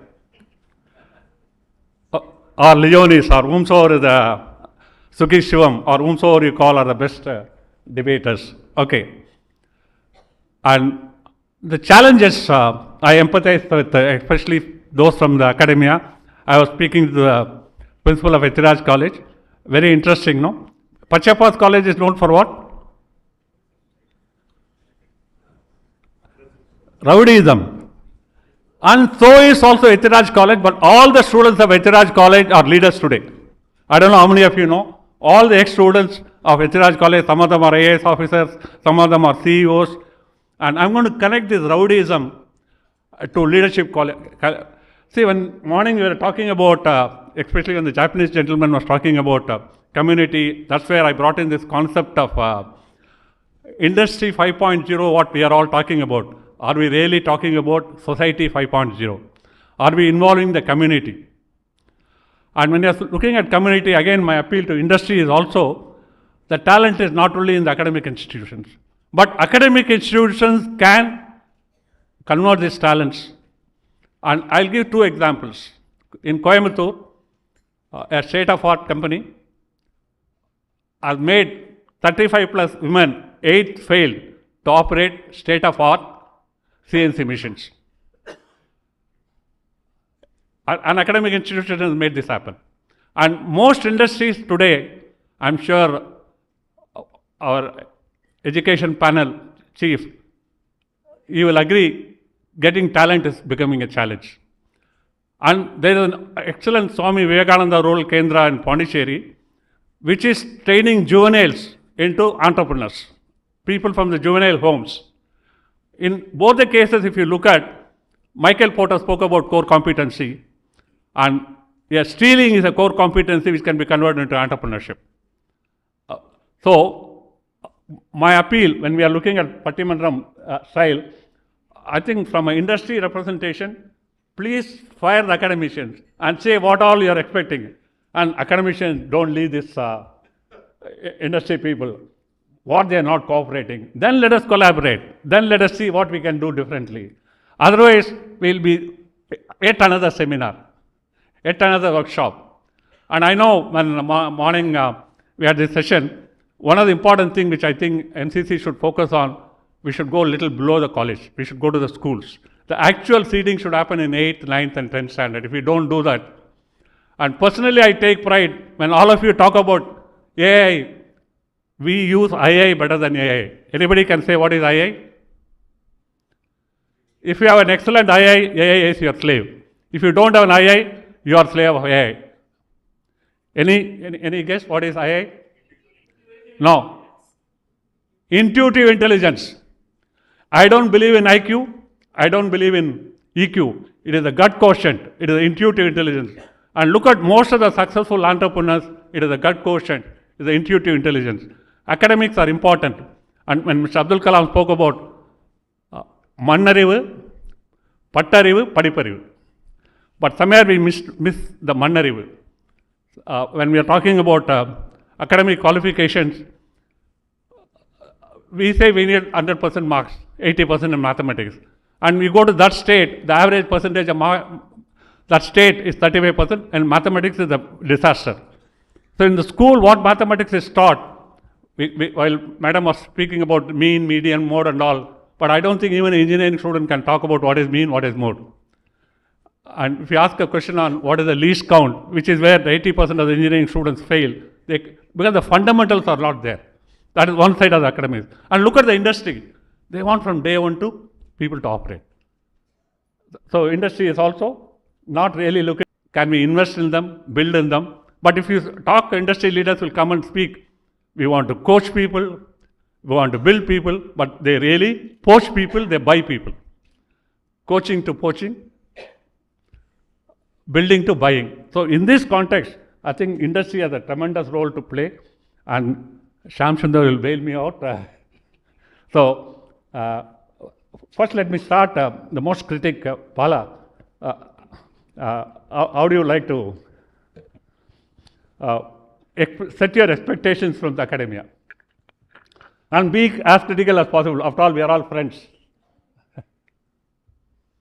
பிரச்சனையில் மாட்டி விடுறதுக்குனே வந்திருக்காருன்னு நினைக்கிறேன். நான் ஒரு கொஞ்சம் நாரதர வேலை பண்ணுறேன். Please remember நாரதர வேலை நன்மையில் முடியும். First of all, good afternoon. Thank you for the energy post-lunch. In a country that hasn't changed much for the past 75 years since independence, you can't single out the education, training them for a year and then deploying them. You will have a series of micro certificates, micro degrees that will lead to employment in whatever sector. Is the set of colleges that we have, the top colleges, are they even thinking about what is happening in the rest of the education industry? How do we pivot to be ahead of that change? That would be a question that we should ask ourselves. The second is, when you look at corporates I'd like to distill down all the key, key result areas, the KPIs that lead to success. Right? There are only 4 of them. Customer satisfaction, employee satisfaction, top line, bottom line. So if you distill all of the KPIs, the balance scorecards, the KRAs, you'll get to these 4. And when you try and put this in the education industry, who are the consumers here, customers here? You can talk about corporates, you can talk about students. Who is the employee here, the professors and the college stakeholders? You talk about these set of top line, bottom line KPIs, associated with a college in mind. You're talking about placement and you're talking about average CTC during placement. These are the 2 top metrics. You're not talking about satisfaction of the corporate. You're not talking about satisfaction of the student. You're not talking about satisfaction of the professors involved. You're not talking about anything else but these 2 metrics. This is ground reality because these are the 2 metrics that lead to further enrollment in the next years. Now the reality is also because the students are looking for this, and that is why the colleges are like this, and we are all caught in a vicious cycle, and that is something that we have to jointly break.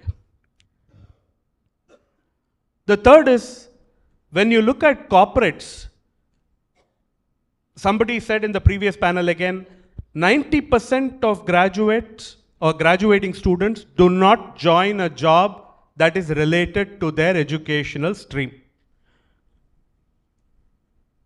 I think in India, all of us know that 90% of the graduating engineers are going to end up coding something or the other. They are going to join the IT services companies. Obviously, the starting pay, while people complain about it, it's still better than most of the core industries. The chance of advancement, and of course, the opportunities to go abroad. These are, the lures that drag students more and more towards this. So why would I even join a core educational stream like an aeronautical engineering or a metallurgy and mining or any other stream if I know I'm already going to be coding? And what happens to our nation building? I think in the previous panel they were talking about audio visual. Disney is there. There is a company called Double Negative which worked on all of the Avatars and the Marvel movies and the DC movies. Sitting out here in Bombay and Bangalore, we Indians have worked on those Oscar-winning movies, but I don't think anyone is focused on joining that because they would rather join an Infosys or a Cognizant or a TCS or an Accenture. That is the ground reality. So we'll stop for a moment, Bala. I'll just make one point before. Also, when you look at pivoting for change, IT industry steps down hiring. GCCs have stepped up hiring. They are the new kids on the block. What is it that the campuses are doing to understand what different expectations do GCCs bring to the table? So I think the summary is that how can academicians be more responsive, more intuitively intelligent about, or more commonsensical about what is it that I need to do to make my students more effective wherever they are placed, whichever industry that they are placed in. So I take Bala's point with the positive spirit. Bala is a healthcare professional, is in the growth industry. I didn't want to introduce him in the beginning, but equally competent is Sriram, coming from one of the best engineering institutions in the country, trading. Equally competent as Sriram, coming, raising some of the best students in the country, and I'm sure he will take care of Bala's healthcare and address the concerns.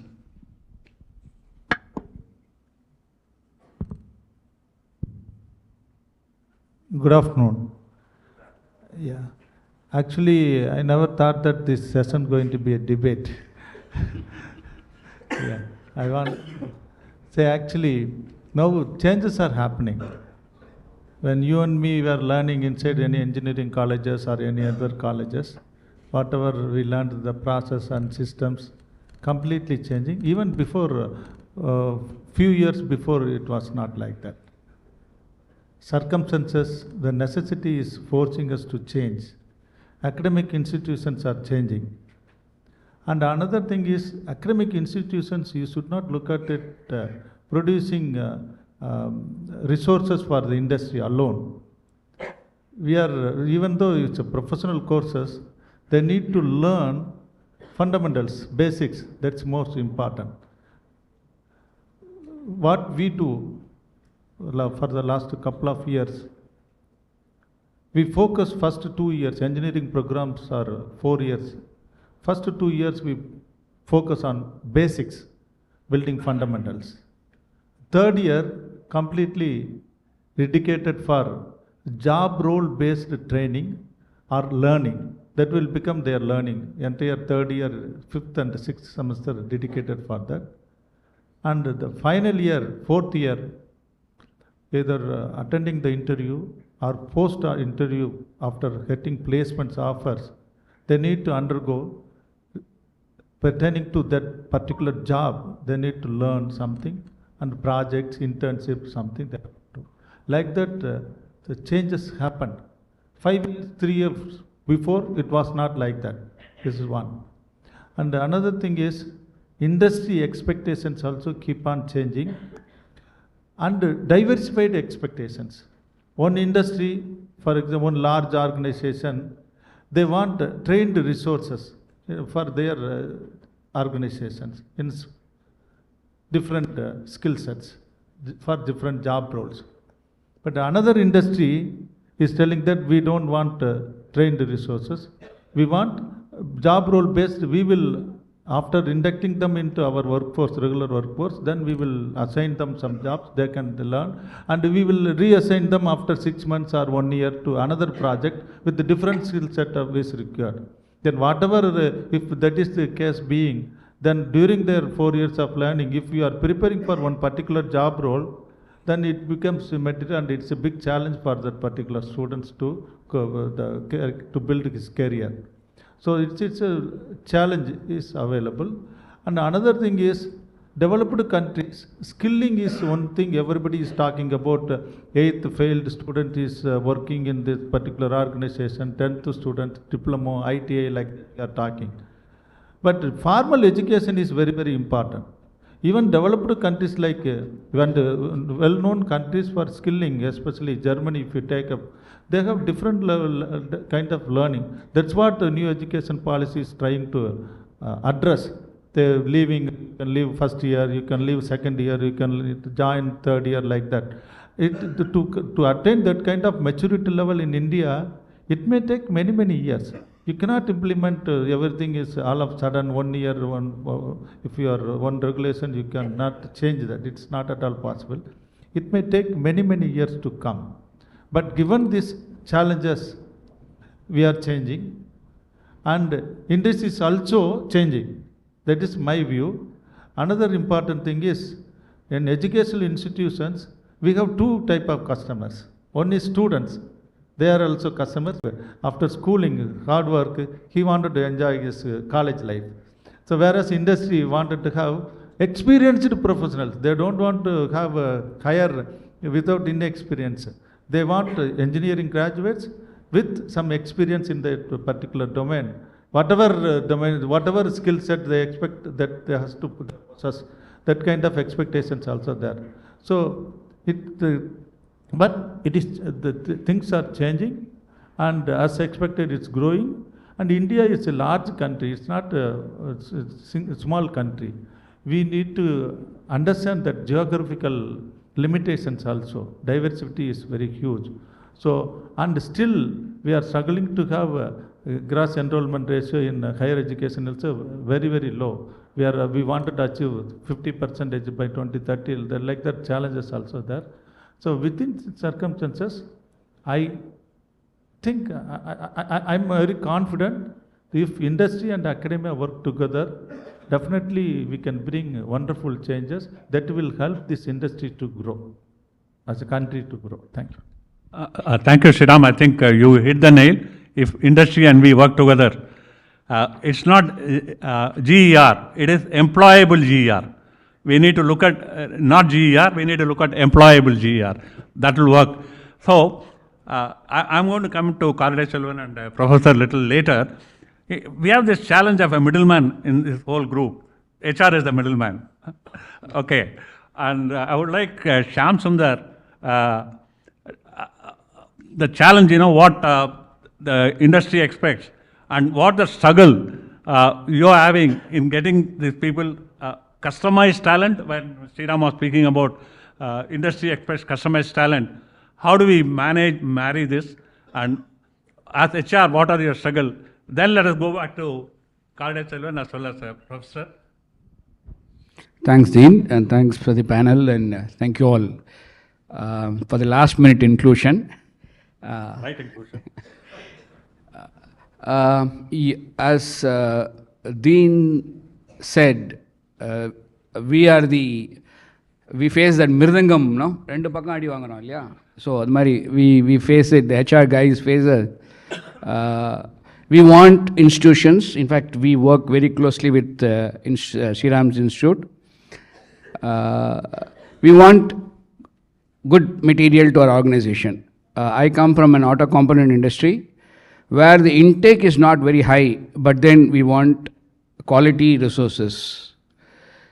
Basically, the industry expectation is we want guys with strong fundamentals and will to work.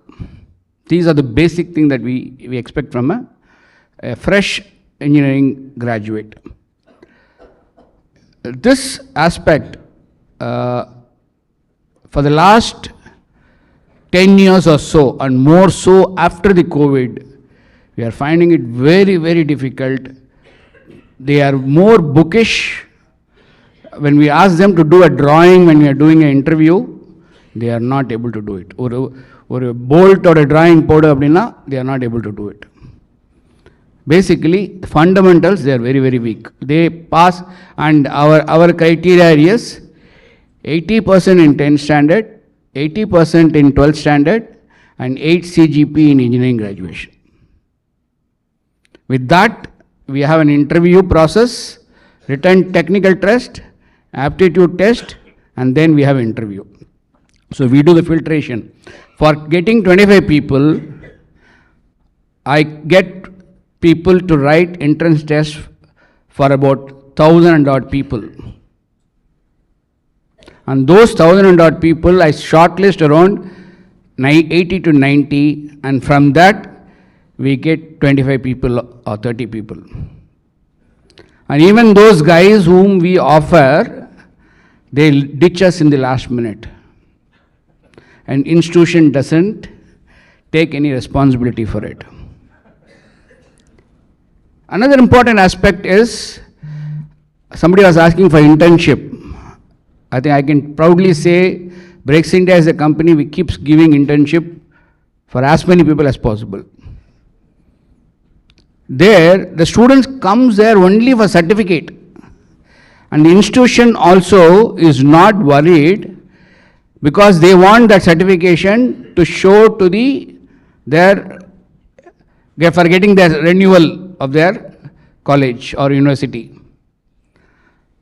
Actually, people need to internship when they call in Germany or other places, they really work. So these are the challenges, and my business heads are asking me to give resources from day one who can work. So how was this possible? So for the last 3 years, what we are doing is, and this is one input which Sriram helped me about 3 years back. When one of the conversations, Sriram said, "Sir, now ungalku 4வது வருஷத்திலே பசங்க கொடுக்குறேன் sir." That is how we started this. And now what we are doing is, for the last 3 years, we are going the selection process in the third year itself, shortlisting them, and when the fourth year completely they become intern in our company, we pay them stipend. They undergo complete manufacturing processes, other functions, routine, and by the time they finish their course, they are readily available, they know about the company well, and it is a offer letter is given to them as intern cum GET.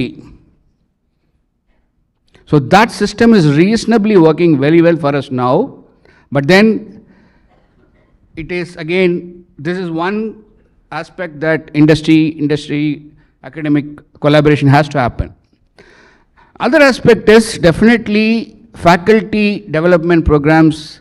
We have been supporting the faculty development program, but the desired result has not been yielded much. In the sense, we want the faculties to understand an industry. For example, if it is an auto component industry, understand the process, because they keep teaching what they have learned. So things have lot of things have changed. So when they when they come and see an organization, they will be able to transfer knowledge. So we have been supporting this initiative of faculty development program for the last 3 or 4 years, asking them to go and come to our industry. We run a 3-day program for them, and then go back and ask them to demonstrate it through their students. But in fact, we wanted to do an interim review. The faculty members were not very keen to do that. So these are some of the challenges that we face, and only when if industry and academic institutions work together, the skill gaps can be reduced. Otherwise, we'll continue to face the same problem. I'll come to it later. Yeah. Thank you, Shyam. I think we are all speaking more about engineering, and we have Uma Gauri Madam, where the arts and science students and the challenges what arts and science students are facing, and how do we, and to you especially, today everybody is talking about diversity, and how do we start working around it? Then I'll come back to the challenges poor Sriram is facing. He's not getting right faculty. So what can we do? How industry can play a role? So there are several things, we'll come to that, but. A very good afternoon to all the dignitaries on the stage and off the stage and all the participants, and thank you for the opportunity given to me to share my thoughts and views in this session. And I think it's the right session where I can bring about the challenges and the gaps what we are facing in academia in collaboration with industry when we want to move ahead. Please be brutal against the industry. Yes. Sriram has been a little soft. Yes. So when all of you were talking about the courses, professional courses, maybe healthcare, health, and in terms of engineering, the students opting those courses, or we can have a difference. We can find diversified students. So the students who really take up the arts and sciences, those who are with maybe light-minded, or they don't want to really get troubled in the colleges, or maybe not working hard, or sometimes maybe based on their merit, they don't get their seats in engineering and professionals, so they may even opt for it. But in our college, I say that all of them, I think our college has 3 important areas where we can say one is the business studies, second is the IT courses, then the life sciences and the humanities. That's how we segregate. We have around 30 courses and then UG and 26 PG courses along with research. So we do get students, and always like they opt for Ethiraj college. What is the speciality of a college? I can say is all the students, they are not only trained with their curriculum, but also they are developed, that is the holistic development of a student. When she joins the college, when she leaves the college, we are very, very confident the student can have any kind of challenges faced or meet by her. So she can meet any kind of challenges. That holistic development in not only like we are imparting the life skills to the students, in addition to that, what is very important for the placements in any kind of industry. It may be an IT sector, or it can be a healthcare, or it can be even any other, maybe any job for that matter, any industries. What is very essential is the skills.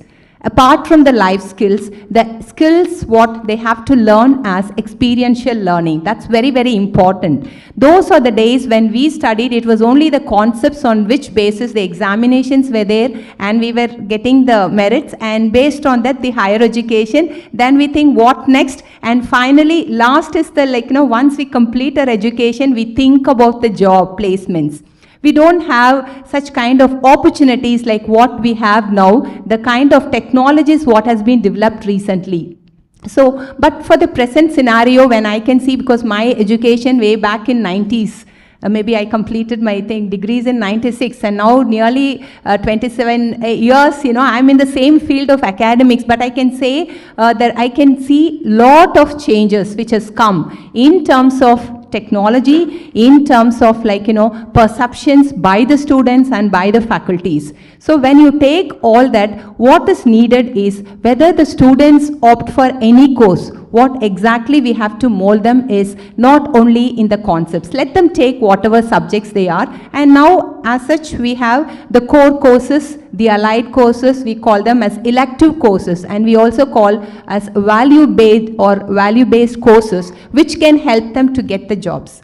But what exactly we are making now the student is student-based, or we can say student-focused. It is the curriculum is been advanced and it has been updated only based on the feedback given by the students. It is not, I think, sir was telling that the academicians, that is the faculty, are not interested in updating their, to my knowledge, in my college, I say almost all the faculty members, continuously they go for workshops, they go for faculty development programs, and they do organize faculty development programs, training programs, workshops. Why? To update themselves as well as to update the students in the latest scenario what is existing in the job market.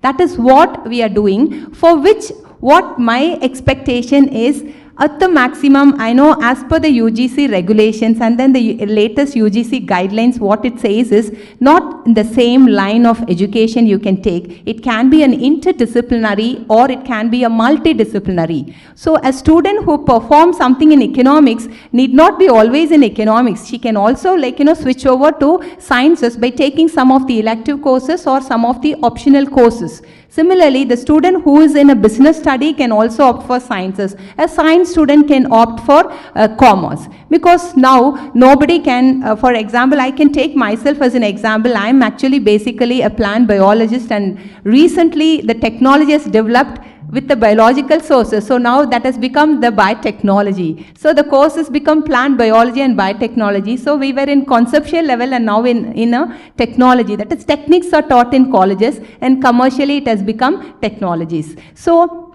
when the changing scenario comes, the faculty is also trying to change, but they have their usual, what we say is a workload, what they have to, commitments, giving classes, lectures, conducting examinations and then evaluation and so many other things. In addition to that, if they are forced to give all this industrial expertise and then training, they become overburdened. And then we also have to impart life skills for the faculty, because age is also a factor where faculty is getting aged, what best they could give, they can give it. So at this juncture, I would like to insist that the industries should come forward rather than the academician going to the industries. The real sector can come and set up such centers in the institutes where they are in collaboration with. So that will certainly, the center can train the students, train even the faculties, and they can have mutual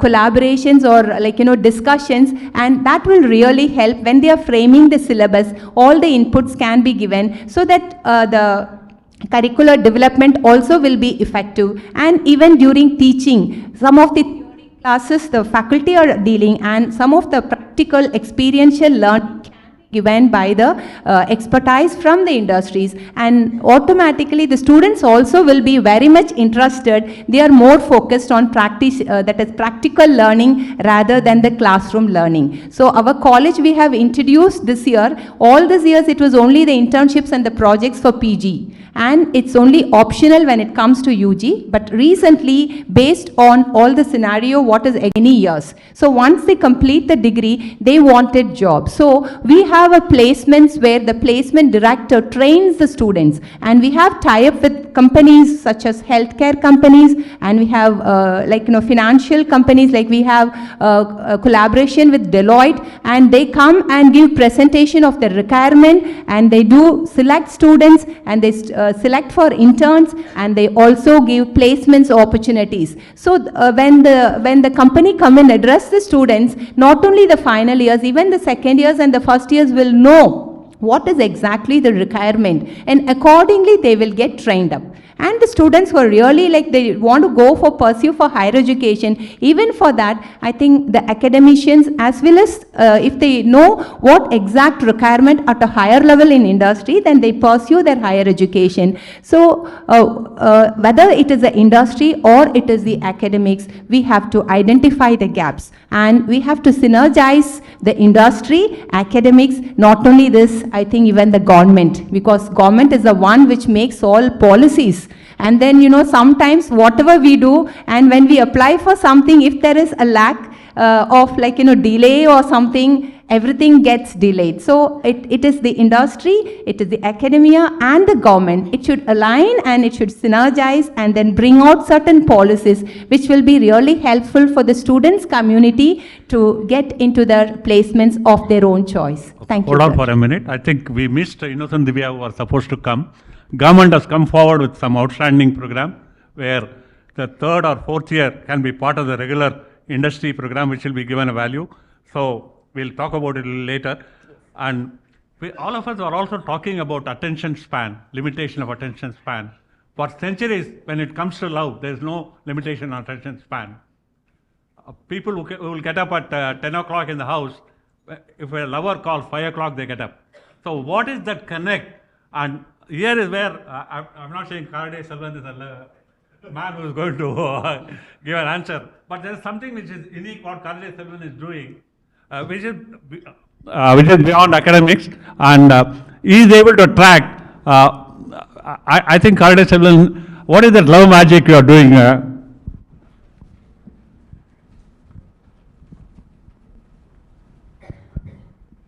Good afternoon. In fact, I'm not from industry, I'm not from academia. That's the reason I called you, sir, as love magic. I don't belong to any of this. I come from CADD Centre. CADD Centre started in the year 1987 as the first AutoCAD training company. So it only means that, there was a skill gap existing in 87 also with 6-7 engineering colleges and minimum graduation. In fact, I'm very happy to state Breaks India was first corporate customer. There was a person by name Dilip Sridhar was our first student. He retired recently, officially retired. So last 37 years we are in the skilling business. I only have to say it will exist. Okay, wherever it is, there will be a skill gap existing across the board. Okay, country like India, where 150 crore population, companies are looking for people. Okay, there are so many companies looking for graduates, advertising, spending so much of money for recruitment. That is when CADD Centre comes into play, company like CADD Centre, where we work between the industry and the academia. Academia cannot really make people employable at their campus based on their conditions, their rules and regulations earlier. At least now they have become a lot more employment focused. Okay, so in fact when they join engineering colleges earlier, in our time, we don't go ask how many placement you will do, before joining the college. Now the college is advertising only about placement, not about their anything else. So many, yeah. What is the CTC? What is the number of jobs that we can give. So engineering colleges or any colleges, arts colleges, not yet come to that state, but I think they will also come to that state. Engineering colleges come to a state where they become like CADD Centre. They are also becoming, placement, employment-driven organization for their sustenance. Okay, and very few succeed. Not everybody is succeeding. Okay, CADD Centre started as a CAD training company. Went on to variety of things. We do now. We do haircutting, we work as a naturals training partner, doing training for skilling on hairdressing, skincare, everything. You can send them to Germany now. Yeah, we are doing variety of things on the skilling space. Okay, we understand, we work reverts. Sridhar was telling, he has a student as a customer, also the corporate. CADD Centre considers only the employer as the customer, not the student.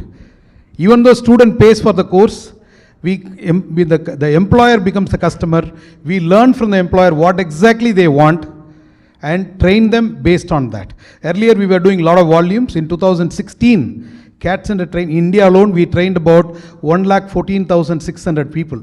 That is the highest ever individuals trained. After that it became, it came down slowly. Pre-COVID it was about 87,000. Now we have come to 30, 35, 40,000 students we are training now in India. We predominantly work in Africa where there is a lot of demand. We work with the name building nations. We work with the African countries where they need these kind of skills. Okay, in India what's happening is we have gone back to train and hire model where we go to the companies, we take the requirement, what is the requirement currently in 6 months in advance, we go source candidates, train them on the skills the company wants and deploy them to the company. So that is the reason why the volume has come down. So number of students, the students studying in the college, studying with CADD Centre has come down because, you go to Sriram's college, you will ask a CATIA software training for about, 6 months for 2,000 rupees. So it doesn't make any business sense for us. So we started working with corporates and getting them trained. Okay, from looking from the middle, between the corporate and colleges, I have few suggestions. The company is looking for internship. Internship has become a mandatory one. Like what Breaks India is doing, maybe the final year should become one full year of internship with the credit so that the students are able to work in a company for a year. If that has to become mandatory. And they should be able to create co-curricular, degrees so that we are able to work. Now TCS, they are working with some companies, some colleges have their own designed BTech program so that they are able to recruit. HCL is able to do it. Likewise, industries, maybe Breaks India is going and developing a curriculum for automotive design or manufacturing so that they are able to run a 4-year full program on their requirement. They recruit 60 or 100 people every year so that they are able to join the companies without much of challenges, and they are trained at the cost of the student and they can become ready to deploy from the day one. Okay, that can be done. And for the colleges, they have to focus more on skills. We normally, the tagline CADD Centre used to say is CADD Centre for knowledge, college for knowledge, CADD Centre for skills. Because many times colleges, considers as a competitor. Because they get all the software free, we have to pay for the software. So they also train the software, we also train the software. So we have to go back and tell them, we are not competing with you, we are only helping you to, place your candidates. So they have to focus more on skills along with knowledge because people come to college only for employment. We should be able to provide micro credits or micro degrees so that people are able to go take up an employment without a degree also. Today it's happening. Now, 1 year ago, everybody was talking about Python. So CADD Centre has nothing to do with Python. Immediately we launched a course on Python. We got 600 admissions. We got people from colleges, we got people from different walks of life. Okay, when the recruitment came, they never saw the degree. They only saw the qualification, the skill qualification of the student, recruited even people without a degree. Okay, now in civil engineering, because there is a lot of, no admissions, the structural design, structural analysis, the companies are recruiting without a degree. They are recruiting, if somebody has learned structural analysis, they are good in the software, if they are able to operate 2-3 softwares, they are recruiting without a degree. Okay, so skill qualification is more important than a paper qualification, which is a knowledge qualification. It's unfair to say paper qualification. I think we need to talk about skill scholaring. Yeah. I would use the word skill scholaring than saying paper qualification. Yeah, skill qualification has to be more intensive. Today you go, for the company you propose some diploma holders, some engineers, they prefer to choose the diploma holders, not the engineers, because they don't stay in the company for a longer time. They get small 2,000 rupees hike, they will jump, and they will decide what kind of job I should join, what kind of company I should join. Okay, culturally also, degree, I was telling yesterday, degree is a social stigma. No, degree is a matrimonial necessity. Yeah, matrimonial necessity than anything else. People want good degree to get a good girl or a boy. Okay, now if the companies start focusing on skills alone, then everything will change. Okay? I think slightly I would differ. I would like to take an example of LG Equipments. When engineers, especially in the manufacturing, did not stay, all the blue-collar employees, 80% of them, they tied up with PhD Coimbatore. 3 months, they designed a program exclusively for LG Equipments and made them engineers. So academic institution also should now look at blue-collar employees, customized, especially in the manufacturing space. In the IT space, what Sriram you are saying is absolutely right. That also, I think, with Trump coming in, there's going to be a reverse flow. With AI, we may have challenges. But I think employers have a bigger challenge of working with academia to customize what they need. And the dilemma what Mr. Sriram was talking, which employer, what do I cater?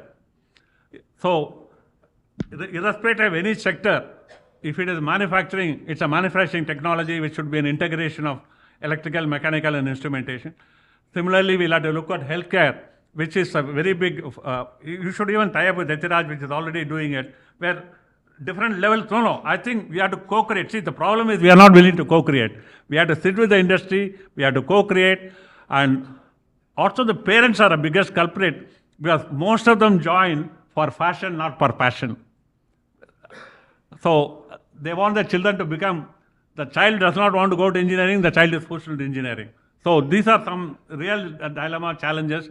So if you start doing informed choice counseling from 8th standard onwards, I see there's going to be a possibility of doing something meaningful.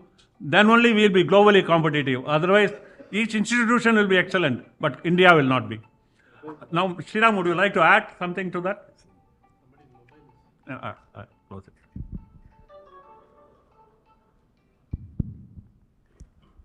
Degrees continue to be valid, relevant. You cannot say that degrees are irrelevant.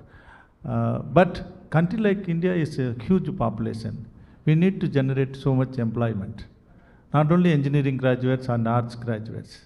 More than 50% higher education not enrolled, not even having formal schooling educations.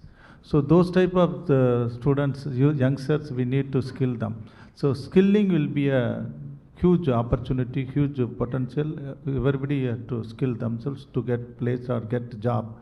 Right from driver to welder to today at my college, there is a welding training is happening, competition is happening. I am amazed, more than 60 participants from various industries and engineering and ITI diploma institution participated. We thought that welding don't like, the students don't like, but they are very much eager. If you properly motivate them to learn, definitely they will learn. That is what I understood. So this is one side. Another side is the changes, whatever changes, threat like AI and other things and global trade agreements like that will bring. But we have to be resilient and we have to generate more employment. For that, the economy has to grow. For that, knowledge is very important. So imparting knowledge, not only skilling, the dissemination of knowledge, that is very, very important. That's what we focus on. Institutions like us and Ethiraj like us, we focus on skilling, not only skilling and knowledge. Both, if we give right combination, then that would be the right choice for us to grow. Then in the engineering domain, if you take students given opportunities, at the third year, for example, if you take mechanical engineering, after that they are having more than 100 and 200 job roles. Any one mechanical engineer become a engineer in methods, engineer in machining itself a domain. In that, they can be an expert in welding and die casting, machining, heat treatment, like that. Industry cannot expect, it's not right for them to expect all those skills the students should possess. It's not as a fresh engineering graduate, because in the institutions, they might have learned that particular subject only one semester, or 3 credit or 4 credit, that's all. But they might be, that particular student might be getting job in that particular field. Then he has to learn, he or she has to learn after joining the industries only. So for that only, like we propose to Breaks India, that internship is the only option, the better option available for anybody to learn during that option, because you cannot create a whole industry in any institutions. It is not at all possible. So some equipment very difficult to buy, and because of investment and the practices, those things are very challenges. Industries also should understand, and institutions must come forward to debut faculties for learning at the industries, as well as sending the students for internship. These changes, now both the governments also bringing changes. Now earlier, one particular industry, they approached us to give 2 years they can learn in the industry, 2 years they can work in the industry, 2 years they can learn in institution, like that 4-year engineering program they wanted to design. But 8 years before, when we approached authorities, they declined. But now, government is proposing such changes. That is becoming part of the government scheme. I think we should take advantage of it. Yeah, like that changes are happening. I'm quite confident. Institutions, academic institutions, country like India, continue to be strong driving force for any knowledge based, because as a country we are moving towards earlier industries came to India, set up their manufacturing facility and sold their goods in India. Later on, now they are all setting up their development center also, not only for developing products for Indian requirement, global requirement. It means that we are moving towards knowledge based society, knowledge based country. For that, not only undergraduate degrees, even postgraduate degrees also very much relevant. And skilling on top of that, definitely we need to add some skilling, that's all. And Bala was, I see a lot of sarcasm in his face, and Dr. Uma was speaking, and Sriram was speaking. So, Bala, would you like to? I have embraced the Pattimandrabam concept, by the way, so nothing against. No, we are doing for a convergence, not divergence. My wife is an Ethiraj product, so I better be very careful. You have to go home. But let's go back to this, right? Technology is one sector where degrees are going to be irrelevant in the next decade. I'm saying that today. We'll take it with a pinch of salt. Stanford, MIT, Harvard, Caltech, name the top school. All of them have programs online on MOOCs, which are free to candidates. So when he spoke about employability today, I'm today prophesizing that in the next, let's say, decade, you already have companies recruiting without any degree candidates, purely based on certifications. You will have most of the industry focusing on employable skills, micro certificates, micro degrees, and they need not be from institutions that are here, the traditional institutions. They could be online institutions available on my phone or on my iPad or on my computer. So that is one. But I think coming back to, those of you who were there in the last panel, you would have heard a lot of people talking about a lot of things, saying quality of faculty, faculty development programs, industry involvement, professors of practice, apprenticeships, internships, syllabus modeling. I can tell you these all are activities that have been going on for the past 2 decades. I myself was on a syllabus committee back in early 2000s for a very large engineering college in Chennai. Internships have been there in most of the companies that I have worked in. We have had colleges sending their students for internship. Now, it's another matter that most of them were given grunt work and not the core activities. We would treat them as, easy labor, unpaid labor at that point of time, now stipended labor. But the reality is all of these practices have been in place, but you also end up saying after 2 decades of this, we are still having 50% of our workforce that is graduating, which is unemployable. That is what the survey says. So, unless we collectively say there is a problem and accept that there is a problem, you are not going to be solving for it. So, more of the same and expecting different results, is not something that we should be doing. We are saying more of faculty development. You are saying more of industry involvement in syllabus modeling. You are saying more of internships. You are saying more of the same. What do we do differently is something that we might have to collectively consider.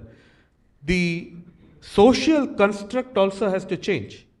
So when you talk about learnability, right? My daughter went into liberal arts. She was very clear that she did not want to get into the engineering or medical stream. She wanted to get into liberal arts. I would have loved for her to be a JNU grad. When you truly look at liberal arts, JNU was at the pinnacle. The JNU, erstwhile JNU, let's put it that way, right? India is a country, in my opinion, that runs despite our politicians, because of our bureaucracy. And some of the bureaucrats that we have had and we are having today, we have been blessed to have that quality of individuals. 70% of Indian bureaucracy is a JNU product. So when you think about the art of questioning, the art of saying, why are we doing this? Standing up in front of a professor and saying, I think you're wrong. How many colleges today, whether it is engineering or arts and science colleges, let's take colleges that are here. How many colleges would you have students who have the guts and the right to stand up and tell the professor you're wrong in that tone and in that manner? That is a JNU thing, right? So I think learnability, the art of adapting to the future, these are all major gaps that we are not talking about. And we are not accepting that there is a problem. There is a major problem. Now, very fair point. As far as the learnability is concerned, my appeal to academia is every student should compulsorily ask 2 questions, and the faculty should not have the choice of whom will they ask the question. The student's name should be in the bowl. You pick up 2. Everybody will start thinking of it. Now, to answer 2 points I want to make before. Any teaching, learning, questioning is part of that. It is a part and parcel of teaching learning process. You and me asked questions when we were learning. It's a part. It's a part of but the there's some reality in what Bala says. There is a challenge that part. And that is another one is. I would like to add and supplement Sriram. And Sriram, I think Sriram has set up a design center lab in his college. No, I think we are not blaming Mr. Ram. No. At the academic no, I'm just saying, no. Sriram, பண்றத நான் சொல்றேன் உங்களுக்கு. இல்ல அதான் எல்லாரும் பண்ணணும். இல்ல அதான் that is how. See, now what we need to look at it is each industry need to identify the nearby colleges or some colleges and need to work with them to develop the skill. The certification which Bala was talking can be done through the college. In fact, I think Shriram colleges encourages people to do certification courses. They also guide people to do various certification. And not only that, through their design center thing, they have a lot of entrepreneurs have developed in their colleges. So it's not that just simply blaming them is not going to help. It is the industry also need to go to institutions and work along with them in getting this. 100%. But you see colleges having 8 degrees, AI plus, AI plus, AI plus, AI plus, AI plus, right? 8 degrees in that same college. I can go to a Google and get AI certified. No, high tech, let us leave it now. Online as its a limitation. No, I think we should go. I totally disagree. JNTU and all you can talk. That's a elite, always exceptions are there. You need to talk about India. India is a large diversified country. So many people are there. Poor, rural areas, you see. So I think now I need to really, sorry to close down. We have time shortage. I just want to give a small example. Ola set up in Krishnagiri, all women factory. None of them knew the spelling of scooter. The local girls, 10th standard graduates, tied up with GKDR. Within 5 months, they learn the skill, they are producing the scooters. So today, technology has enabled, especially more automation, less skills. So we need to really now relook at the way it is operating. I think we'll take some questions which have come, because I should be fair to the Mr. Anis Ahmed. College placement departments prioritize achieving 100% placements or ensuring students find the right job that align their skills and aspiration, and these students end up in roles they don't fit or thrive. How can we shift the focus from just placing to genuinely helping them build fulfilling the future? I think I should leave it to Sriram to answer this question.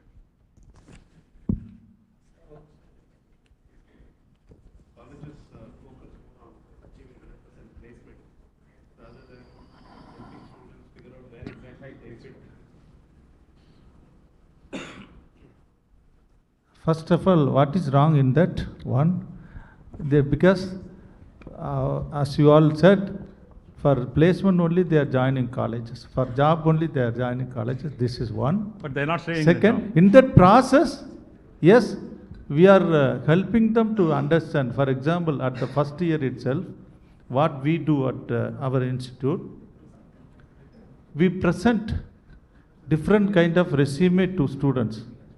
After 4 years, what you wanted to be.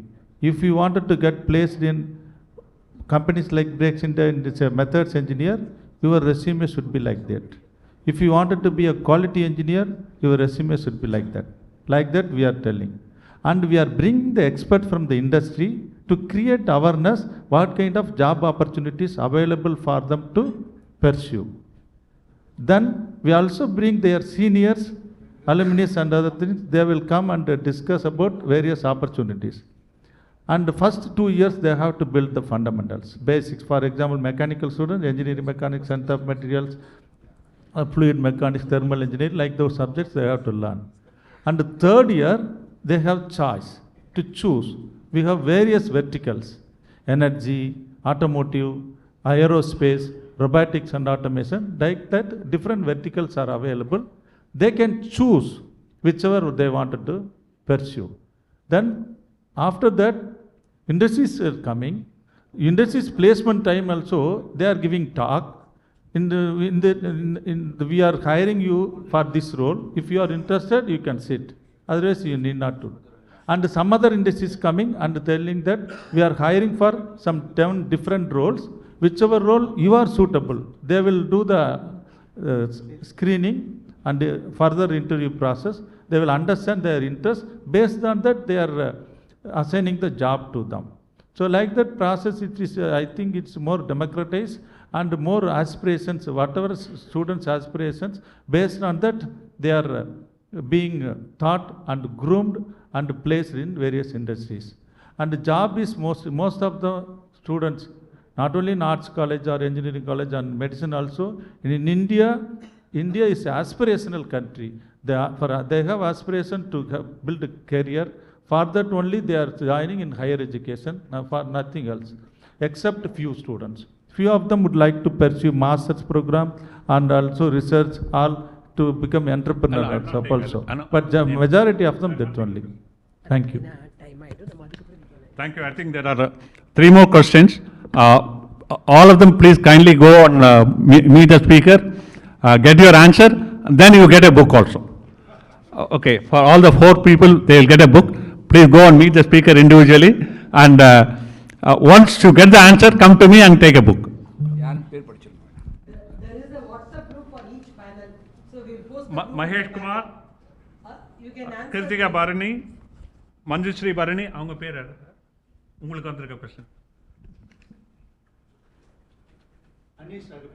Anish Ahmed. So all the four of you, okay, Anish Ahmed's question has been, if answered, if you are not happy with the answer, again go to Mr. Sriram. And with this, thanks a lot.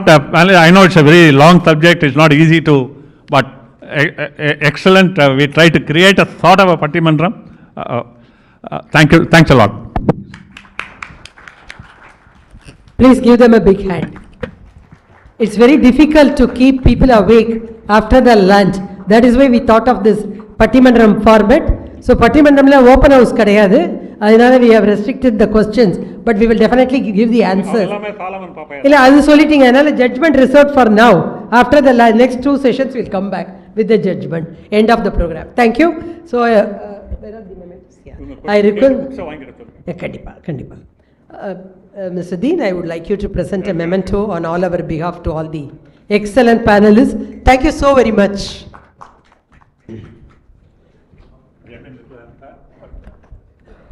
Rowdy யூடின்னு சொன்னப்பறம் கூட நீங்கள் ரொம்ப சாஃப்டாக இருந்திருக்கீங்க.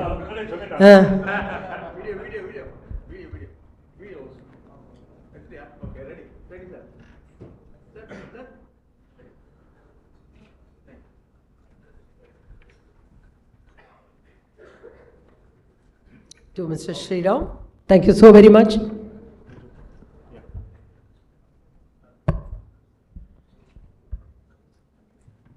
To Mr. Bala. Welcome, thank you. Bala, நிறைய provocative questions கொடுத்திருக்கீங்க. We have to answer now. We will not leave Bala. We will also, I will be part of answer. Yes. Co-create a solution. Mr. Karaiadiselvan, thank you so very much. Even the chamber is working very closely with the CADD Centre. We do a lot of programs through you.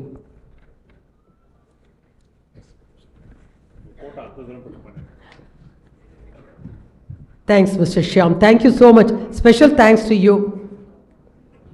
He had been the latest addition to the syllabus. Unexpected and uninvited guest. I would request Mr. Ganapathy to present a memento to Mr. Dean.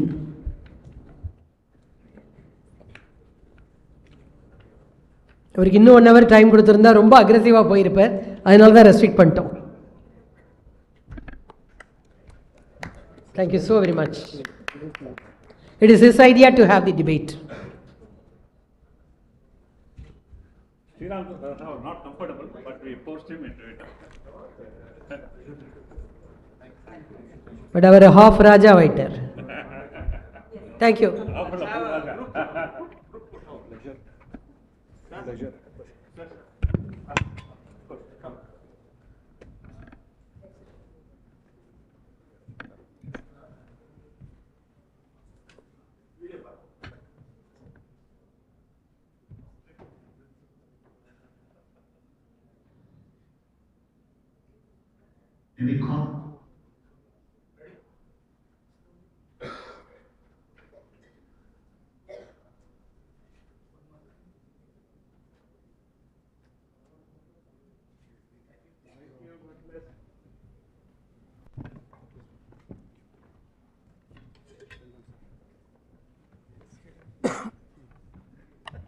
Call Marana. Thank you.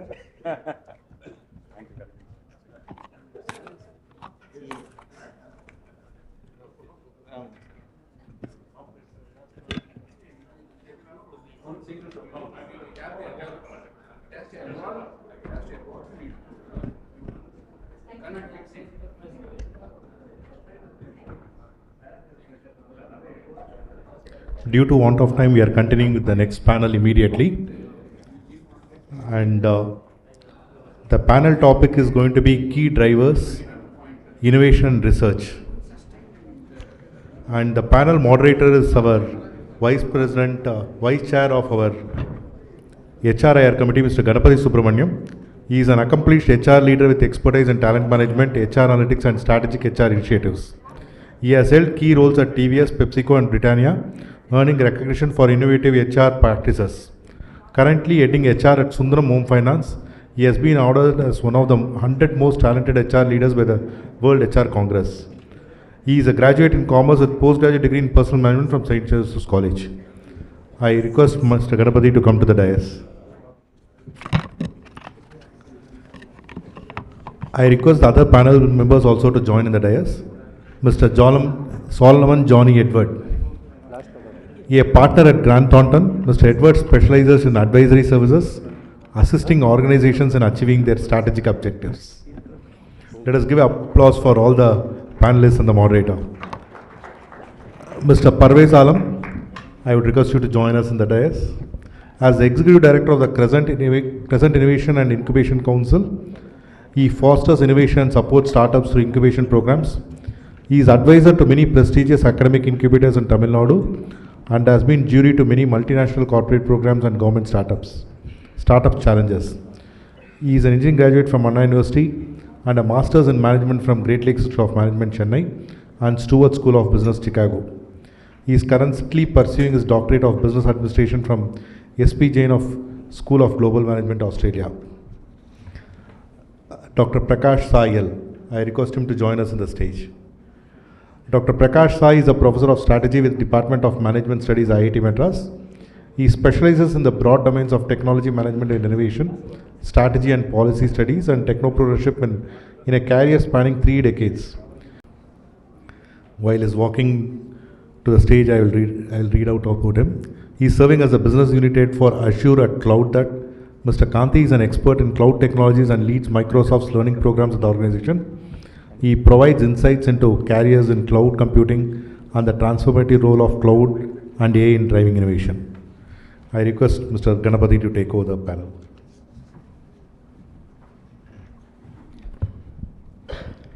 Good evening. Good evening. Good evening. Yeah. So it's a long dose of information, right? So we all are sitting and there is no break for tea. Saraswati madam is very clear. She said, no, we will not give you a tea. We'll have what they call sevikku unavillada poludhu siridhu vaitrukku miyappadum. So we have so much of information to chew for now. And we all are sitting on the day of Valentine's Day, correct? So how many of you are regretting sitting here? Huh? All those kids? Huh? Yeah. In fact, when I said no, who is the industry, they talk more on practical application result. And just imagine when the theory and the research goes hand in hand with the practical application results, what kind of growth the country will see. Okay, that's what now we are going to talk. We are going to talk about the innovation part of it. So from morning you have been hearing a lot of things on how the collaboration can happen. Now we are going to get into a little bit of serious thing. You know, any relationship is a serious affair, right? So we are going to get into that serious affair. And in fact, you know, I was just thinking, why am I here? Why am I here as a moderator? I have Dr. Sai, Parvez.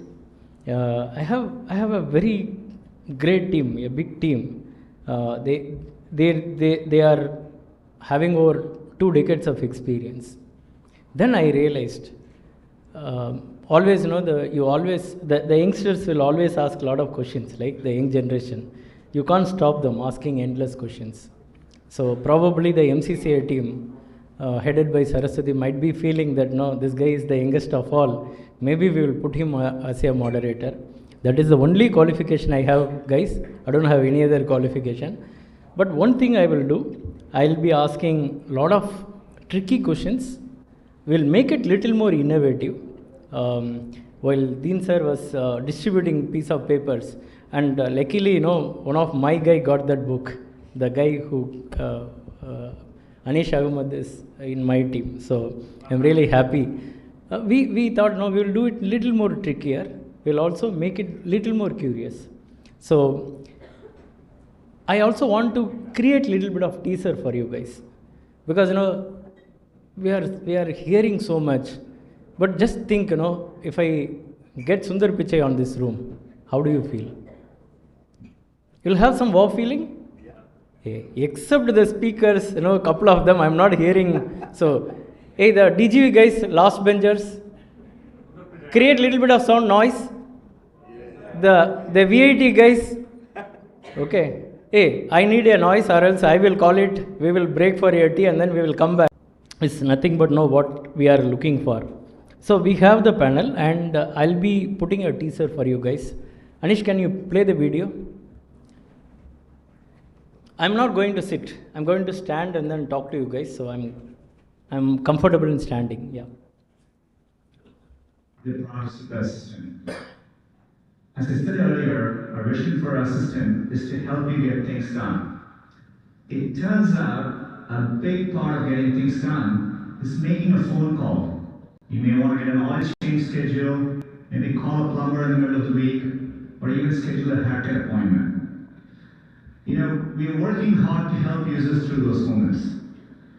Google Assistant makes the call seamlessly in the background for you. So what you're going to hear is the Google Assistant actually calling a real salon to schedule the appointment for you. Let's listen. Since you guys are not making the noise, we are making the noise. So how can I help you? Hi, I'm calling to book a women's haircut for a client. I'm looking for something on May 3rd. Sure, give me 1 second. Sure, what time are you looking for around? At 12 p.m. We do not have a 12 p.m. available. The closest we have to that is a 1:15. Do you have anything between 10 a.m. and 12 p.m.? Depending on what service she would like. What service is she looking for? Just a woman's haircut for now? Okay, we have a 10 o'clock. 10 a.m. is fine. Okay, what's her first name? The first name is Lisa. Okay, perfect. So I will see Lisa at 10 o'clock on May 3rd. Okay, great. Thanks. Great. Have a great day. Bye.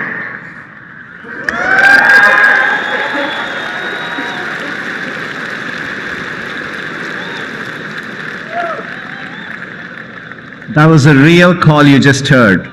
The amazing thing is the assistant can actually understand the nuances of conversation.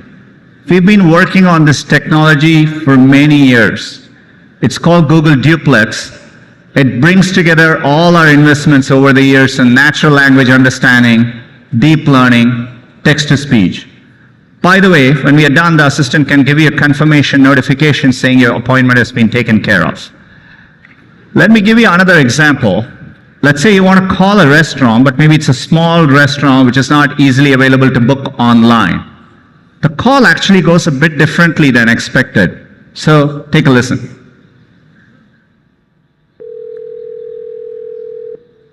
See how may I help you?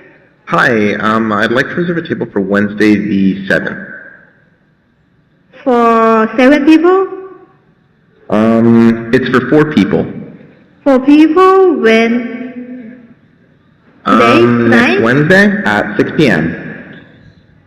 Oh, actually we leave here for like after like 5 people. For 4 people you can come. How long is the wait usually to be seated? For when, tomorrow or weekday or? For next Wednesday, the 7th. Oh no, it's not too busy. You can come for 4 people, okay? Oh, I gotcha. Thanks. Yep. Bye bye. Yeah, thanks for playing that. No, are you worried by seeing this? A lot of jobs are going to go. New jobs are going to come everywhere. No, we talk about how we will innovate and then create and then come up with the new skills. Our panel is going to address that today. In fact, the youngsters like ChatGPT, right? Whenever I ask my daughter, she goes to the room, close the room, come back with a assignment sheet saying, Appa, I have made this, but I know that for sure it's created by ChatGPT. I thought of creating a ChatGPT, bring the ChatGPT here, but it's difficult. No, I'm not able to bring that. But I got not ChatGPT, but GTB. Can anyone guess what is the GTB? I got the GTB here. If somebody guesses right, I'll get one book from Dean's and then give it to you. No. Thanks, you did not talk Johnny Walker. Okay, so the GTB is nothing but Mr. Johnny Solomon, who is partner in Grant Thornton Bharat. So we have, That's what she said. yeah, yeah. Okay, you just Johnny Solomon. Okay, great. So you will get a book from Deans. Okay, so we have him here. He comes with an expertise of consulting, strategy, business, and finance. Okay, I don't think we can't imagine any other great person to be part of the panel. We have Mr. Parvez. When I visited the Crescent College, I was really I never had a words. They had everything. The auditorium was big enough to host thousands of people. They have an innovation lab. They actually made me to feel like, am I in India, Chennai, or am I in some other university in abroad? That's the kind of infrastructure they have created. And I can't think any other person. They have an incubation center, they have startup innovation, and they are funding those things. Okay, I can't imagine a better person on my panel. I also have Sharath. I think between Sharath and myself, we will have a tug of war for the age. Sharath was thinking he is younger. I was telling I am the youngest person. He heads the Microsoft Learning Program, Cloud That. I think majority of you were visiting his your stall outside, and then you were getting a bag and then taking a lot of photos. And I was talking to him, and he was saying that no, this is the same thing what we are doing. We are creating a platform where academia and then institution can come together and then create a lot of innovation. Thanks for joining us, Sharath. And we have Dr. Prakash Sai. Doctor comes with industry experience over 2 decades, more than that. And he decided to choose to be an academician. And he can actually take the pulse of both the side, and then he can talk a lot. And his expertise are academia, research, faculty, and student engagement. I thought, I got a great panel, and I have a lot of tricky questions. And I'm not going to ask the questions only to them. As I said, no, I want to be a little different. The questions will be asked to the team here. Okay, you need to answer them online. There is a Slido which will appear in seconds. Okay, while I ask the question, you will also answer. So there would be about, in the interest of time, we will have to understand the pulse of the team. Okay, that's how we are going to do. And my first question goes to Dr. Prakash Sai. I know IITs, NITs, some of the B schools, they incubate, they talk about innovation together. But no, we are still talking about the tier 1 cities, metros. Huge gap between premier institutions and other institutions. How do we close the gap? I understand it correctly. So, but even a 1,000-mile journey starts with the first step. But I don't belong to the school which says that the talent is always embedded in a few institutions. I don't think that's the correct approach. So I am reminded of, let me quote a particular sloka from Mahabharata in the Udyoga Parva. So in that Parva, a particular sloka talks about the mode of learning. What is the mode of learning? So it identified 4 modes of learning. So what the sloka says, 25% of the learning happens through a teacher. Another 25% yourself, self-learning. 25% additionally happens through friends and peers. And last 25%, time will teach you. So this age-old wisdom holds good even today. Institutions may have different types of infrastructures: physical, mental, intellectual. So if you look at the training imparted by institution through a teacher is only 25%. You have 75% more to look forward to to make yourself intellectual, innovative, creative, whichever you want to specialize in. So now, having said that, infrastructure does play a role. There are several government initiatives trying to create a hub and spoke model where the premier institutions do take care of the next level institutions to bring them up, but there is going to be a talent difference. For example, one of the initiatives the government launched a decade back, which brought in a kind of level playing field in terms of accessing world-class content. So whatever we teach in our classes through a particular, I'm sure many of you would be aware. So there was an NPTEL initiative created by the government of India, which provided same content which is available for any premier institution student. So now what I would like to add here, the same thing happens in a premier institution. We all have access to the content of an MIT class. So I tell my students, today content is not the problem. Intent to learn is the problem. It really doesn't depend. It really doesn't depend where we are. So I may add one more, a different spin. So I say the top 10% in any class, whether it's premier or non-premier, I call them enlighteners. These are inquirers. They would love subject, they love the knowledge, irrespective of what they want to be in life. It's just love for the subject and knowledge. That is 10%. Enlighteners. The next 10% are exploiters. Exploiters in the sense they have a goal in mind what they want to be in life. They would like to exploit the resources. They would like to see how best they can make use of it to make a mark in their own lives. And the 10% are the explorers who have an open mind and may diversify their thinking. If you take this 10, 20, and 30, it constitutes 60%. These are the people who can be developed by an institution. They are 40%, I call them wanderers or excursionists. They keep coming and going.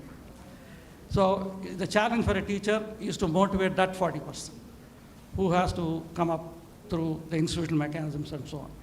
To cut the story short, yes, today the access to the content is not an issue. It is always available for irrespective of the institutions we graduate from. Because infrastructure, yes, it matters a lot. Thank you. Yeah, in fact, this is something we keep on debating. Is it the mindset, skill set, or the tool set? Majority of the time we have the skill set and the tool set, but the mindset makes the big difference. You nipped the bud, sir. Thank you. My second question goes to Sharath. But no, in fact, people also wanted experiential learning. This is what, as an audience, we decided to have. But the numbers are not encouraging. Only 58 people have answered. The rest of the people not answering. So we have about 100 people, 120 people in the room. I think 50% of the people are really participating. That's something we need to keep it in our mind. Sharath, see, you've been telling that cloud that is the platform for the innovation. And Microsoft took that leadership position in there, and then they started creating this about a decade before, little more than that, a decade before. So who should take that, the drive to create that industry-academia collaboration? Is that the industry? Is that the academia? Or is it the government? Because, there are multiple players in that. When we go to the colleges and then when we want certain syllabus changes, they always say that, no, sir, this is not in my hand. The principal used to say that, no, we need to refer it to the academic body, we need to get this approval, or else university won't give the acknowledgement. So who should take the leadership position on this, and then whose responsibility is this? Yeah, hello everyone, and thanks for having me here. Very good evening. So that question makes perfect sense. Reason being, industry, academy, and government, all the three have to put in the right amount of effort to be able to do this. Reason being, academy has to understand the significance of the involvement of technology, significance of the how industry is growing and which direction it is going is something that they have to understand to begin with. And they need to enable the students to pick that kind of digital transformation, right? And universities, academies these days are doing it, right? For example, through CloudThat, we have initiated programs like BCA aligned, Cloud Aligned BCA course or Cloud Aligned MCA course. We have created AI Aligned BCA course, AI Aligned Cloud course, AI Aligned MCA course. And when we create this kind of courses, right, we are not just involving it or adding it as one subject that comes in one semester and goes off in like 3 months. Entire 3 years or 4 years.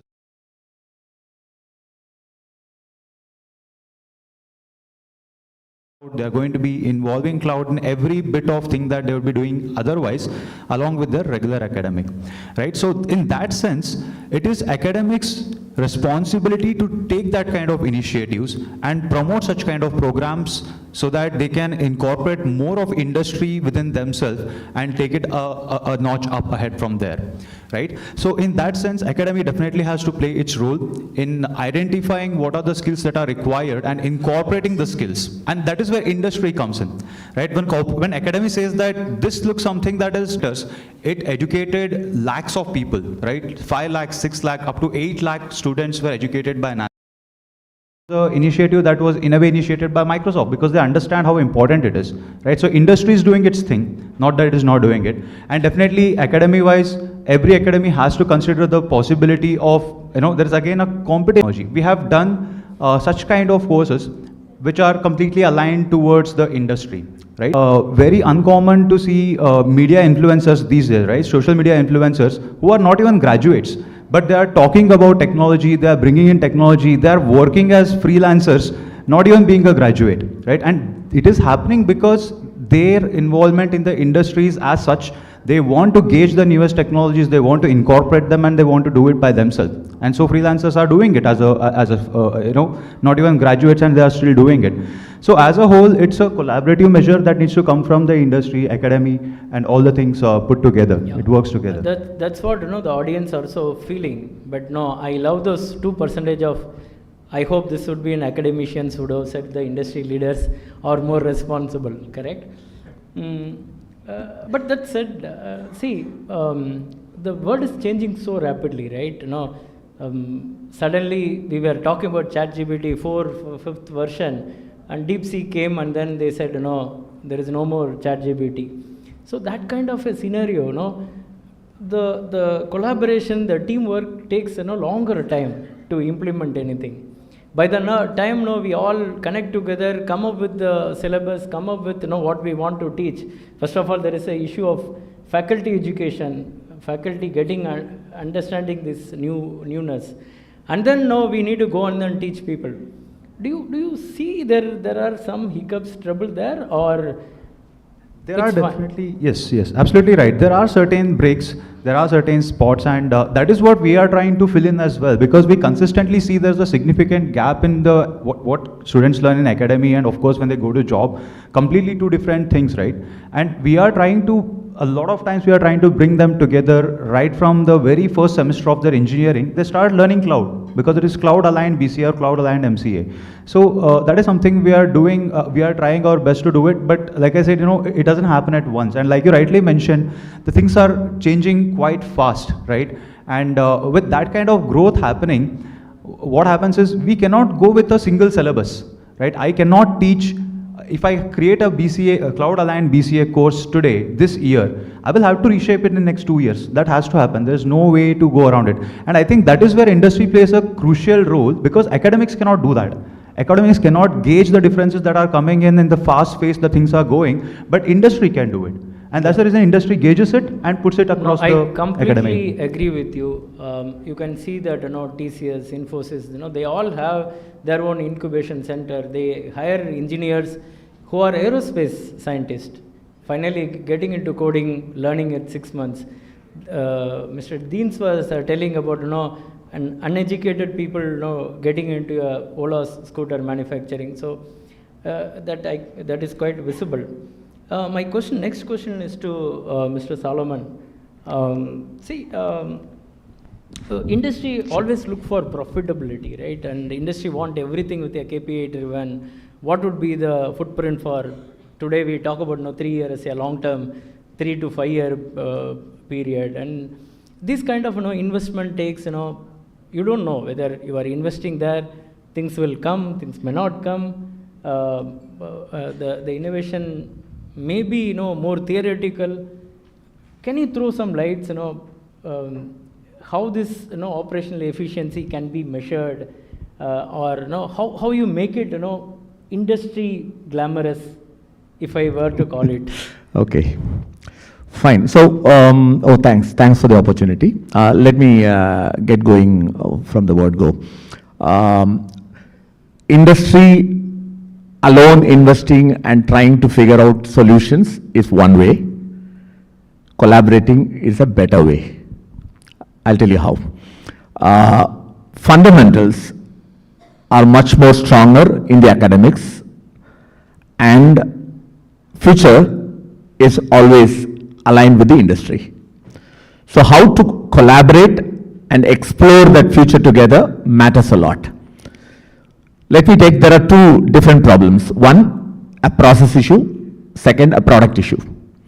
So when resolving issues, if the academia is within a particular industry and then they try to figure out a process change, that is a continuous process change.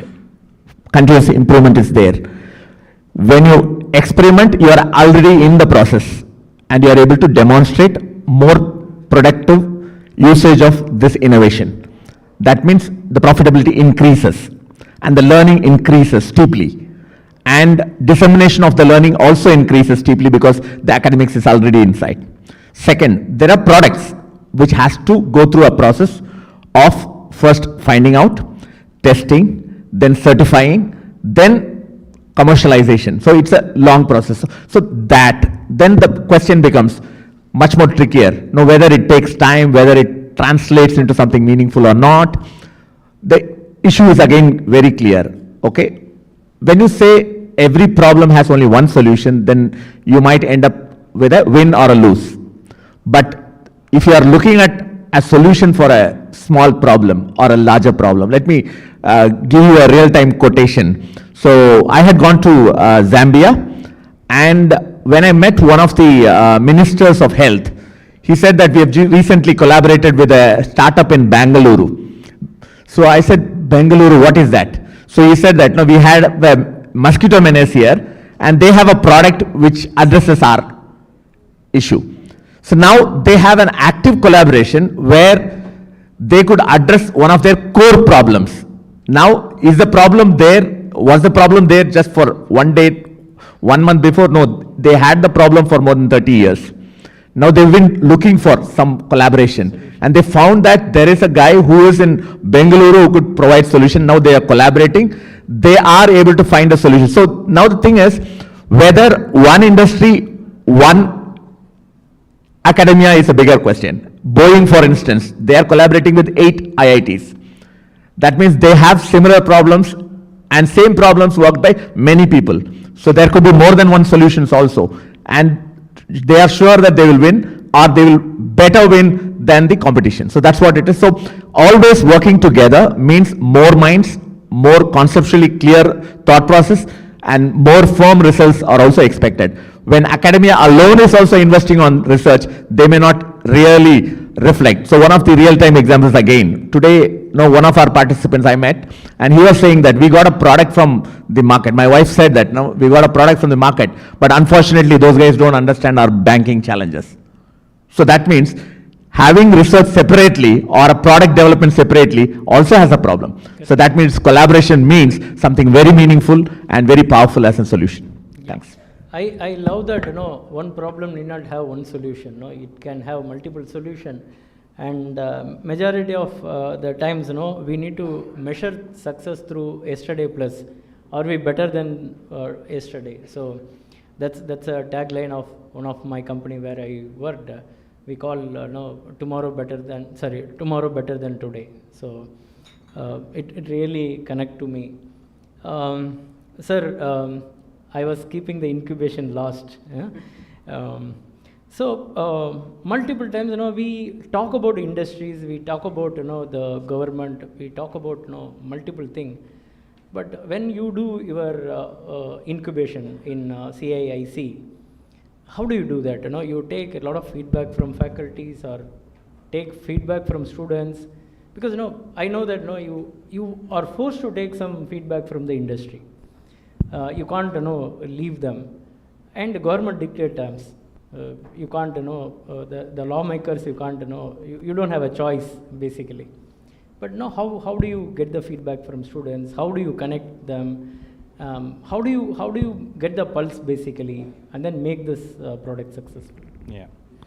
So first of all, thanks to MCCI, Saraswati Madam, Dr. Sridhar, and everyone for giving me this opportunity. So I would love when you put the first question, who has to take the lead, industry or academy, or somebody in between, right? So actually I'm sitting in between, really. So basically this incubation center, I feel is acting like a catalyst in bridging this industry academia collaboration.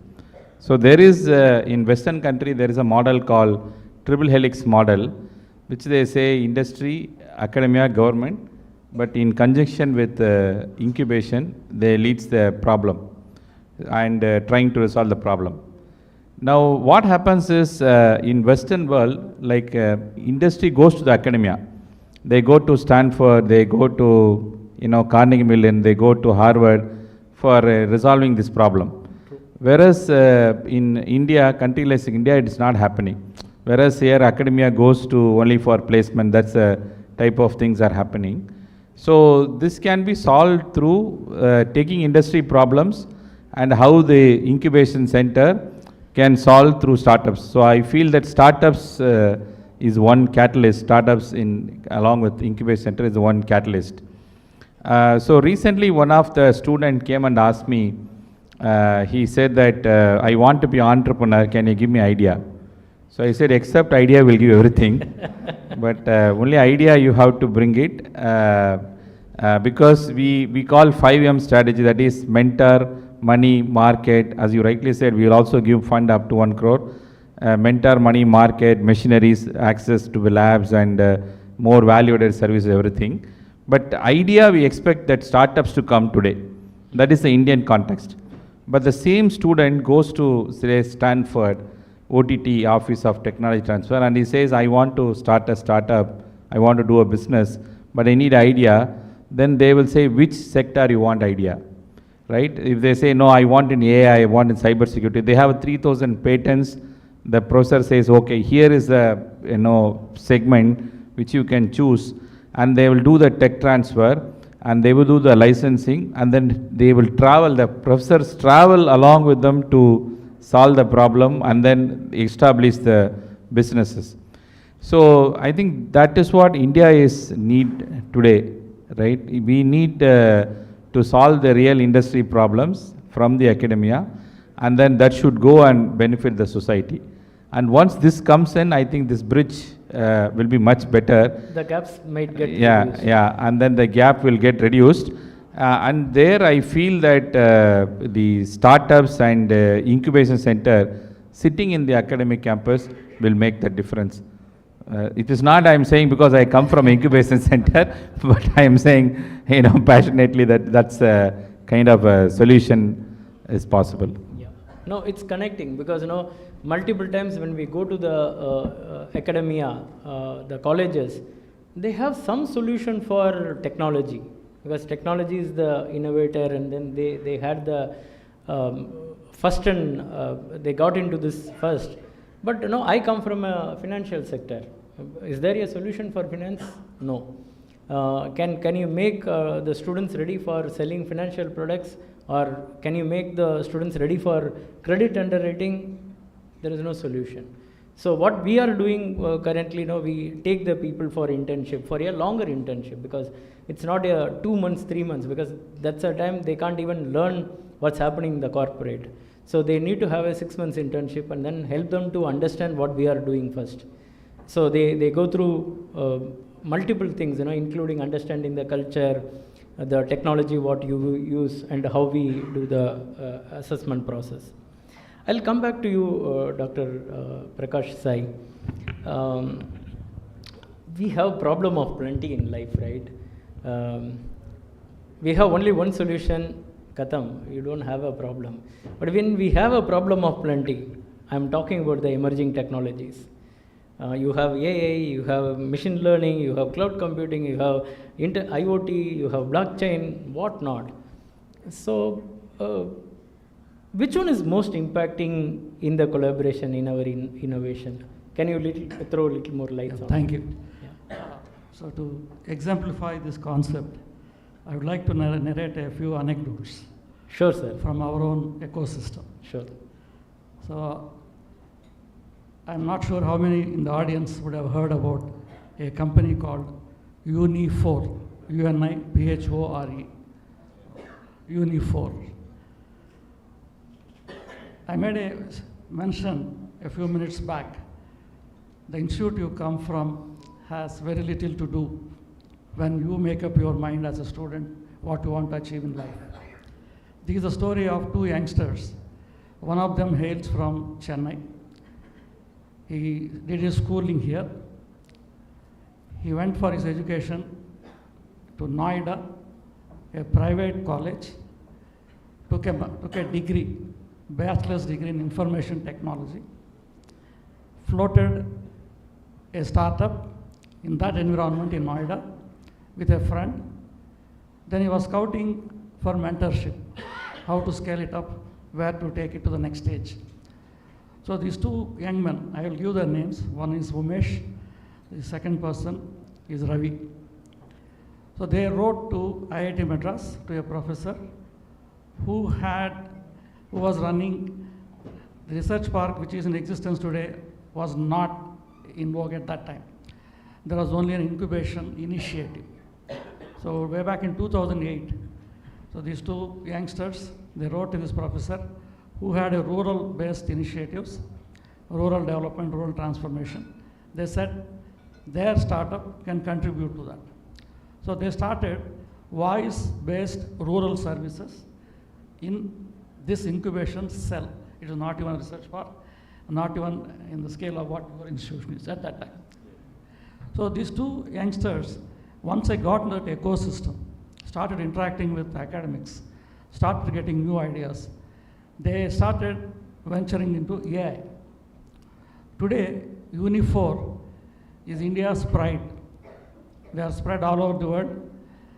Their headquarters in California, and first $1 billion company from IIT Incubation Cell, Uniphore. And these two, where did they graduate from? Not IIT Madras. They are students of a Noida private engineering college. The second story I'm going to talk about is about two of our own graduates.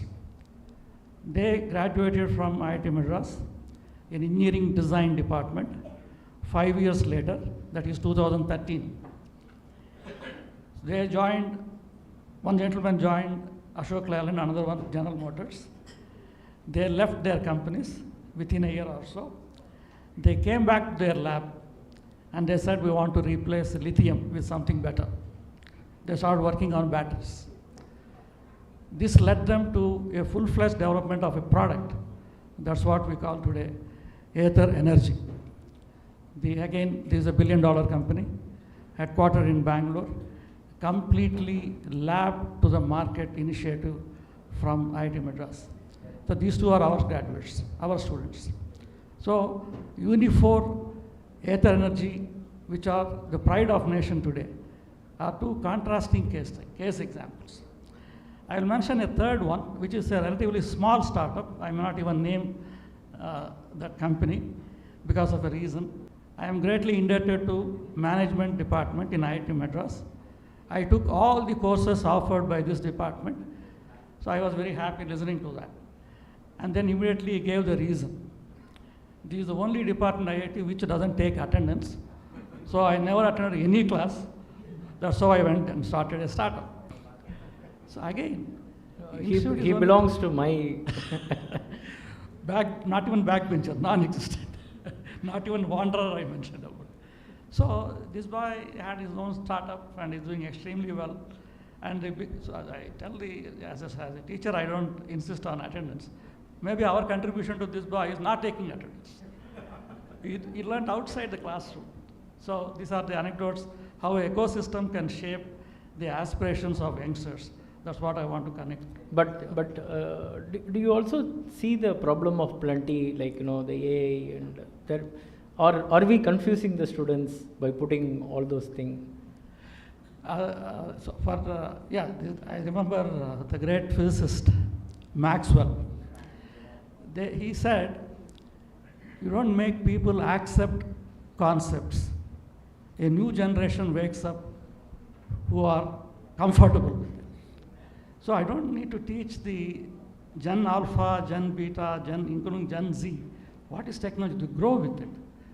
For my generation, which has come out of, say, Gen X, so for us, we have to, even double-clicking a mouse, we have to learn from scratch. Internet, we have to live with it, cope with it. But the generation I'm seeing now, I'm really amazed how they absorb the technology so fast, understand the concept so fast. I am teaching in the class, one fellow has a laptop in front of him, then smartphone, then he has got something hooked and he's also listening to me. Then I told him, if I had as a student this many gadgets, I would not have even graduated from this class. How these guys are able to do multitasking, even though I don't accept that as a concept. They're able to manage all these technologies and still focus on the class, and they are doing extremely well. So this multitasking is not something new to India, at least. Now we have Dasavadhanis and Ashtavadhanis there. But psychology doesn't accept it because it creates a micro stress in the minds of people who do multitasking. That's why government will not permit us to use cell phones when we are driving. So by law, we cannot do multitasking. Yesterday I saw in WhatsApp, one lady was using her laptop and working from car while riding to Bangalore. So someone took a photograph, put the video in the Twitter. So she got a challan from the traffic police. So for the first time I saw somebody working from car using a laptop. Yeah. Thank you. So with one more question, probably now we will take all the questions from audience separately. So to Parvez sir, to you, what is the biggest challenge in industry academia collaboration? You've been there for quite some time. That's why I could not restrict myself asking this question. So according to you, what would be the biggest challenge? So the biggest challenge is this defining the problem statement from the industry. So that is from the industry perspective, defining the problem statement. And from the academic perspective, like pursuing the problem, the interest. For example, we all know technology readiness level. That is, today's all academic research end up in technology, except some IITs. It end up in the technology readiness level, say 2 or 3, all publications. And so actually what industry wanted is technology readiness level from 7 to 9. So now who will take, now when I go and meet many professors, I'll say you have great cutting edge technology. Why don't you now start spin out a startup and do connect with the industry and all. They said, can you ask someone to do it? So there is no willingness from academia to move from, say, from TRL level from 3 to 6, and also from the industry side, okay, we want 7 or we want 9, but let them come back. Okay, so there is no, I would say that from both sides there is a challenge, and then and also that professor was talking about very good examples. So I always call ourselves as poor man's IIT. So in the sense, he talked about great examples of Unifor and Aether.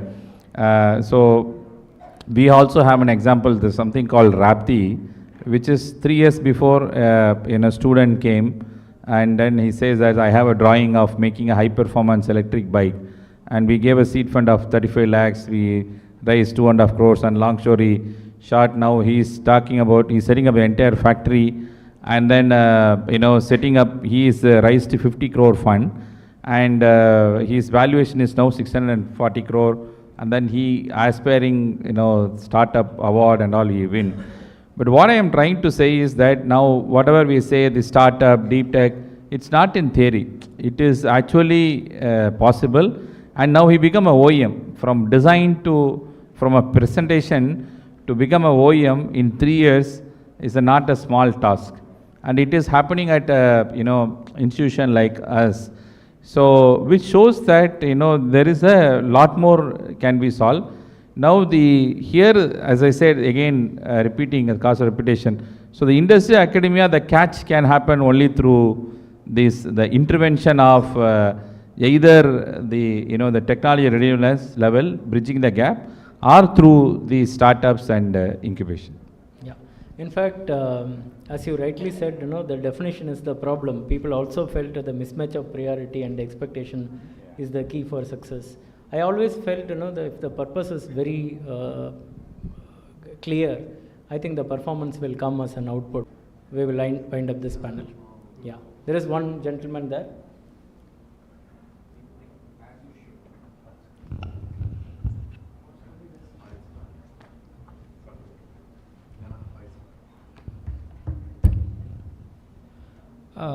The research research is academic institute, but industry is not very close to the academic institutes. What may be the reason for this kind of this is a question for whom? Pardon, sir? This is a question for whom? Yeah, yeah. You can select one of the panel members. Any person can answer. Yeah.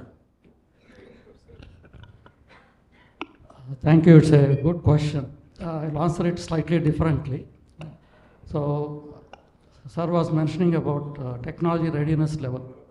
So, the scale is from 1 to 9.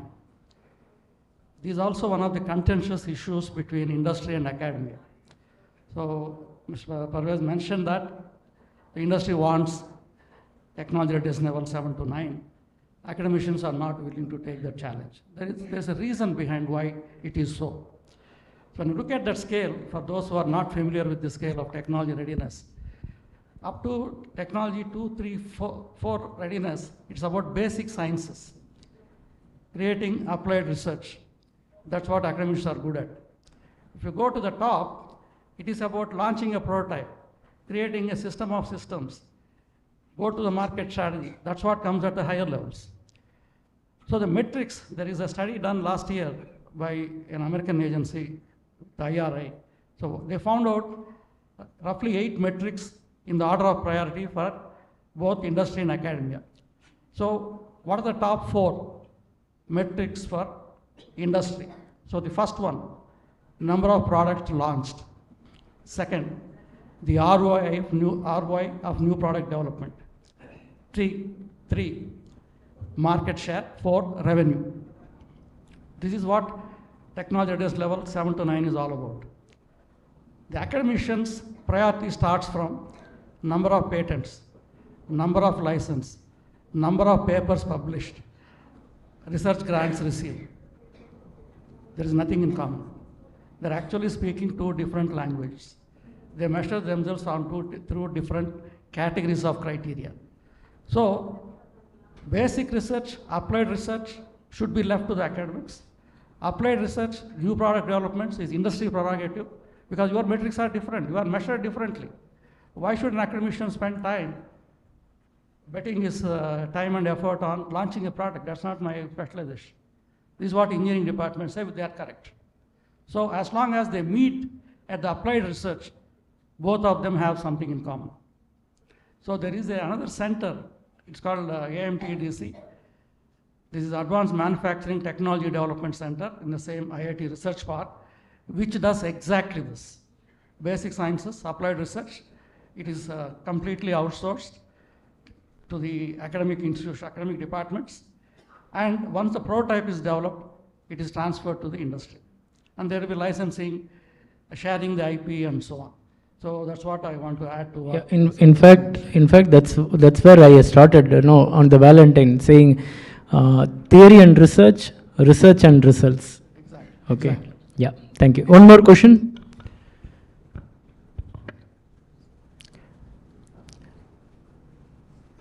No questions? Okay.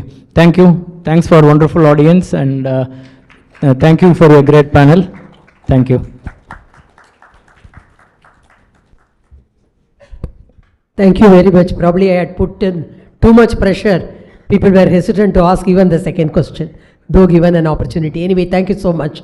So I would request Mr. Ganapathy to present a memento to all of them.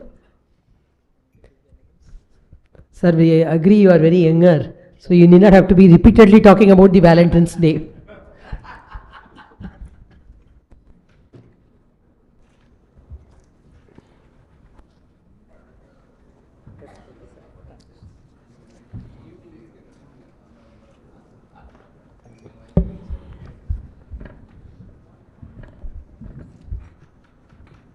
Thank you so much. Thanks, everyone.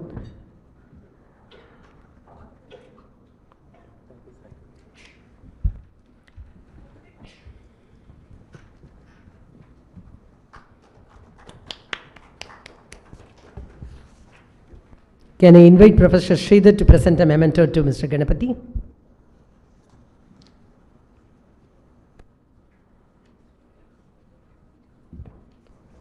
So bringing together the education and HR. HR, correct. Collaboration. Thank you. Innovatively conducted product.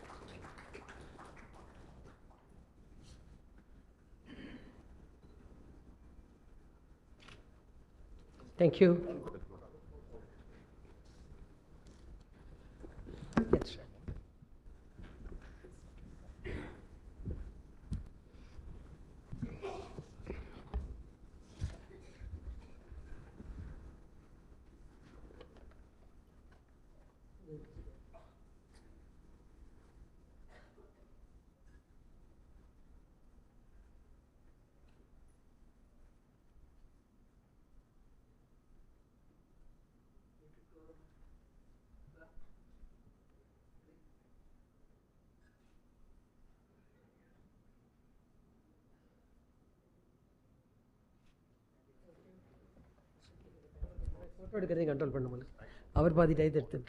Thank you so very much. I'm sorry that we are delaying, and I had to be a little tough in postponing the tea break, because we thought we will have the last panel also and then have the tea break. And we have a very interesting panel, technology. As somebody was saying, it should have been the first panel, but we know the technology is all pervasive. So we want to end with technology, and I request Professor Sridhar to get the panelists on the head table, please.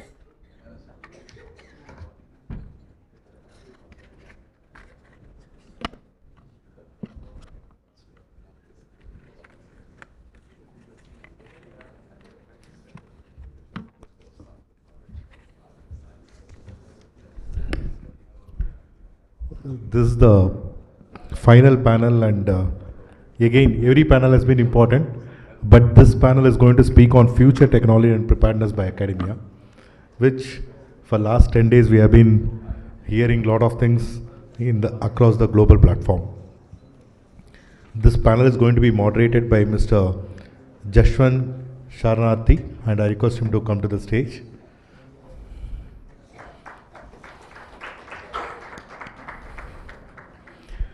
Mr. Jashwant is holding the position of Head of HR, Safety and Sustainability for the Engine Valves business, Rane Group.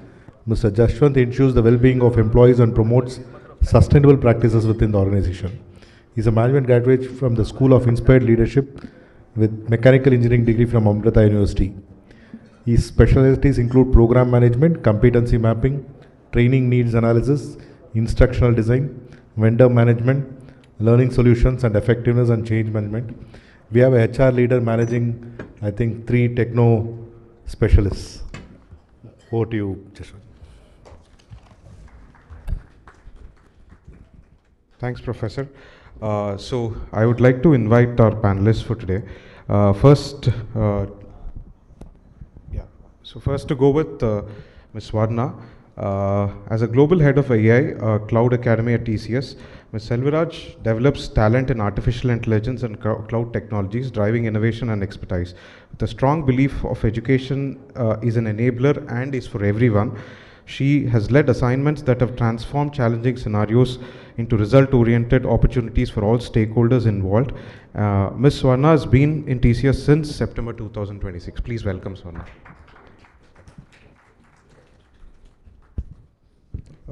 Next we have Jahangir. Jahangir has 16 years of experience. So Jahangir has 16 years of experience in software engineering and software architecture, AI, cybersecurity. As a CEO and executive director of A2000 Group, which is in Singapore and India, he's been instrumental in driving innovation, strategic business growth, and cutting-edge technology solutions. Serving as the head of Tamil Nadu Future Technology Hub, Asia's first multi-emerging tech hub, he leads groundbreaking initiatives of AI, cyber security, 5G, IoT, electric vehicles, drones, and Industry 4.0, positioning Tamil Nadu as a global leader in future technologies. He has completed his MS in software engineering and MArch in software architecture. Please welcome Mr. Jahangir.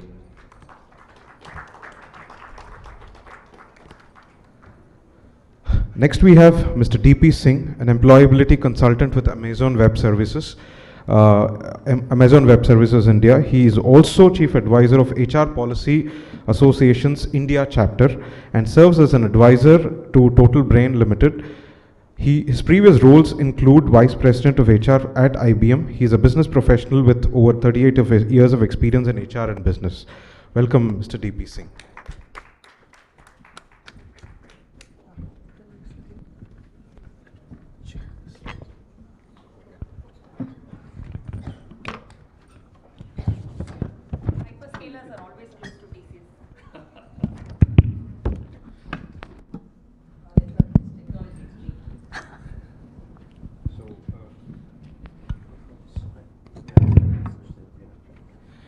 So, like Professor said, it's not only HR, speaking to future technologies, it is manufacturing guys speaking to IT people. So we have a different perspective of future technology, they have a different perspective of future technology.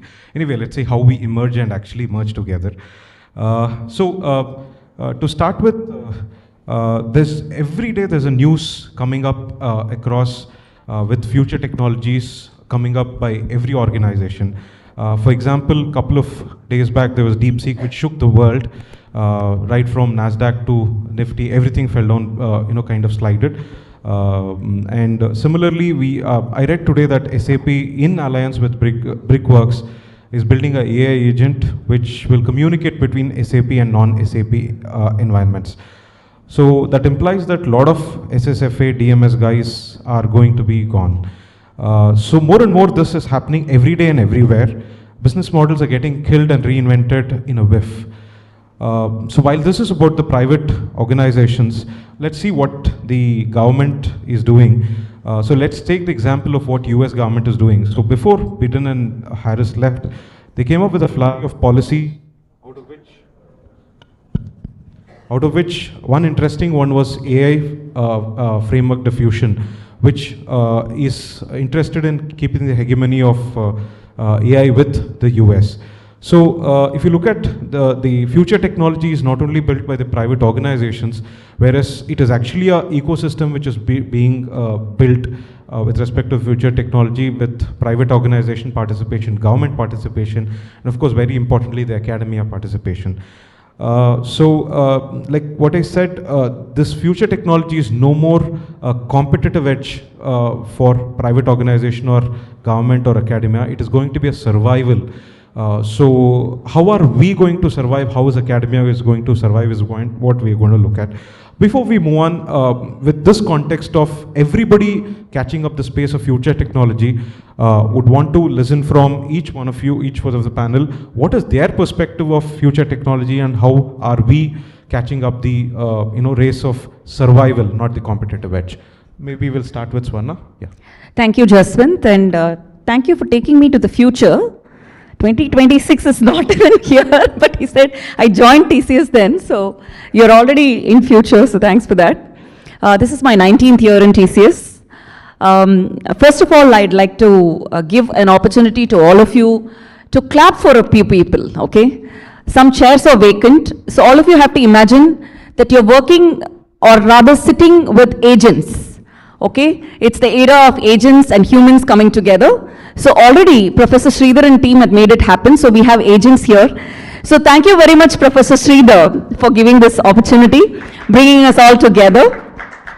Thank you very much to MCCI for this great event where you've brought all the important stakeholders, or rather right stakeholders, who are going to be working on the future of workforce.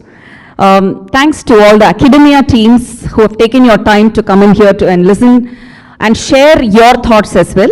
And of course, to my co-panelists, it's been a great learning for me with them. Now, another opportunity for you all to clap, okay? I represent TCS. TCS is the largest recruiter in India.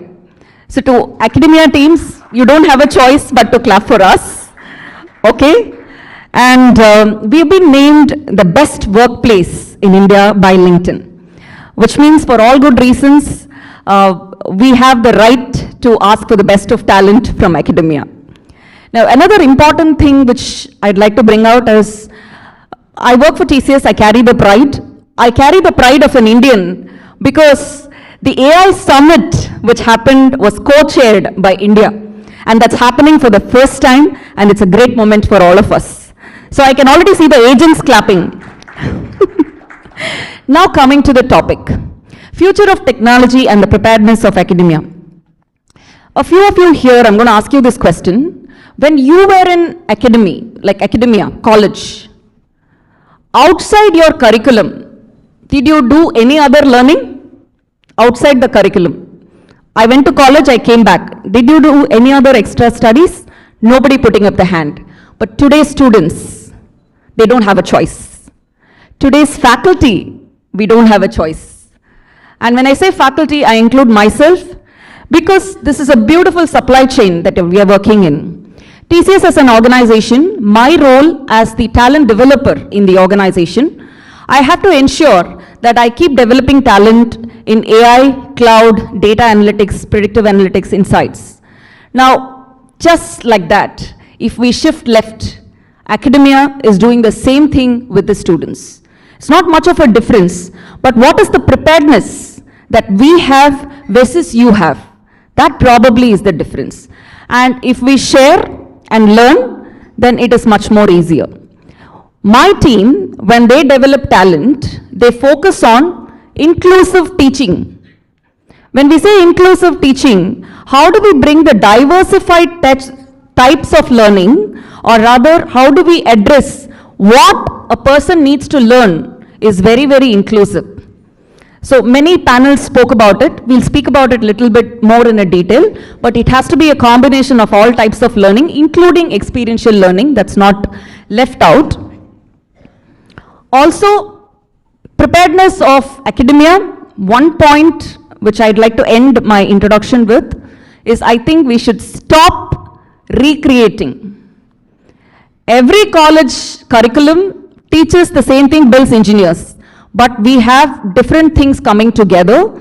So instead of recreating, can we co-create and curate along with government and different organizations? That's a question we can ask ourselves. That's my understanding of the topic. And we have DP with us. I'll now request him to share his view.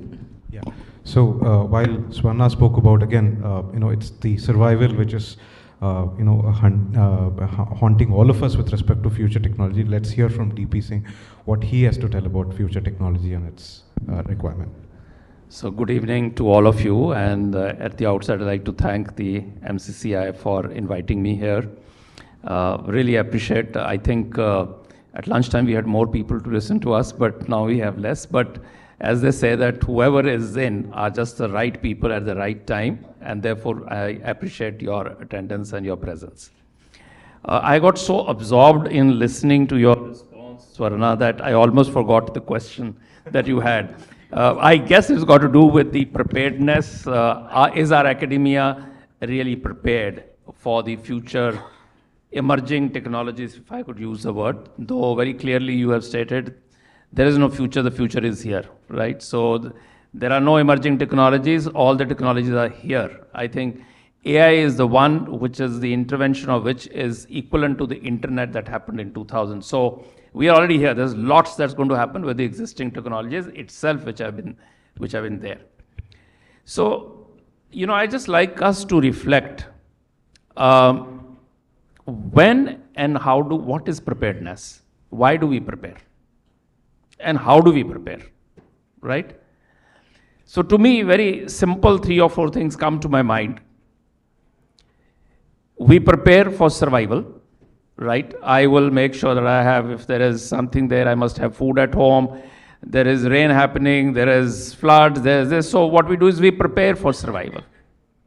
Or I prepare for reward, right? When I know that if I'm going to do something, I am going to get rewarded well for it. The third piece that could well be there is I'm inspired as it is, right? It comes intrinsically to me that I need to gather more knowledge and I need to stand out from others, irrespective of whether there is threat or reward existing or not existing. 3 reasons. Reflect back and see which of these exist in our educational institutions today, right? And especially in the government institutions. And you will have the answer. Do our performance management systems really reward learning new technologies? Do we really reward professors and teachers who go and do certifications? I've been in the corporate space for over 40 years. That may just indicate you my age, but the fact is that I had to undergo about almost 140 hours of training that I have done in the last 1.5 to 2 years, right? So why is this? Because I'd like to keep in front of what is happening. So we have to see whether our ecosystem is helping us and our professors learn. We have all heard of Pygmalion effect, right? And we have seen some Hindi movie, English movie was My Fair Lady. When you have high expectations from a situation, the response becomes equally high. That environment gets created. But when I don't have a high expectation, and I think the previous panel was talking about the fact that there was no attendance, yet there was good outcomes, right? So if we continue to focus on those, I won't call it C category items, on those administrative pieces which a faculty is supposed to deliver. In fact, faculty has very little time. I empathize with them. I worked for 2 years in a higher educational institutions. They have very little time to really go out of the administrative work to be able to learn for themselves and deliver. So my question to the institutions is, the same Pygmalion effect, have you created an ecosystem where you are leveraging technology to free your professors and teachers from the administrative work so that, you know, they are able to learn and they are able to contribute? So there are massive challenges that we have today. And those challenges cannot be overcome till we change our ecosystem around us, right? So we expect, let me also say, lot of colleges, higher educational colleges, my understanding, and I could be wrong, if they run very ethically, they make decent profit, right? I'm not saying that don't. They are not under losses. My recommendation is that if you're talking about future technology, emerging technologies, and how we are prepared, stop investing in physical infrastructure and beautiful buildings. Start investing in your virtual labs and technology in the campuses, and you will see the magic happening in the next 2 to 3 years in a very, very different way. So that's my answer to the preparedness that you had. So you've given a new brick and mortar right now. So with that context, we'll go on to what Mr. Jahangir has to say about future technology. Yeah, good evening everyone. Thanks for the invite. Technically, I will tell one straightforward thing. We are all already living in future. That's all we have to accept it. Because out of the 100 members here, who are all not installed ChatGPT in your phone? None of. Everybody have ChatGPT. Every college professor without a ChatGPT reference, not even taking even a single class nowadays. So all the academias are already prepared without knowing them. They are already prepared for the future technology ready. So you are all in the future technology. Only what we need to prepare, we need to streamline it. How we can able to document it, how we can able to systemize it. So everybody have access of future technology. Everybody know about EV, everybody know about drones, everybody know about AI. So nobody come and teach you what is AI. Everybody know what is AI. Everybody using with knowledge or without knowledge. The problem, we need to streamline it, how to capitalize it. Also, how to use it wisely.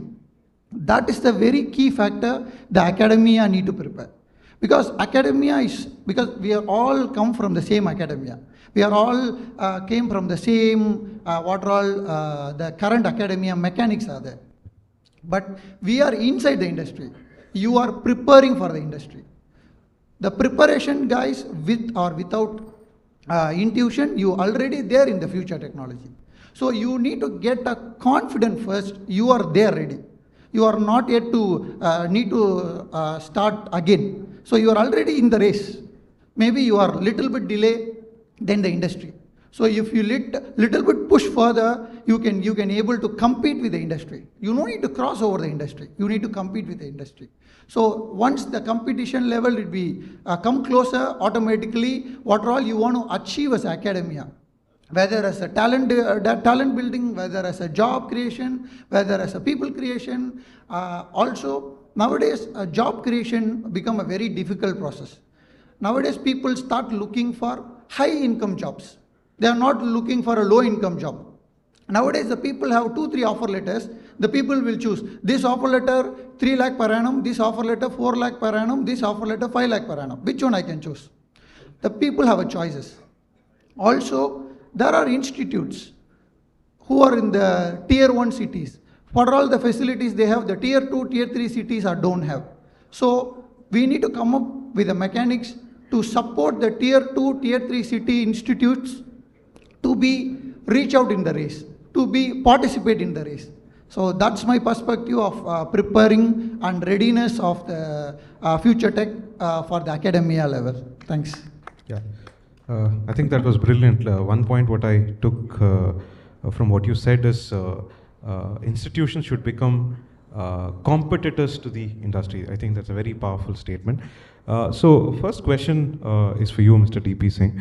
So what infra and resources investment is needed by university to ensure they can support and leverage development of future technology, not only in research but also in teaching? That's a very important point. Yeah, a great question. So let me say that to give you a little context as to what I am doing as the head of skills to job in AWS. When we're looking at improving the employability at the campus levels, we realize that one individual organization can do only as much. And considering that AWS has millions of people, using the AWS, cloud platform, and you have over 130,000, over 100,000 customers, millions of customers actually coming up. The idea was that we must collaborate with our customers and large employers. Like TCS is a customer and a partner, and a very important one, right? So I have her on my right side, so she stays on the right side. So the idea is that we work with them collaboratively, going into the institutions and building on the learning resources which our training and certification team is already providing to over 350 colleges or plus maybe more. I always lose count every day something happens. So we already got our learning resources there. Now the question is, learning resources is one, they have some labs in it. How do we improve the applied learning activities? So what we are doing is going and doing applied learning activities. Now we are saying this is not applied learning activities are okay, people are doing it, they are learning, students are engaged. We are having active discussions there. We are not going alone. With us are, whether it is IBM or Accenture or TCS or Deloitte or Informatica or Siemens, we go together in many cases and we talk about what is happening of the technology. We talk about use cases which excites the students to possibly learn more. But as we have gone through this journey over the last 1.5 year here in India, it's about a year actually, February last year we launched this Tech Alliance.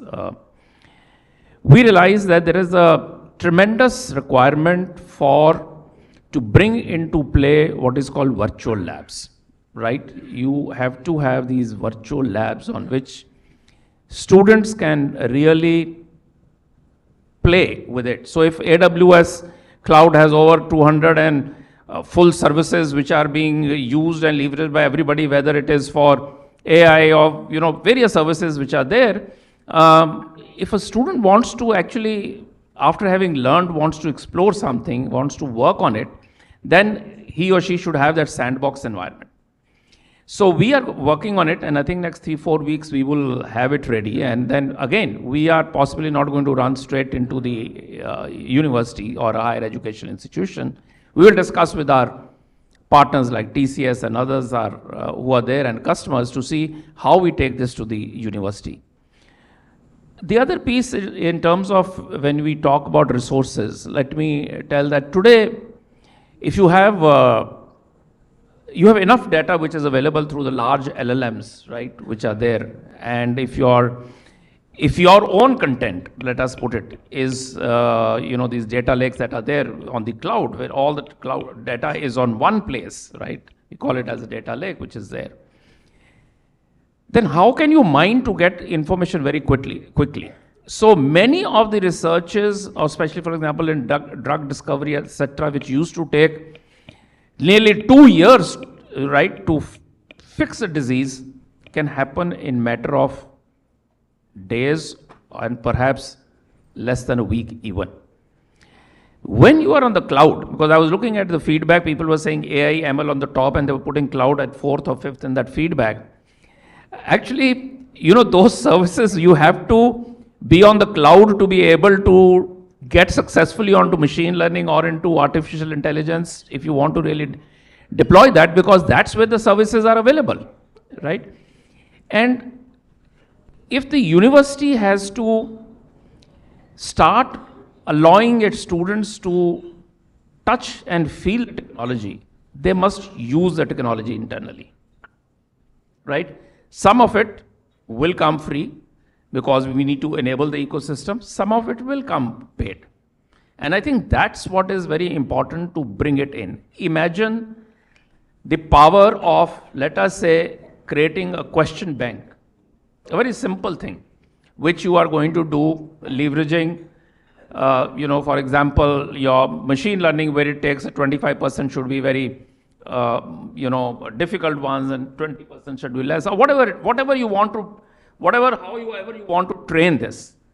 Imagine when the teacher has to no longer correct the paper, but just has to quickly glance through because your examination system is online and you have trained the system, and it's all available it's all available today. It's you just to tap into that, all services, etc. are there, and you get the results out, right? Just imagine how the shift will happen. Just imagine how the changes will happen, how they will run forward. Learning through gamification, right? How you enable to learn through gaming. We have cloud quests and stuff like that, which we make students learn. And the student is answering a question, and then you can go to the assistant. It says, hey, by the way, you're going in the wrong direction. Can you look at and explore this? And it gives you a content that you can read it and then do it again. So how you create gamification in your learning so that your learning outcomes become better. So I think the institutes need to put these into place. And my last question is, don't try to do everything, right? Maybe large institutions can, because create a competency, right? If you want to get into, let us say, research, you know, are you into biotechnology? Are you into genomics in terms of, or you are into pharmaceutical chemistry? Are you doing something in the physics? Which is your strength area? An institute must work towards the strength area and deploy technologies. You can't deploy technologies everywhere. Pick up your strength area.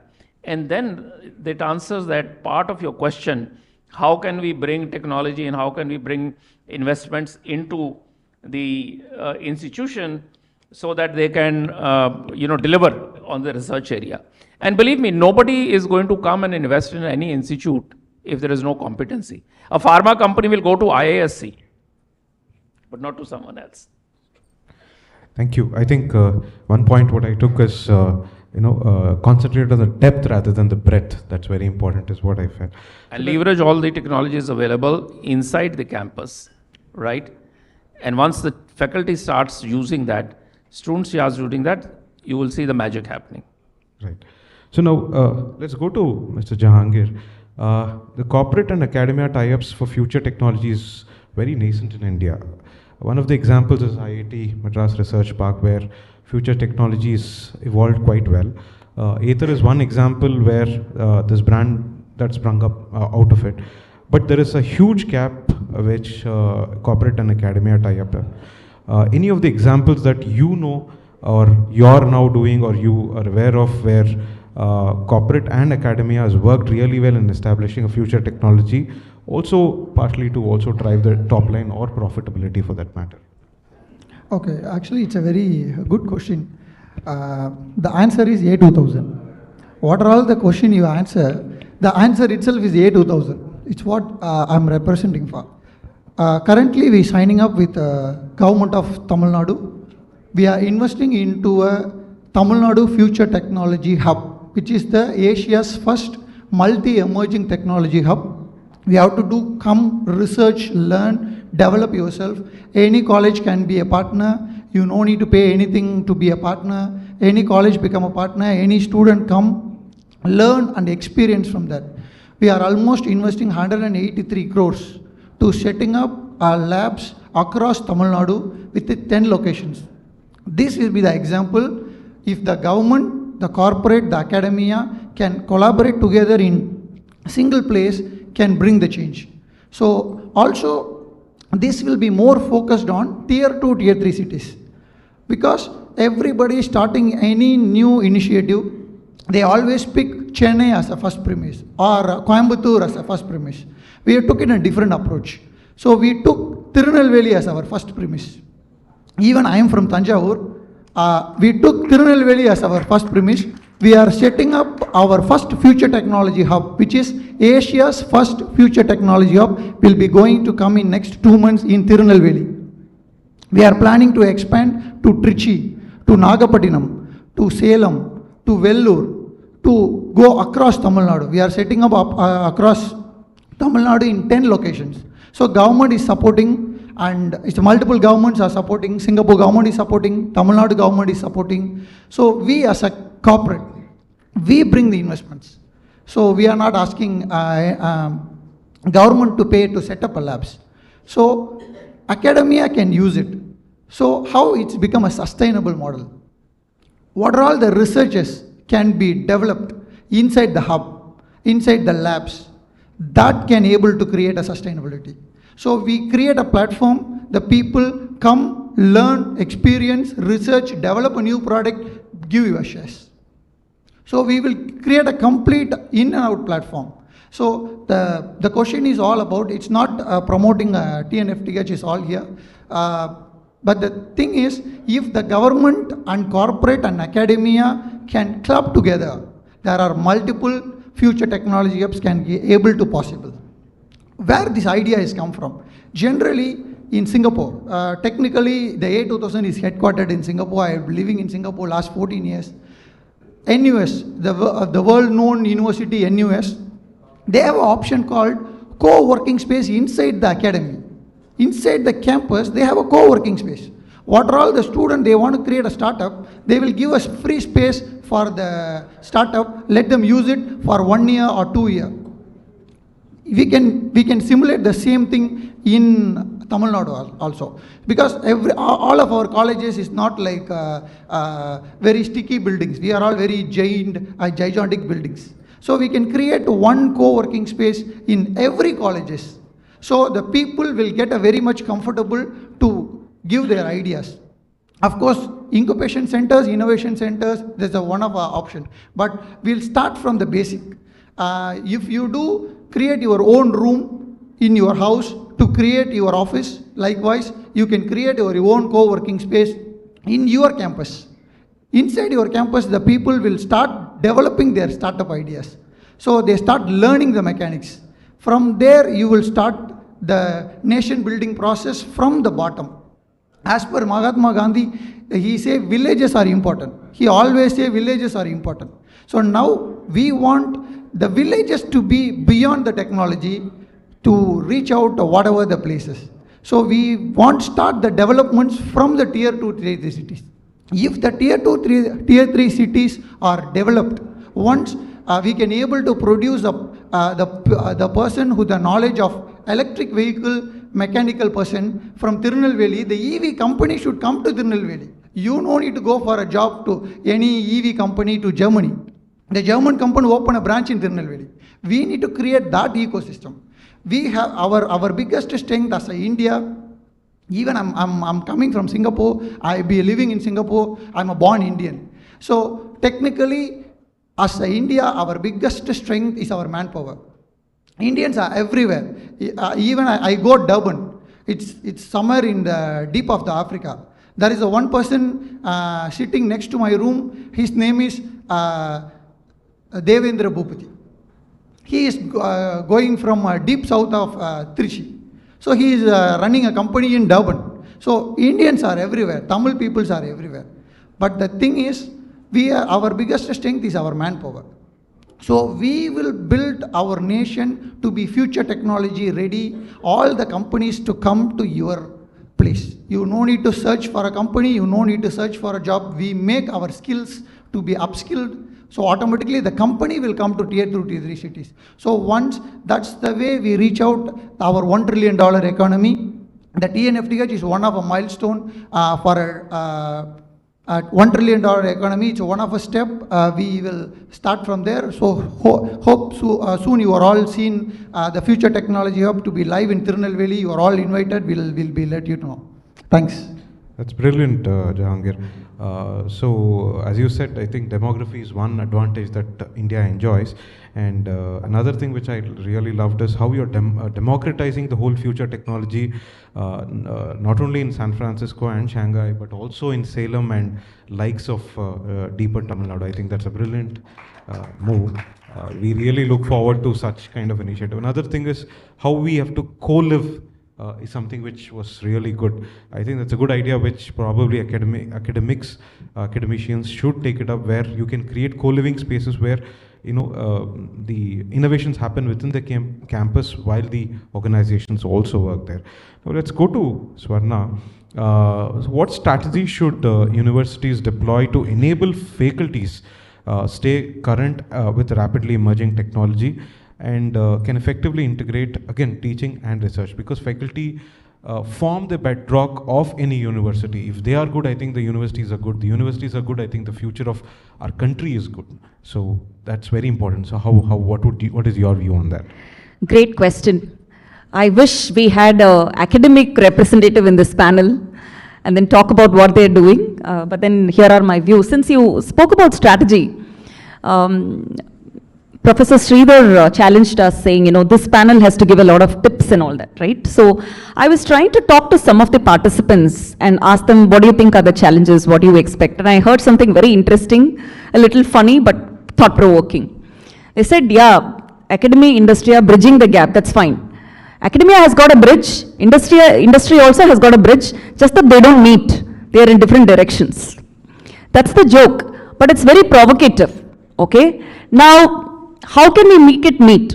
There was a question that was asked by, I think, Professor Archana. in the panel in the morning, she was like asking industry, can you open internships for faculty? Which is a very good question, okay, which is a very good question. Now, we need to actually have a larger strategy and vision in our mind, which is nation building. Forget that we are corporate, forget that we are industry for a moment, forget that we are academia or anything. I think the purpose that drives all of us in India today is nation building. Now, if we have that in mind, every stakeholder has to see how they can contribute. If I was in industry, this is my thought, okay, forgive me if it's too straight. I take Jahangir's cue. Professor asked, okay, can faculties with business? Why are we just thinking about big corporates? Jahangir touched on tier 2 cities and all of that. My question to all of us here is, India is going big on Make in India. We are having a lot of startups. We are having MSMEs. Universities have a lot of space. Why don't you just bring them in and say, use the space and we'll give you manpower. We will also work with you as interns and we can build solutions together. I don't know if it's already happening. I heard from Yellow Network that they are working with one of the colleges to build that. I can see some of the startups like CloudThat here who are talking about how we can do it together. I think these are some remarkable ideas that can make a difference. Institutions are leaders. They don't need to be following industries. That's what I would like to say. I think nation building is a larger purpose that we all need to carry. Another point that I wanted to bring in is about technology itself, right? What is changing? Between World Economic Forum and the Paris AI Action Summit, a lot changed. And between today and tomorrow, there is going to be a lot of changes. So, does that mean technology is taking away jobs? No. Our Prime Minister also brought it out very clearly. It's not going to take away jobs, but it's going to change the nature of jobs. Whatever technology comes in, whether it's AI, cyber security, Internet of Things, cloud, data, predictive analytics, it doesn't matter. How is it changing the nature of a job is what is important. And as faculty, are we hands-on? Is a question that we need to ask ourselves. And to become hands-on, we don't need to rely only on the large industries. We have to look at where India is moving, where we need to play a role and bring everybody together so that we can create our own opportunities for not just ourselves, but for students, community, and thereby bringing industries into our academia. This is my view. Great. If I could just add on to the nation building, I can't, with your permission. So, you see, the central government is driving tremendous technology because, companies like AWS and TCS as partners, many of them are giving the solutions. So let's talk about DigiLocker is running on cloud. Digi Yatra running on cloud, AWS clouds, both of them. Coven, you can imagine nowhere in the world it happened, all that was there. Now this Coven is going to be used for driving vaccines in the area of health vaccination. So the fastest innovation, the innovations are going to come at a much bigger space. There are about 18 or 15 or 16 stacks at the central level, right? And, each of those are going to get into the cloud. In fact, we are fortunate, I must say, and not every government is, right? Not every country is, that the central government is leveraging technology in a very, very innovative way for the citizen services. I know there are countries like Dubai and Singapore, but we are far ahead for many of the Europeans and perhaps even the Americans in certain respects.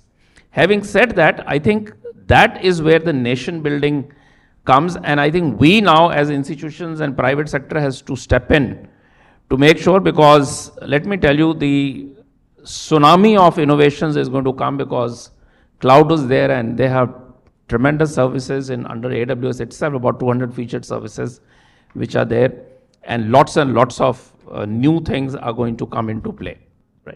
Right. I think that was quite inspiring to understand how future technologies part of nation building, or possibly nation building will happen only with future technology. So it's more like that.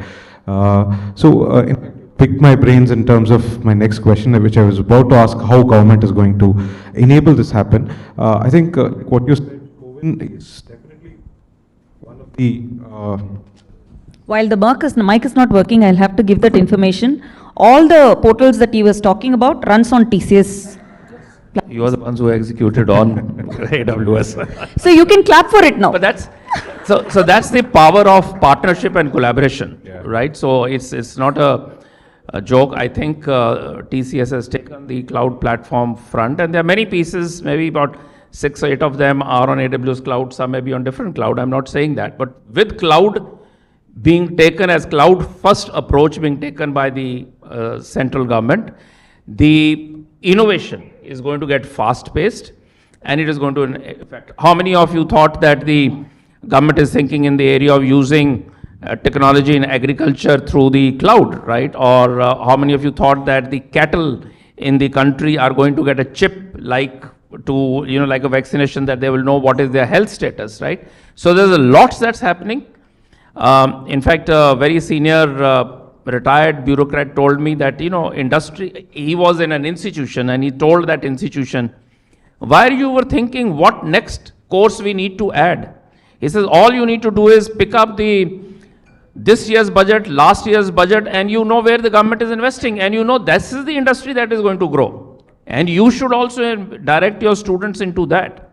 The challenge is when nobody is joining civil engineering or mechanical engineering, etc., because we are not introducing technology in those courses. Absolutely, yeah. That's absolutely right. Those are the areas which has potential rather than a failure. So, one question to you, Mr. TP Singh, is how are you inspiring students get into future technology? Because you are in the connecting of skills between AWS and the students. How are you inspiring them to up the future technology? Yeah, so I think students are hungry. Students are really hungry for latest technology, provided it is presented to them in a gamified way, in a way in which they can learn. It's not about just lectures. They want to play it. We run a hackathon, small hackathons in various organizations, various institutions, which has got to do with generative AI. And it's so surprising that in a span of 4 hours of teaching, they are given, let's say we start the session at 11 o'clock, they are taught till about 3 o'clock, 4 o'clock, we answer the questions, we form the teams, and we leave it to them. They work for 4 or 5 hours, or maybe at 12 o'clock at night. Next day we ask them to present. They have solutions and apps ready, which can be taken onto the commercial scale and implemented. And many of them pick up the problem that they are facing in their institution itself. In fact, coming back to the institution preparedness, sorry, I'm slightly diverted. Sustainability. I mean, I asked the question to the institutions, what are you doing about sustainability other than putting solar panels, right? How are you looking at sustainability? How are you contributing to nation building, right? So students are interested, engage them in this process. How many of the institutions bring the civil engineer students inside to tell them to please design this amphitheater or design this building for us, and then they can get it approved by somebody else? How are we really trying to bring our students into real life situation? That's when the whole education becomes very interesting. Yeah, that's nice. I have one single word answer for your question. You just add excitement into their education, automatically they will learn it. Simple. Yeah, I think excitement is what matters. Now, slightly hopping on the nation building again. So it's very important corporates also get onto future technology while he spoke about. So how are you actually making it interesting for our employees to get on to? I think that's a very difficult task, but let me understand how is that happening at your end. This is the last question to each one of us. Yes. So we link learning to careers. No, we link learning to careers, which means your growth depends on your learning. So every role that comes newly is tagged to our program called Elevate, And as and when the person gets trained, their compensation increases, they get new roles, and they keep moving across. So linking learning to careers is what we do from a corporate angle. Right.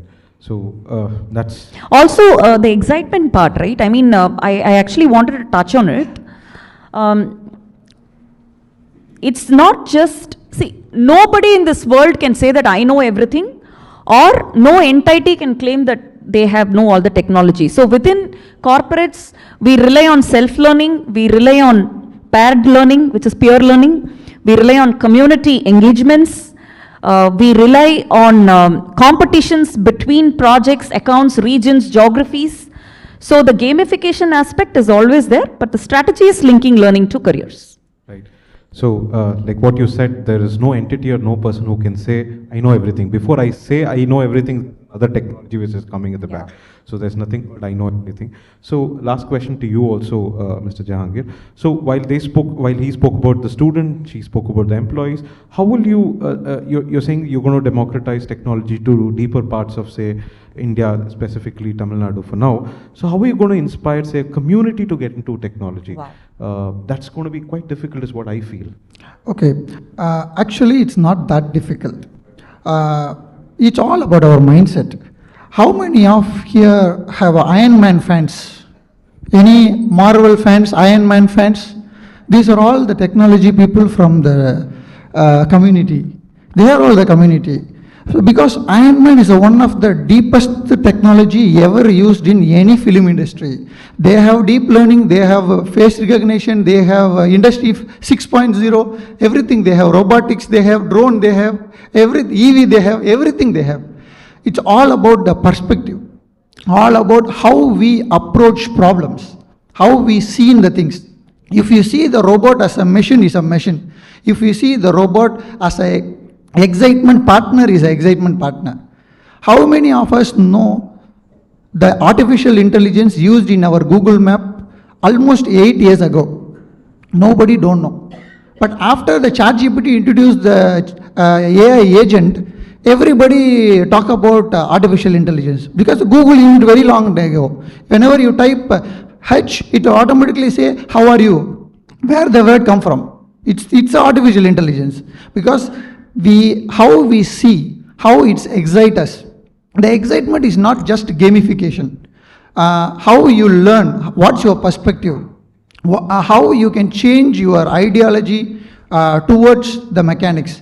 Because everybody using a phone. If you read the PDF like 3 pages, we get bored. But we play the same mobile, with 2 hours we get enjoyed. It's all about our interest, all about our perspective. That's it. Right. So that's good. I think we are up for it. So just connecting the dots of what you said, I have a grandmother who's close to 83. So I speak to her about Sanskrit to artificial intelligence. When I ask her what is artificial intelligence, she very clearly says, when I play Vishnu Sahasranam, the next thing comes MS Subbulakshmi Amma's song. So she precisely connects to that. So somewhere community also is learning artificial intelligence in a very nascent way. Maybe like what you said is right. So we've got many perspectives. Just summing up one line from each of them. I think from DP Singh, what we learnt is, while breadth is important, I think the depth is also very important is what we learnt. From Jahangir, what we learnt is it's very important to co-live and also co-grow. That is the corporate and the academia. Similarly, from Swarna, we learnt how universities actually can lead rather than follow the corporates. That's a very powerful statement from what she said. I think with this, I thank all the co-panelists for bringing in a lot of different perspectives, and me from manufacturing industry, I think I've learned a lot from this panel.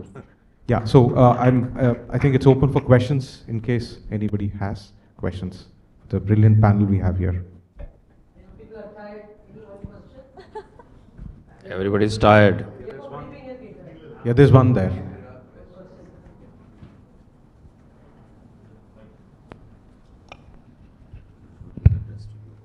Hi, my name is Priya. I'm part of Vellore and Tupro. So when we're talking about AI and combining with, I know a person who's also studying, because my daughter is currently studying and I'm in a corporate. So linking, you guys are like talking about and the academics, right? So when you're talking about artificial intelligence, what you're trying to do for the next 10 years, which is already there now, right now. So what is that idea for academics, basically, when you're trying to connect between college and a corporate? What is the main thing which you would like to have? That is, what is the main connect, whether it's a professor or it's a student or it is the corporate HR? So who plays a major role in this? Let me answer for this one. Actually, the AI itself can play a major role. AI can be act as a professor, AI can be act as a HR, AI can act as a student. So we will train SLM models for example, nowadays every college have a website. In another 3 years, every college have their own AI. The AI professors will teach. The AI professors will train. So we are going towards that future. So AI is everywhere. You cannot avoid, you cannot skip it. So we need to learn how to use the AI wisely, how to use the AI effectively. So AI is already there. In another 10 years, the AGI will come. AI will no longer exist. Yeah, that's it. I think, Swarna, sorry, you want to go ahead? Yeah, okay. So the, okay, let me put it like this. We need both knowledge and skills when we get into the industry, right? So knowledge is important because when you don't have a skill, you have to pull back on your knowledge and then you have to deliver, right? But if I'm going to spend, if my course curriculum is only going to talk about coding and it is not going to teach me how now with generative AI, my coding can become easier, right? Or I can do that in, X percentage time faster and in much quicker way. The moment the professor learns this and understands that, it will help the students to look at from that perspective so that when they go into the employment, they're able to do it. While coding is needed, but today you have coding agents. You come onto the AWS platform, there are services. You don't have to code from it. It will help you. It will keep giving you cues and you can code it and finish it very quickly. So this is how things, when we're talking about generative AI, is going to help as we move forward. Swarna? I'm not able to see the lady who posed the question. Okay, right. Here's my view, right? I'd take the example of our Prime Minister when he started the Paris Summit speech. He gave an example of asking AI to give an image of a person writing with left hand. And any popular AI image tool today cannot give it, they only give it with right hand. So the role that a student or a faculty or anybody, any human being in this world, I think the first thing is we need to teach AI correctly, fully, so that AI doesn't hallucinate. Number two, if it hallucinates, we should be the human in the loop, making sure that it's corrected, and then of course, regulate it so that it doesn't make any mistakes. That's right. Thank you. Yeah, prompt engineering, learning prompt engineering, that's what he said, yeah. Good. I hope it answered. Yes, sure. Any further question? Okay, I think technology is a double-edged sword. So we also have to factor so many other things. And especially when we talk about the connect, the content and intent, what we were mentioning in the morning, the kind of soft skills and people skills sometimes get missed when technology is overboard also. So somewhere there has to be a correct balance, as you rightly said. And hope that would emerge, because sometimes it gets scary to see, as Jahangir was saying, maybe tomorrow there could be professors, we don't know who the professor, who the student, who the industry, everything could rather get merged. Thank you anyway for the excellent panel. Please give them one more round of applause. We would now like to request Mr. Jashwant to present a memento to all our panelists. Thanks for taking time out, coming from different place. And Mr. Jahangir, we have to learn a lot more from you on the product. Very interesting. Because we said Chennai is not Tamil Nadu.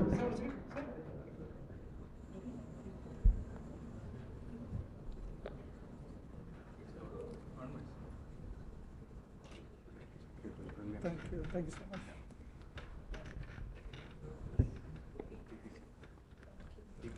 Yeah.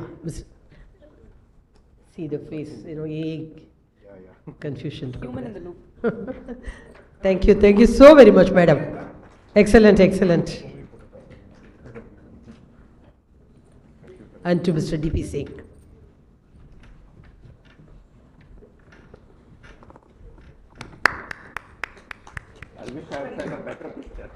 Oh, so probably we didn't tell you it's getting printed, is it?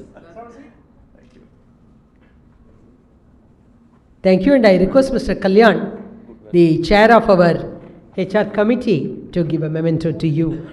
Thanks a lot for the excellent job.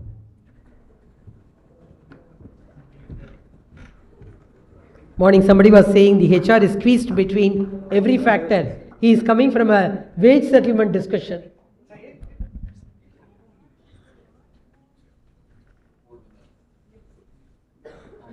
And a group photo for the panel. You stay back, please. Stay back, stay back.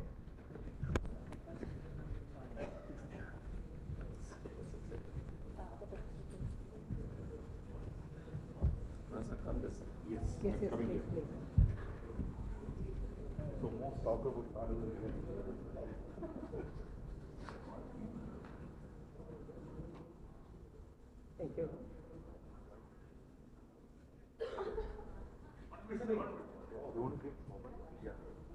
One minute. Yes, yes, yes. Please. No. It's for memory.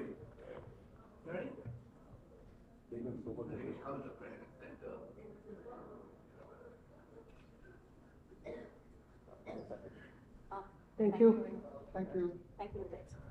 So in the interest of time, we are not getting into the summing up part, though we initially wanted to do. But you would all agree there have been lot of takeaways. I have been taking notes. I think my AI will also have taken notes. So we would try to summarize and circulate with people like you. And as we were discussing internally within the group, we are planning to identify at least 3-4 critical points, the low hanging fruit, start working on that. Then we will also expand the list, because we see this thing, we didn't expect an answer from the seminar, and it didn't obviously happen, because this is a very tough subject, as people were saying, about creating a proper ecosystem, and the ecosystem itself have to be created by industry, academia and government. So there is a big elephant in the room, I would say. So we would try to come back to you with some efforts at least in this to move forward, because we don't want to just end with the discussion. From since morning, every panel has really thrown open lot of ideas, lot of questions. Let us try our best to summarize and share with you all. Thanks a lot for your patience, and special thanks for those of you who have stayed back till the end. It is 6 o'clock, so I don't want to make it a sort of a 90-hour week. So we will close with this. Have your coffee, relax, and have a good day. Thank you. The people who asked 4 questions, can you come here? There is a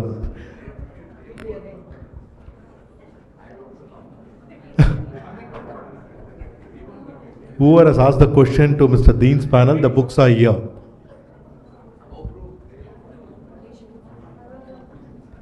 Mr. Magesh Kumar and Kritika Bhavani, can you please come to the stage?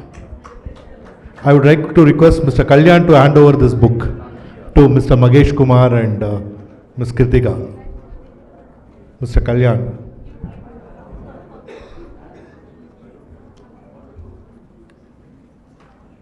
Yeah, ask them to come to the stage. Yeah, please come. They asked a question in the panel.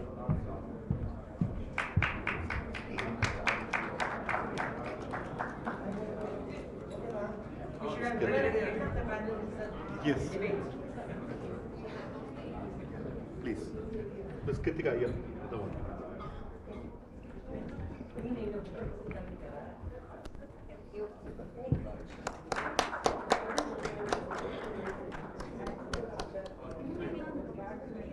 Yeah, call them.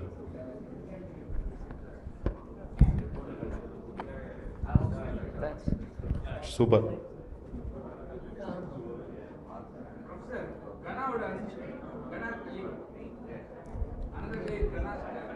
Easy day. Mr. Kalyan, you requested here again to hand over the gift.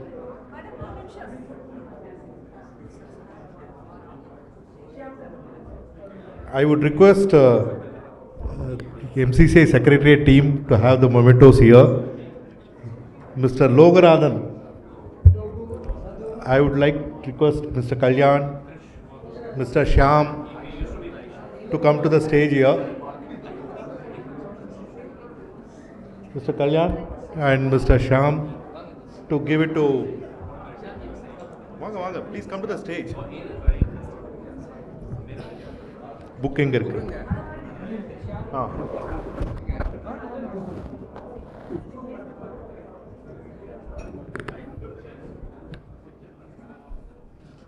Open and give that. Madam, first madam.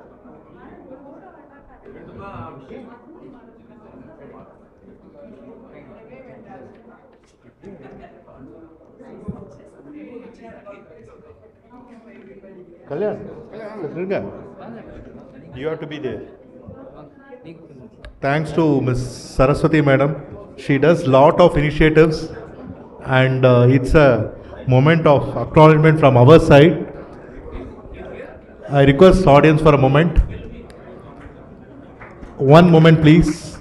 The Secretariat does lot of activities and is just a token of appreciation from our HR and Education Committee. The program today is in this shape because of her. No, yes, my team. I have a wonderful team, I should say that.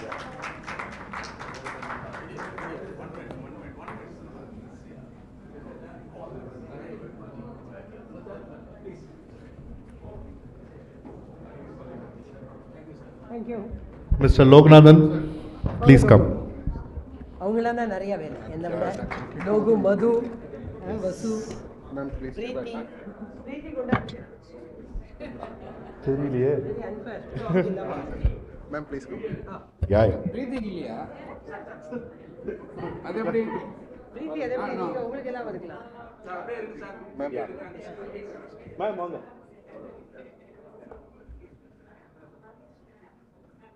நீ வாங்க எல்லாரும் வாங்க பாபா மது வா மது பிரீத்தி come எல்லாரும் வரலாம்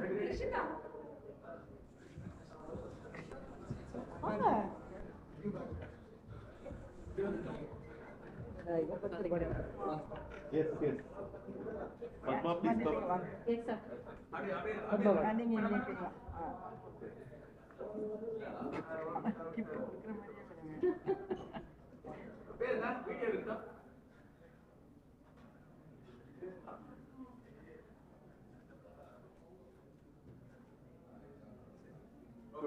Yes, sir. Thank you. Cups to all. Abhi will go to Tangamai to put more coins. I don't mind, sir. I'll மது கொடுத்தாச்சே மது கொடுக்கல இவரோட cup கொடுங்க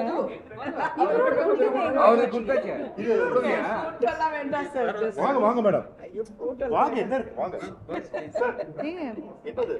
நான் நீங்க வாங்கி அவர் கல்யாணம் வாங்கி வச்சிருக்காரு வாங்க சார் நீங்க எடுத்துக்கோங்க கொடுக்குறோம்ல சரி விஜய் சாரி எல்லாரும் போட்டோ வந்துட்டு Thanks a lot, sir. Suresh Kumar, come for a joint group photograph, please.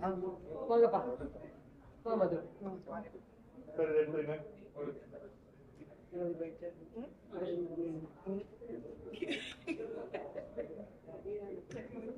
வாங்க கம் பிரீத்தி வாமா சரி ஒரு குரூப் போட்டோ எடுத்துருங்க எல்லாம் வாங்க வேற கணபதி போயிட்டாரா சார் கோச்சர்னா யார் இருக்கா பாருங்க நீங்க வாங்க வாங்க கல்யாண் நீங்க வாங்க அதான் ரெண்டு சார் வாங்க சார் வாங்க வேற யார் committee members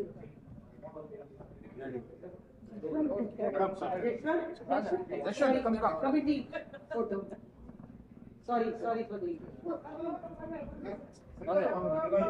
come this okay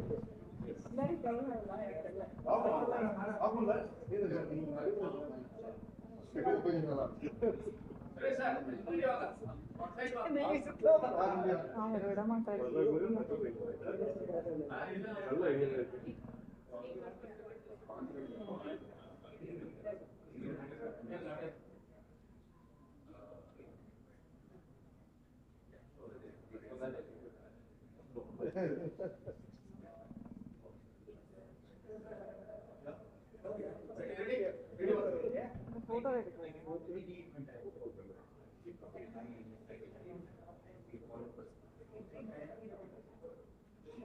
you.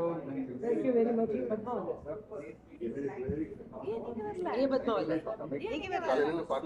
ನಮ್ಮ team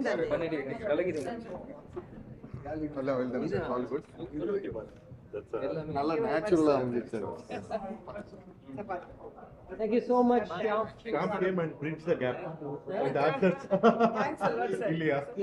You did a good job.